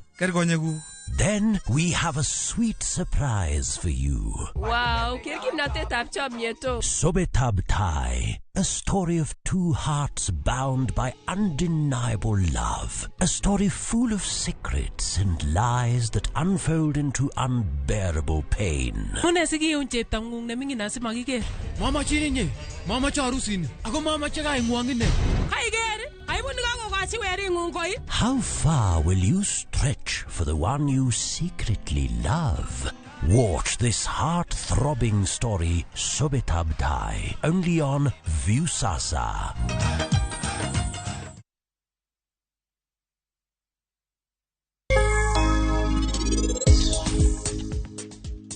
Penje gimoro. Debedi en in ema wayuo padi tok an. Karadi timo gik mitimo sanigi. Kokidwa pilo gonge tibo ni nonad. Chalni inikian an ngano. Onge ng'ata piny mabro keta kae nyaka chiemo. Bende iniwinja maber. Odiochieng' ma an abro wuok kae. Tugo mora mora ma jogi tugo kae an awuon abro loke maber. Kasto bang'e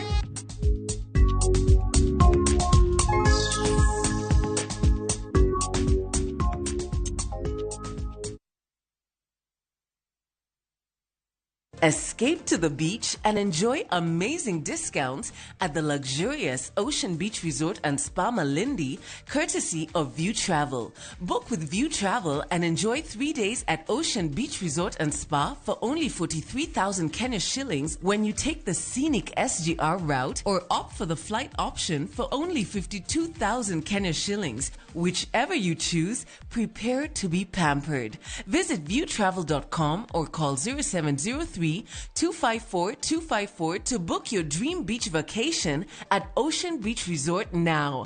View Travel. Dream, explore, discover.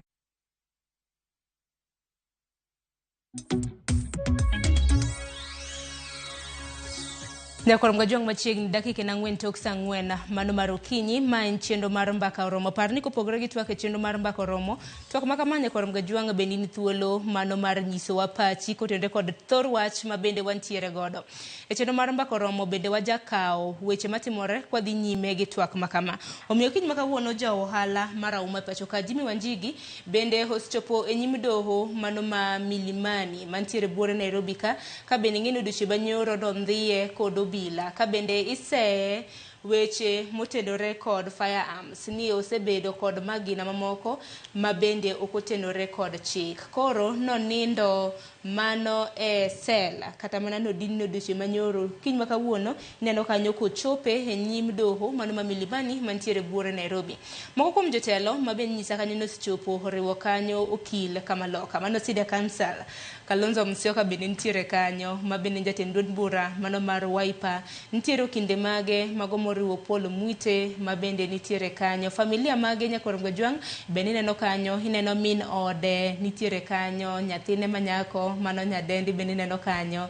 Ntiere Senior Council bende minwa bende nyisa ni nitiere kanyo nyakor mgajwang. Wantiere gi jafwambo marwa ma bende luonwa chal mar wach makamano ka bende duche makawuono bura makamano ibro bed ka iwinjo ni to en wach mane mabende koro idonjo ne godo. Seyo en kaluwore kod wach motenore kod firearms mago magina moko puodhi mabende koro ise godo. Inyalo paro kinde mokalo bende kane obila jogo eko manyaya arita kwe nodhi omonjo dalane ka bende manye. Mane en achiel kuom weche mabende waluoni. Machielo mabende waluoni machiegni Nyakwar Mgajwang' en masira mar apaya mabende notimore e gwenge mago mag Miga machiegni kod Salga mano e wang' apaya mano Nakuru mabende noriwo nyamburko moro kido mar bas mabende notumre gi nyamburko moro mar ji giwegi. Nyamburko makamano nowuok Kisumo kadhi Mombasa. Nyaka sani inyisa kanyo ni ji 13 owito ngimagi ka ji mamoko 55 yudo hinyruok makoni kod kocha. Weche timore mathoth kawuono Nyakwar Mgajwang'. Jogo eko mabende yudo thieth e osiptende mopogore opogore nyisa kanyo ni ji 55 ji 13 to osewito ngimagi kaluwore kod masira manotimore e gwenge mago mag Miga mantiere machiegni gi Salga e wang' apaya ma Nakuru kochomo gwengegi mago mag Nairobi. Mano masira mabende noriwo nyamburko kido mar bas manoting'o jowuoth kawuok godo Kisumu kochomo gwenge mago mag Mombasa. Weche mathoth timore odiochieng' ma kawuono. Attorney General bende biro bedo kachamo muma. Nitiere kanyo Kawira Mwangaza buche e nyim Senate bende biro bedo kadhi nyime e kind buche mamoko. Bende biro bedo katimre kadhi nyime gi chenro makama wabiro bedo kwa kilo ni achiel kachiel. Aduoga ni network marwa okinyi makawuono kaluwore kod duogo mano mar osuru. Asebedo kaneno ote bagi abiro bedo kasomo kadhi nyime gi chenro makama. Kata kamano wach motenore kod reject finance bill ni mano mar higa mar 2024 gi weche motenore kod chik mar omenda mar higa mokalo mabende doho bende nothichoko. Masi akele twaka ahinya nyako tenre kod chik mar omenda mabende doho nothichoko. Jopiny nageno ni bang' doho ka koro osethichoko wanyalo yudo fuong'ruok moro ahinya nyaka luwore kod osuru mamoko mabende nomedi e chik mar omenda mar higa mokalo manyaka sani koro okti. Kata doho nowito chik mar wacho ni mane dhi chokgo pesa ma 2023 to man jatend piny be nogolo chik ma dhi chokgo omenda ma 2024.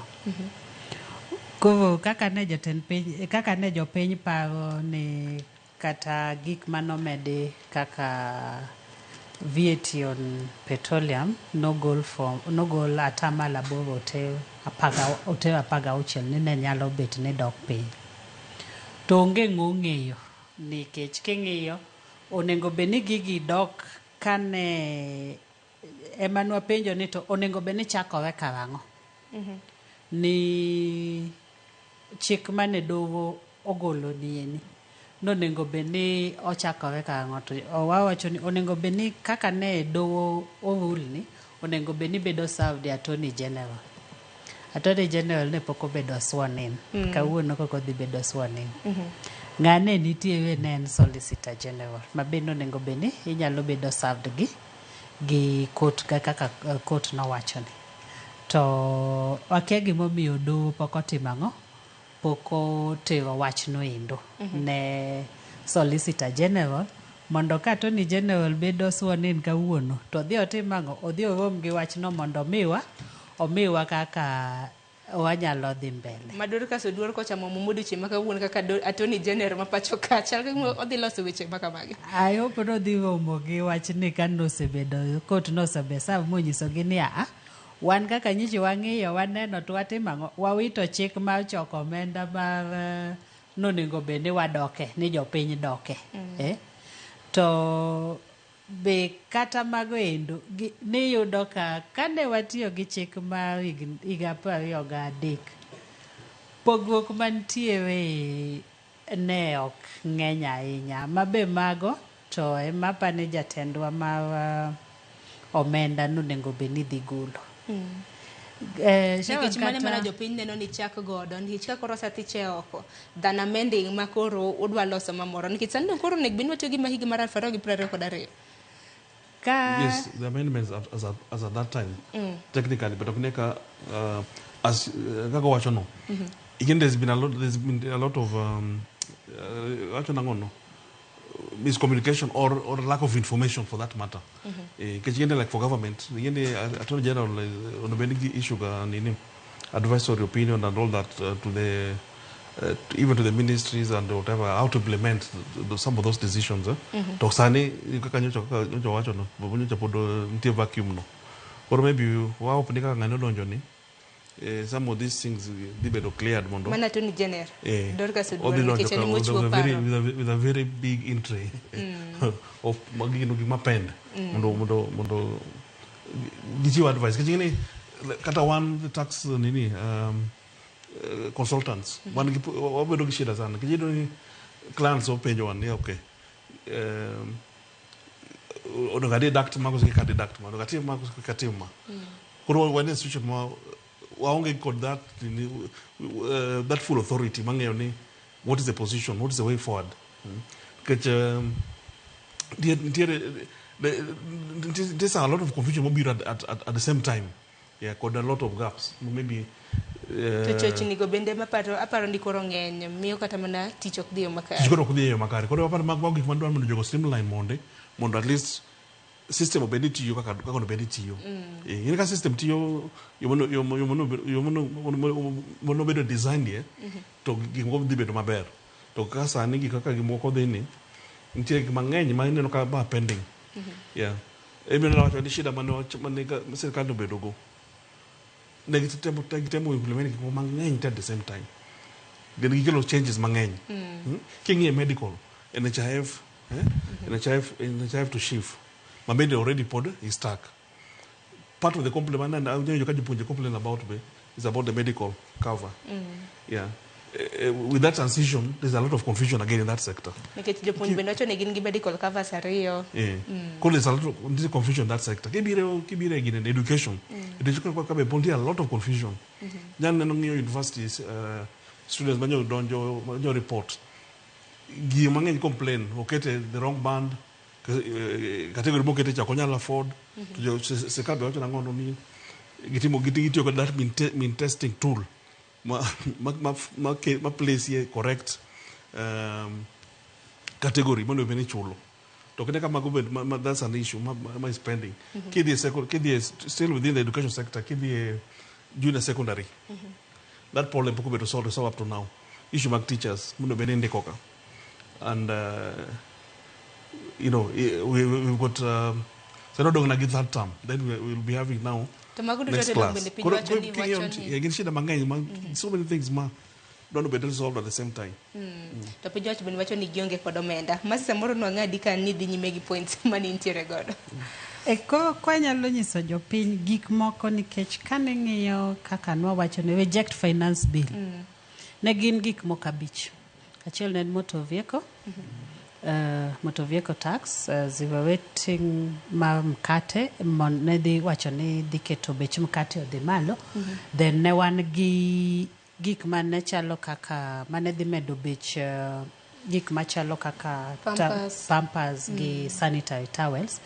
To gi companies ma multinationals man wacho ni ka bech gik moko dhi malo to gi dhi timango gidhi relocate to gi loso yedhe ma koro loso yedhe gi e gik manyalo wacho ni gik machalo kaka loso yedhe kidhi keto tax exempt on both materials miloso godo yedhe to gi yedhe itself ok dhi miyo bech shang'owa nikech onge VAT magidhi chulo ka gikelango materials miloso godo yedhe gi to onge VAT midhi timango midhi charge koro kaka loso yedhe wanyalo gine ni koket ni pharmaceuticals and pharmaceutical products obedango obed tax exempt wanyalo dhi maber bech ang'owa bech yedhe ok dhi malo to kadanga wachi just a few of gik maber nikech wawacho ga piny kae ni gima shida ma wantiere godo ni gimiluongo ni wabroaden tax base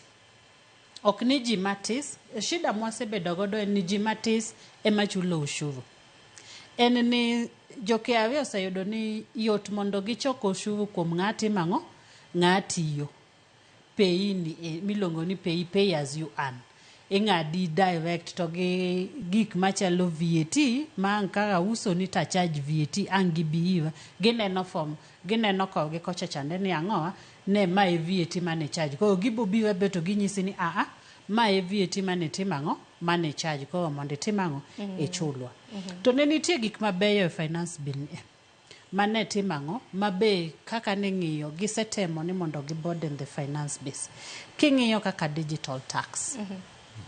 Digital tax ni osebedo ka intiwe to notem mana Klaus manomedi ne en mana ni mondo oket ji mang'eny nikech king'iyo sani kaka jo Gen Z mane ginego. Jo Gen Z sani concentrate on digital ilongo nang'o creating content. To kanyo bende idwa ka osuru kuom. To ging'eny. King'iyo jok magina TikTok kata nyathi ma ja klas 3 sani nigago. Magi yude pesa. Ang'a mono kiyudo pesa imbi wache matisni ni mondo timang'o odhi oko nikech Maino bende ijiwo kanyo isiro mar mondo mikata mana tax bende iwacho ni content creators bende kawo tax kuomgi. Content creators onego bed nikech kinyi dwa dhi osiptal wach ni moro dwa gine ng'a dhi loso wach osiptal in ko ikwet content iyud pesa ibed gi pesa ni no kendi ko mane ndachiel kuom gima bode nang'o tax base. King'iyo gimachielo maber mane nitiere ni VAT registration threshold nobedo odhi malo nogol nikech onecho ni ka in turnover ni en $1 million to nego bed ni register for VAT to sani ne gimede nobed ang'o obed $1 million matiende ni yande ka in less than $1 million to register for for VAT kata kibochulo kawa. So mano en achiel kuom gik matimo. King'iyo kaka retirement benefits pension. Research osefwenyo ni jo Kenya kaeni jok mo retire ok dagi moingo higni 5. Akia gimomiyo kamano nego watimane na research ofeni en ang'o momiyo. Mano kaluwore gi hikgi ka hikgi oseniang'. Nikech koro king'iyo ang'o omiyo wachuli pesa ni chuli pesa moro matis michuli dwe ka dwe chande kasto ok idhi chame moingo higni 5. Ang'a mondo wamiyi pesa ni nieni dichiel kiretire mondo iamua ni timo maybe pesa ni nikech pension be kimiyi timiyi mana en atamalo 30 magi mane timang'o mane chamo masa moro ok dhi yudi nyichi seng'iyo ok romi koro kaka idwa gine apani mane momiyo ji timang'o githo mang'eny magiwe ang'o giwe pension gi gino koro ang'a mondo mi pesa ni te mama ne en gima ber ahinya ang'o e finance bill ang'a mondo mi pesa ni te ikonyi godo onyalo extend ngimani moingo higni 5 mosebedo ka jo Kenya timang'o githo giwega kata pension gi gindo ma pesa ni te dong' to bende kata na ji adi madhi ne pension go ngeni bende penjo bende nitiere kanyo nitie jok mosebedo kata ka choko to koro kar mi ng'ato koro yud pesa no bende en shida moro. Be research fwenyo ni akia ni en shock akia ni en ang'o ma retirement ni jomoko yudo kodong' dweche 3 tapa ni ok onyal paro no nyalo bet maonge ang'o maonge tich thoth gi ka retirement chiegni tiyudo ka ng'ato tuo ng'ato timo ang'owa thoth retirement ni onego ng'i ane na ka en pesa ni emidhi chul ji tapa ni kanyendo to ne ber ahinya ang'o e finance bill mane biro ni king'iyo gik mane ochako keti ni gik machalo kaka donations ni achiwo kony en ang'o magi gik mosebedo ka ji timo ang'owa ji abuse en ang'o miluongo kaka kony na biwa timo ang'owa achiwo kony children's home hospital en ang'o mamiyo thoth ji ohala ji set up ne gene ohala matis ndimi boyudo ka timo ang'o chiwo gik machalo kaka donations gi ne gidhi timo gang'o gidhi konyo go piny iyudo ka jomoko chiwo donations ni nitiere kaka gidwa timo ang'o gidwa avoid chulo tax koro magi gik mane yudo ka finance bill 2024 oduogo define maber mondo bedang'o onyisi ni kichiwo donations mane mabo mi timo ang'o iweyo ok ichulo ushuru nitie miluongo ni advanced pricing agreement multinationals matiyo waen manie ni kaka dang' wachaki waket industries pod wan gi nitiere knowledge technology gi knowledge ma pod waonge godo to king'iyo shao nitie gimiluongo ni transfer pricing ma transfer pricing ni jo multinationals gine godo ng'iyo yove ma e chik kaka ginyalo timo ang'o ginyalo chulo ushuru matis mogik koro nitie gimiluongo ni advanced pricing agreement ma mano to nitie East African Community ngima ni uwinjo ni dhi chulango ni multinationals gi dhi chulo ushuru maromo nade.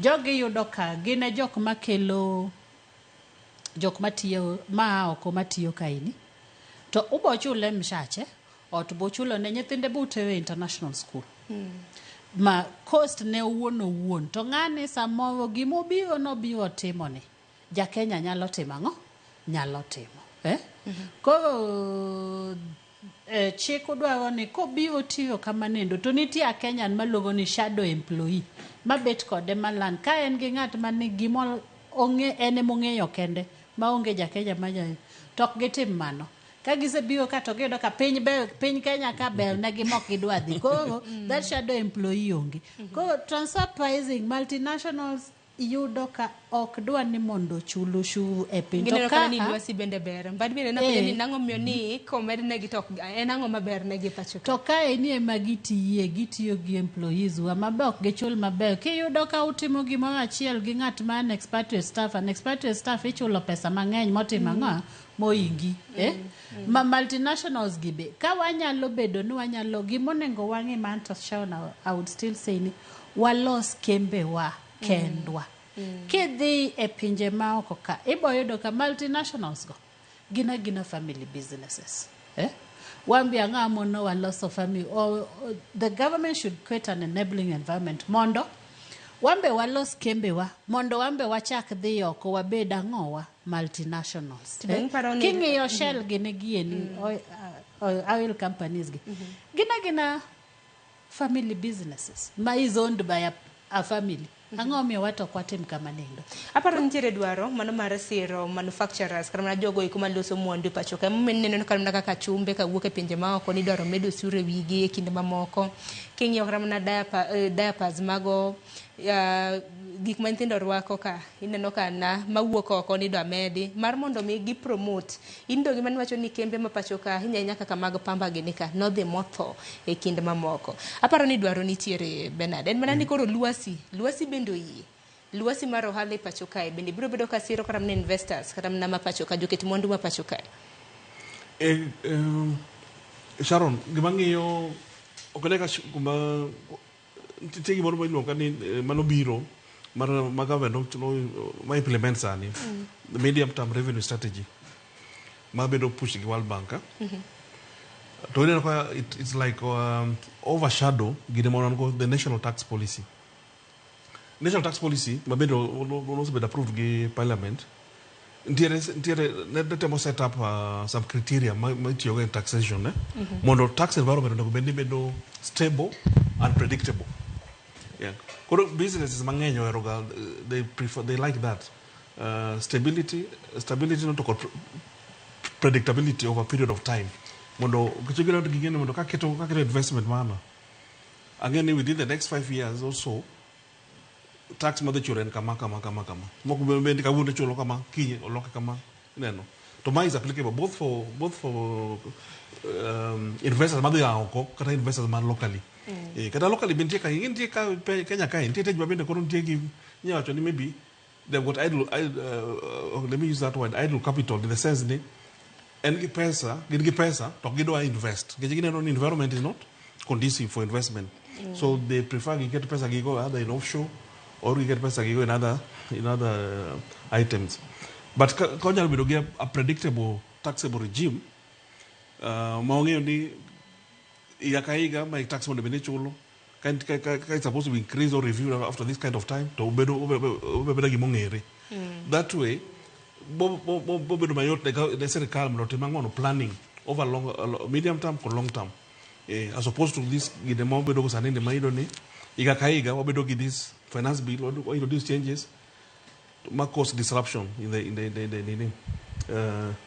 the economy koro an kuom pacha mano one thing manyalo spur economic development mondo encourage the local both local and foreign FDI foreign direct investment mondo bi or invest kech mano ka mi chako go mondo chumi no bedi nyalo grow so we need to look at the domestic factories manufacturing gimo nyalo loso kata ka agriculture let's go beyond just the raw products ka. How do we add value a products go mondo fetch better prices kata ko the international market. Kono magi gimano bolmeno nikech mwandu kata mana kaka kahawa samoro bende ywak bende osebedo ni ntiere piny Kenya ka waloso kahawa kwa tere pinje maoko ichaki loso gi ichaki duogo ne pacho kata wacha kwanyeo gi nengo mamalo to wan uso gi nengo mogonyore. Value addition magi wacho value addition. Kono yelo ni itiyo kod products give as more of raw or semi raw products. Kono ke madhi loso gi better kono kendo giduogo koni ti uso ni nengo mamalo. Kono mago gik wanyalo kongi to nyalo konyo e wach magi nego. Another point mani wacho ni kote mongia ni gik ma wadhi lose seche ma what through what we talk finance kako kusani ko finance act 2023 or finance bill 2024. Kaka no wacho ni it's a proposal mabendo no be introduced kaka she has talked about transfer pricing is another good area. Sani ko dengan nyocha binti additional proposal manyo gin go finance bill manyo olwarne mare nansi gin manyo giwacho ni minimum top up tax for multinationals ma transact within the digital space in the Kenya. Okay, kama kuchuma chuloga again they introduced that digital I don't know digital service tax but still tema kuma one still escaping the kind of what they're paying vis-a-vis gine magi make profits magi make. Koringa you can take that proposal mondo ongeni whatever you're paying kind less than 15% to it some top up mago ways my baby government they do additional revenue because these are now multinational to give operate in many countries to unyalo track the kind of the income magi loss within the country. Kwa the Finance Act 2023 manyocha wetcha of course there are those given wacho ni maybe the konyo Japan in terms of reduction kaka mwacho cha fuel cha but of course the implementation man ko ngeka kaka the team mar VAT man be levied on petroleum products from 8% to 16%.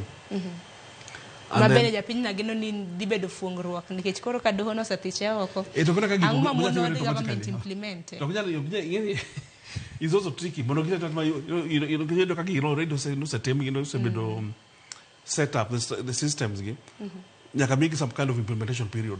Yeah, to be fair, because again kata could make changes. I don't know whether that was provided for in that ruling, but there should be some implementation period to change from this to the other proposed regime. A good example, like for instance, in the Finance Act 2023, no reduce, for instance, the rental income. Magyo management of those who are below on residential, below 15 million. It used to be 10%. It used to be 10%. To currently 7.5%. So does it mean now is it going to go back to 10%?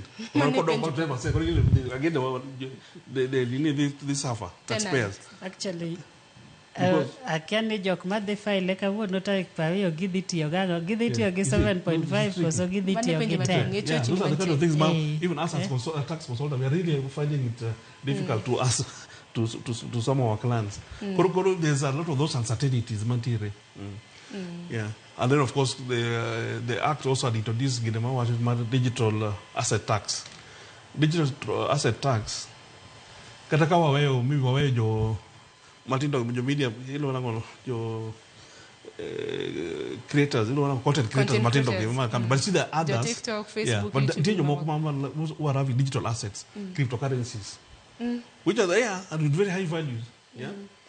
The question has been content creators. Do crypto go begin content creators? Digital, no. Because I'm not digital digital.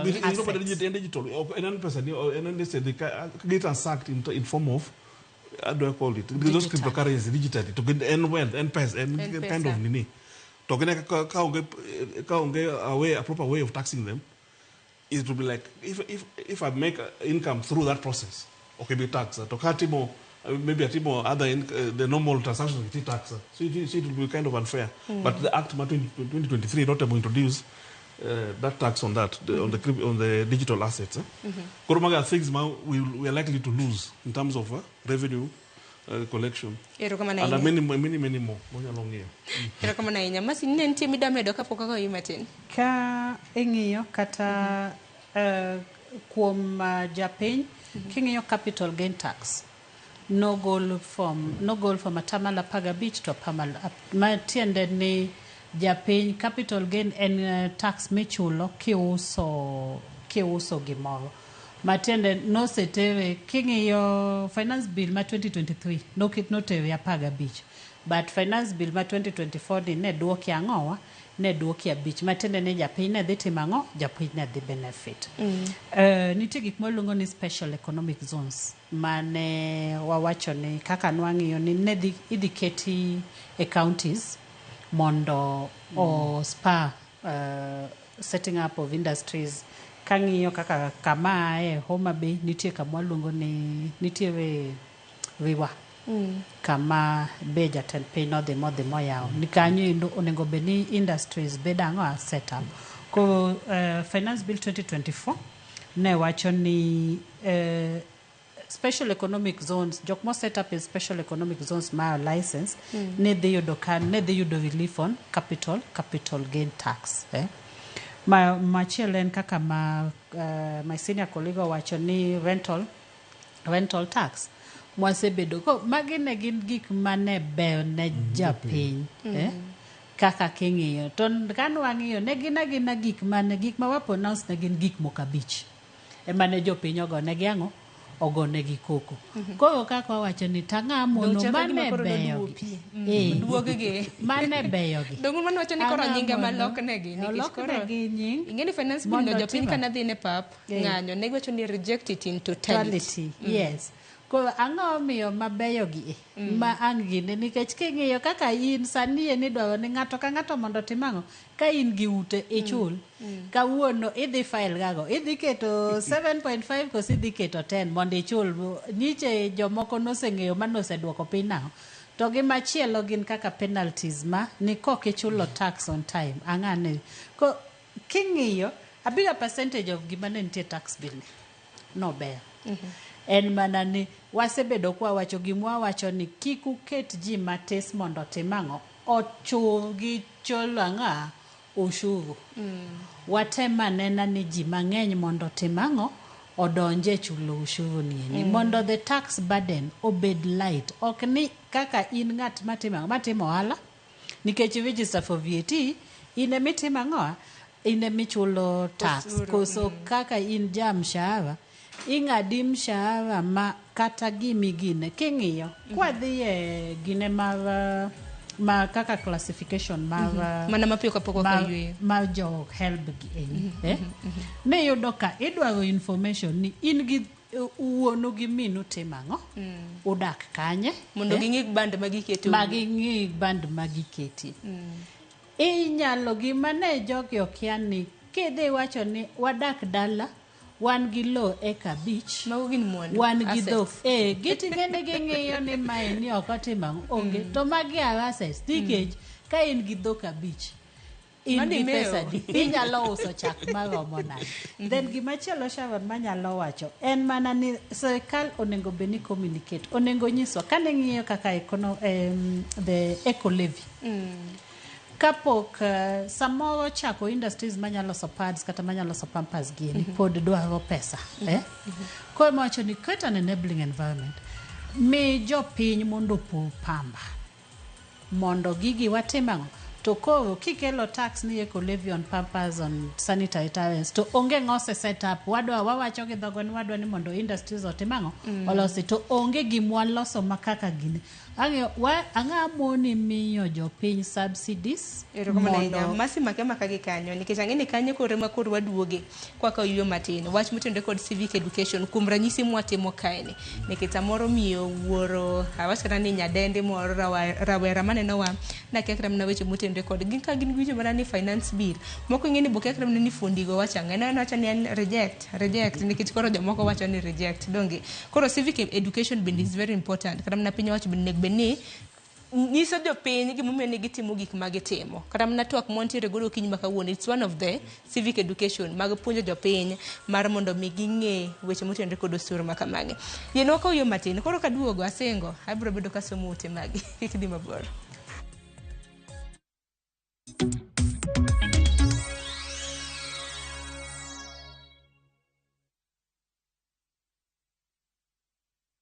Jipange na View sasa imerudi kwa mbwembwe na vishindo. Jipange leo kwa nafasi ya kujishindia mamilioni ya pesa. Jipange ushinde na View sasa. Bonyeza *487*3# na uweke 50 bob tu au tuma kwa paybill number 724177, account number ikiwa ni nambari yako ya simu. Utapata content na point 50 za kuingia kwenye draw ya kujishindia 50,000 kila siku, milioni 1 kila wiki na grand prize ya 3 million shillings. 3 million shillings. Jibambe na content nyingi zaidi, uongeze chances zako za kushinda. Jipange na View sasa. Weka 50 bob tu na huenda ukajishindia 50,000 kila siku, milioni 1 kila wiki na grand prize ya milioni 3. Shinda mamilioni, mamilioni. Sheria na masharti kutumika. Imeidhinishwa na BCLB number 0000130.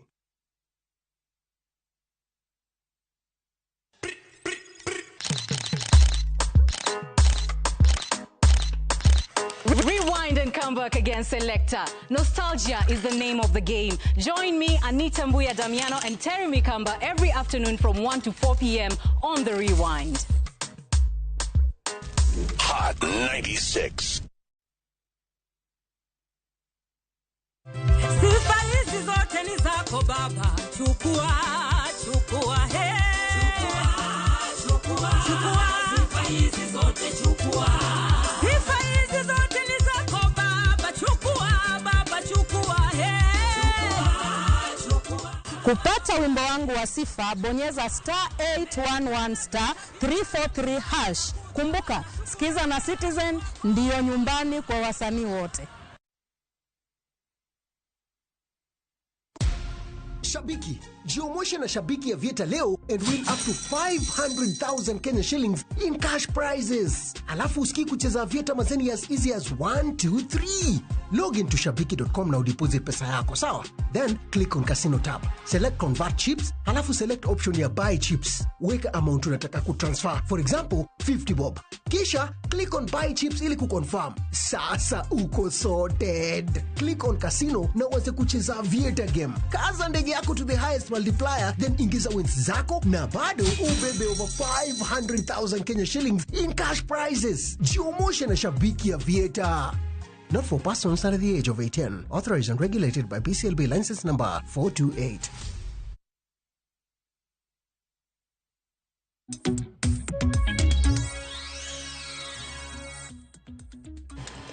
Ndakoro mgojong wachigni kendo waduoge okang' mogik ma bende nokang' mogik mwantiere godo wadongi matin ne dakika 15 kama mar mondo mwatiek twak makama wasema ne moko kuom wote ma bende sebedo kioronwa kaluwore kod thor wach marwa mar okinyi makawuono.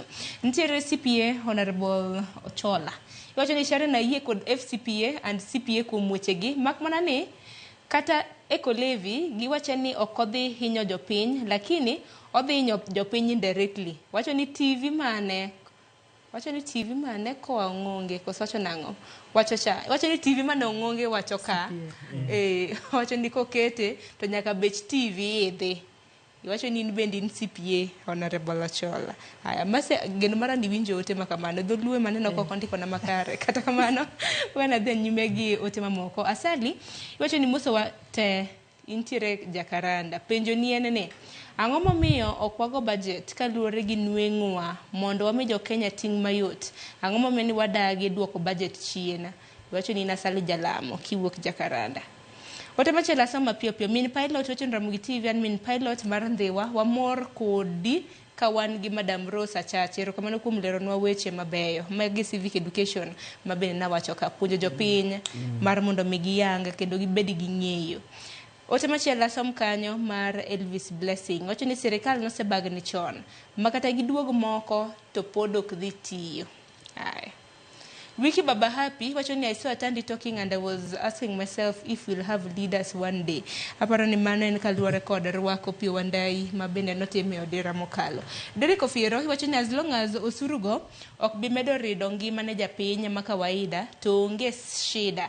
O meda lakini ken vice versa to CS maromenda mbadi kiktem sundo bura mondo kalgik madhi hinyowa dhi bedo ne matek mbele kae diel iyo pong mane nyingi iwacho ni anto sani okaping sirikal weuru suru duogi mondo Kenya ogere otherwise Ramogi TV neno maler e gwenge mago mag gogo Kanyamkago asamotemo gik mar dispizo iwacho ni Honorable Byron Nakiru kintiere Mombasa no chenro kendo imoso iwacho na mos ni wendwa mande CPA Bedad Siero kanyakla kod CPA Masi Ongonge tiwacho kanyo ni indike kanyo gidho liech mana kinyalo ketna wacho ni according to tax in Kenya government and treasury should have a way of making Kenyans to collect taxes not in an incompetent way mano incompetent way go to koro gin mag ero kama nenya moko gin moko kumote mabere jopinyo sibedo ka oro en mane ni thuolo dhi kangadwa akira chako DFCPA Benard Siero kaluore kod moko kuom duoko mabe nyalo duoko jopiny moko kuomgi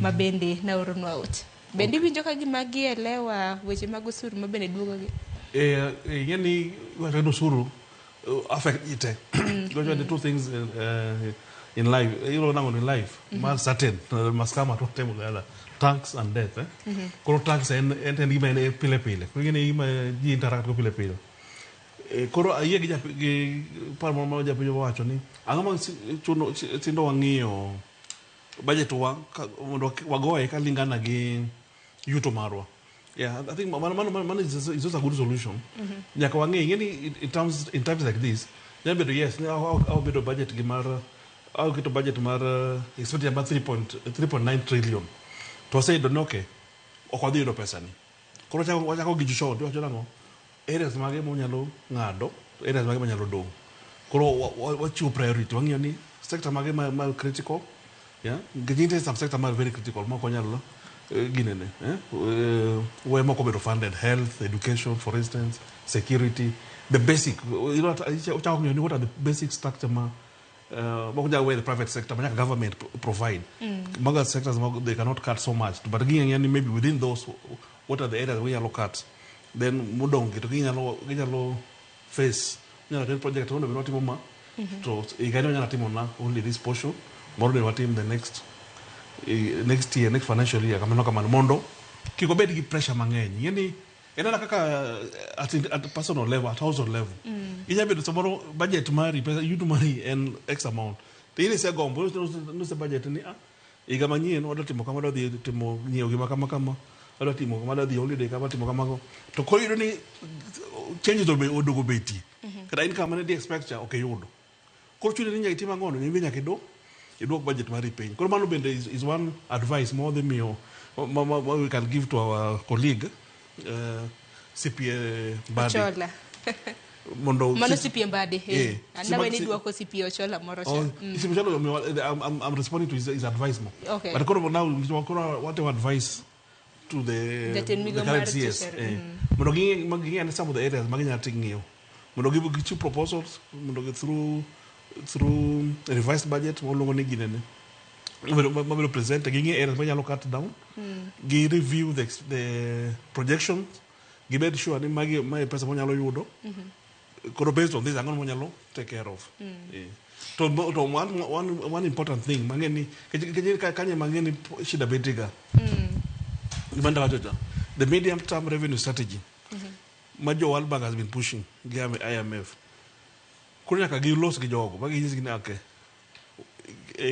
Kenya kai magi manyalre magi ma ok nyalre for now there's also that pressure nyakawangi kendo ni being members of those institutions gin terms and conditions sijemo draw some facilities from World Bank and IMF give me what conditions the condition one part of the condition again mag enhancing revenue collection but I think they try to go overboard but gijala timo ngicho gini what is possible for now and this and this pero kama na nyagi wachin mogi FCPA Benard Siero ini sani time dika mayo wangu Wacho mogik anyalo wacho ni gima maybe CS nyalo timo sani onge the positive ones instead of doko gik ma maybe jeno dage. You start by what I call soft landing. Ija chako gi gik ma were positive. The gains mano bedo lost through by this bill bedo dropped to the finance act. Those ones I guess they bedo dropped to get ways magiyalo bring them back in a way your pain or lose those benefits. Erokamano nya FCPA Bernard Siero Masi hin bende kika ngadi twak ntiere CPA ochola mabende nacho ni TV moko mabende ni wacho ni ko bende ko iwacho ni ko I dispose gi kana mne wito gi diteri kana mna kanye na neno paro moro mabende no nyisi go ni dong biro bedo kamedo nengo mago mag TV pachoka giwacho ni mogik gi manyalo duoko mamoko. Eco living to bo medo beach TV to ang'eyo ni donge ber ka wadil gi gima rach sani moloyo wawe wabed kode igni kadhi mbele ni koro wawe bech TV obed piny. TV gi bet thoth gi ok walos Kenya kaini gin gik miloso oko wakelo koro ka waweyo ni wakelo wa import gimoro amora matene ni wan wachama ko pesa mwagine kaini pesa ma waloso tuwa ka dhi oko koro gimwanyalo timo ni afadhali bech TV no dog piny sani yeni moloyo the long term impact on the environment mibo gik ndalo makoro TV gi obedo disposed marach batteries gini makoro kata piny ok pimu modho okethore dhi chuno ni nyaka koro timango umany pi ma oko to shawn gima sebedo kwa wacho kinde ka kinde ni kata gigi dang ket tete nwacho ko ushuru manade to kwang'iyo the expenditure side of it pod wantie mane bugo nendo kwang'iyo gope wasebedo kwa wacho gope ng'enye Kenya ka mwagine gope gi onengo kadangwa nyis jatendwa ma wuodwa ma CPM bade nonengo bene ng'iyo ni to gope gi nokaw gi nango then project mane gidhi gitimo to koro wachulo gi wadong gi gope adi Jimmy Wanjigi bosebedo ka wacho meke wambe wan gi mekwa wan gi gope adi gope gi notimango momiyo koro watimango wachulo gi jo Kenya king'iyo finance bill mane jo tamani gik mane wiche hapa ni jo piny ne gyo wanga ni finance bill 2023 ne gitemo mondo giwuogi jo od bura mondo winjango owinj wachgi to ne gitamore koro ne giwacho ni 2024 ni to kata en gimoro achiel kende mane wach nikech utamoru winjo wachwa koro wambo dwa nyiso unwanango wan gi teko mwanyalo tamugo to be king'iyo ne nitie gik mabeyo malich ne yudo ka gik mane controversial mabe no moko kuom gi machalo kaka tax on motor vehicle the 2.5% no goal kapok ne otimango obedo finance bill to jopiny no tamane gin mago gidwa winjo wanyicho wasewacho ni finance bill ne wach to rach koro gima nyaka wang'e jopiny sirikal nyaka yud pesa magitimango magitiyo godo mano to ok wanyal dhi olo gope te to gope gi be mwasetamore no kwatimango ok wadwa wakaw mabeyo mwanyalo tiyo godo to maricho watimango wawe oko sani wago koko ni nyithindo ok nyal dhi timango ok nyal dhi somo jopuonj wacho ni ka pesa ok otimango nyaka imbi mi sirikal gimotiyo godo kiwacho ni ka CBA japuonj ma Kenya ka ne CBA chane ok obedo implemented to kudhi tich nyithindo ok dhi school sirikal nigi pesa ni ma kanye nyaka watimango nyaka wamany gima ka TSC bende ywak rem mar omenda ma bende ochwal ne gi budget king'iyo ni nyaka koro jatendwa ng'ini to expenditure ma Kenya ka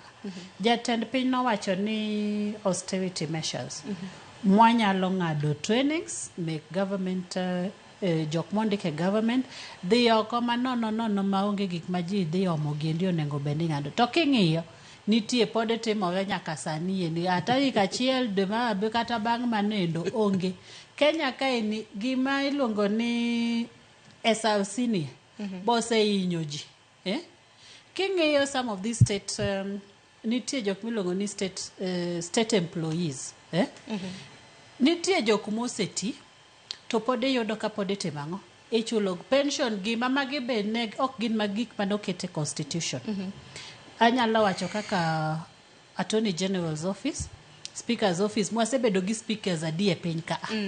Iyudo ka ne gidhi gi sneak in, magi negotiate, mawacho ni we are our own worst enemies kwa sedonja ngawa, some of these offices. Kama na nyamasi kwa tieko.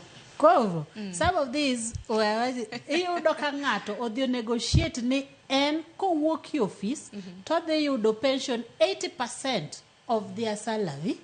Idhi nyeone the sirkal dhi miye mtokni ariyo gi employees be ondikne office be sirkal tiduoge do ka ngane chako duogo ma fight mandike sirkal ochamo pension gi benefits gi tetete wasebedo gi vice president sadi nyaka no achaki new constitution wan gi Mudi Awuoyi wan gi Kalonzo wan gi ngawa kingiyo speakers ma senate ngawa koro magi gik monengo wangeni the expenditure side has to be managed as much as kaka watema ngoa kama na inyamasi mani tule mongado wakata kama na habra bidash kacha gulu kende tuwa kama mondo mi wagol odoke iti jopiny kotendre kod austerity measures bedano kaja jopiny piny jatend piny William Ruto nacho ne piny wacho bende chano duoko chieno menda motiyo godo gi siling bilion 177 wan waketo wenge wadonke nikech TV mara mogi on kaka jofuambo wan ka nikech in wan wangi to bende wan iti CPA masio ngongero kama na inya FCPA bedad siero in benero kama na inya kumbiro hetwak nikoro mgajwanga un beda gunwero kama na inya kumbedo kodwa chakro kinyi sapagari maro kinyi nyaka sane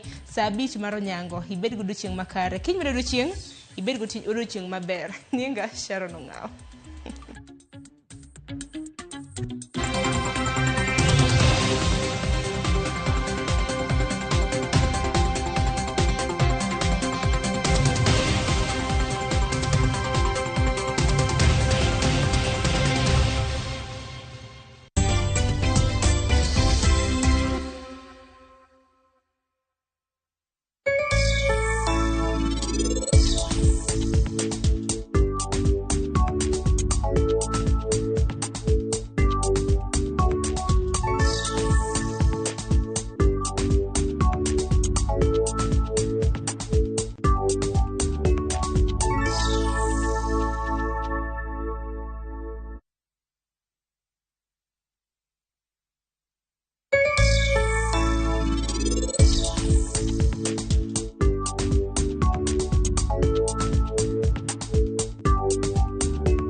Jipange na View sasa imerudi kwa mbwembwe na vishindo. Jipange leo kwa nafasi ya kujishindia mamilioni ya pesa. Jipange ushinde na View sasa. Bonyeza *487*3# na uweke 50 bob tu au tuma kwa paybill number 724177 account number ikiwa ni nambari yako ya simu. Utapata content na point 50 za kuingia kwenye draw ya kujishindia 50,000 kila siku, milioni moja kila wiki na grand prize ya 3 million shillings. 3 million shillings. Jibambe na content nyingi zaidi, uongeze chances zako za kushinda. Jipange na View sasa. Weka 50 bob tu na huenda ukajishindia 50,000 kila siku, milioni moja kila wiki na grand prize ya milioni 3. Shinda mamilioni, mamilioni. Sheria na masharti kutumika. Imeidhinishwa na BCLB number 0000130.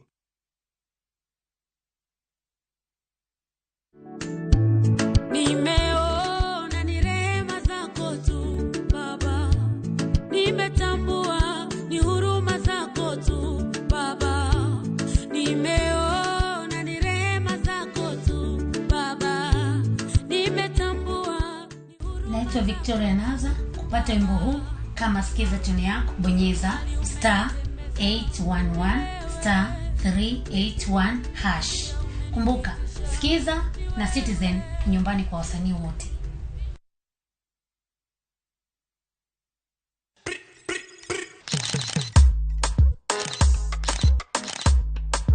You know what time it is. The name is Nico Diambo. Catch me on the Hot Drive on Hot 96, 4 to 7 p.m. weekdays for Afro beats and good vibes.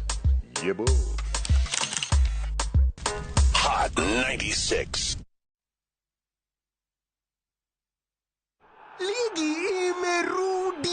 Your favorite team na players wako back in action. At shabiki.com, kila siku ni siku yako. Weka beti yako ya 49 bob more on at least 3 games na ukamate free bet ya 100 bob leo. Not for persons under the age of 18. Authorized and regulated by BCLB license number 428.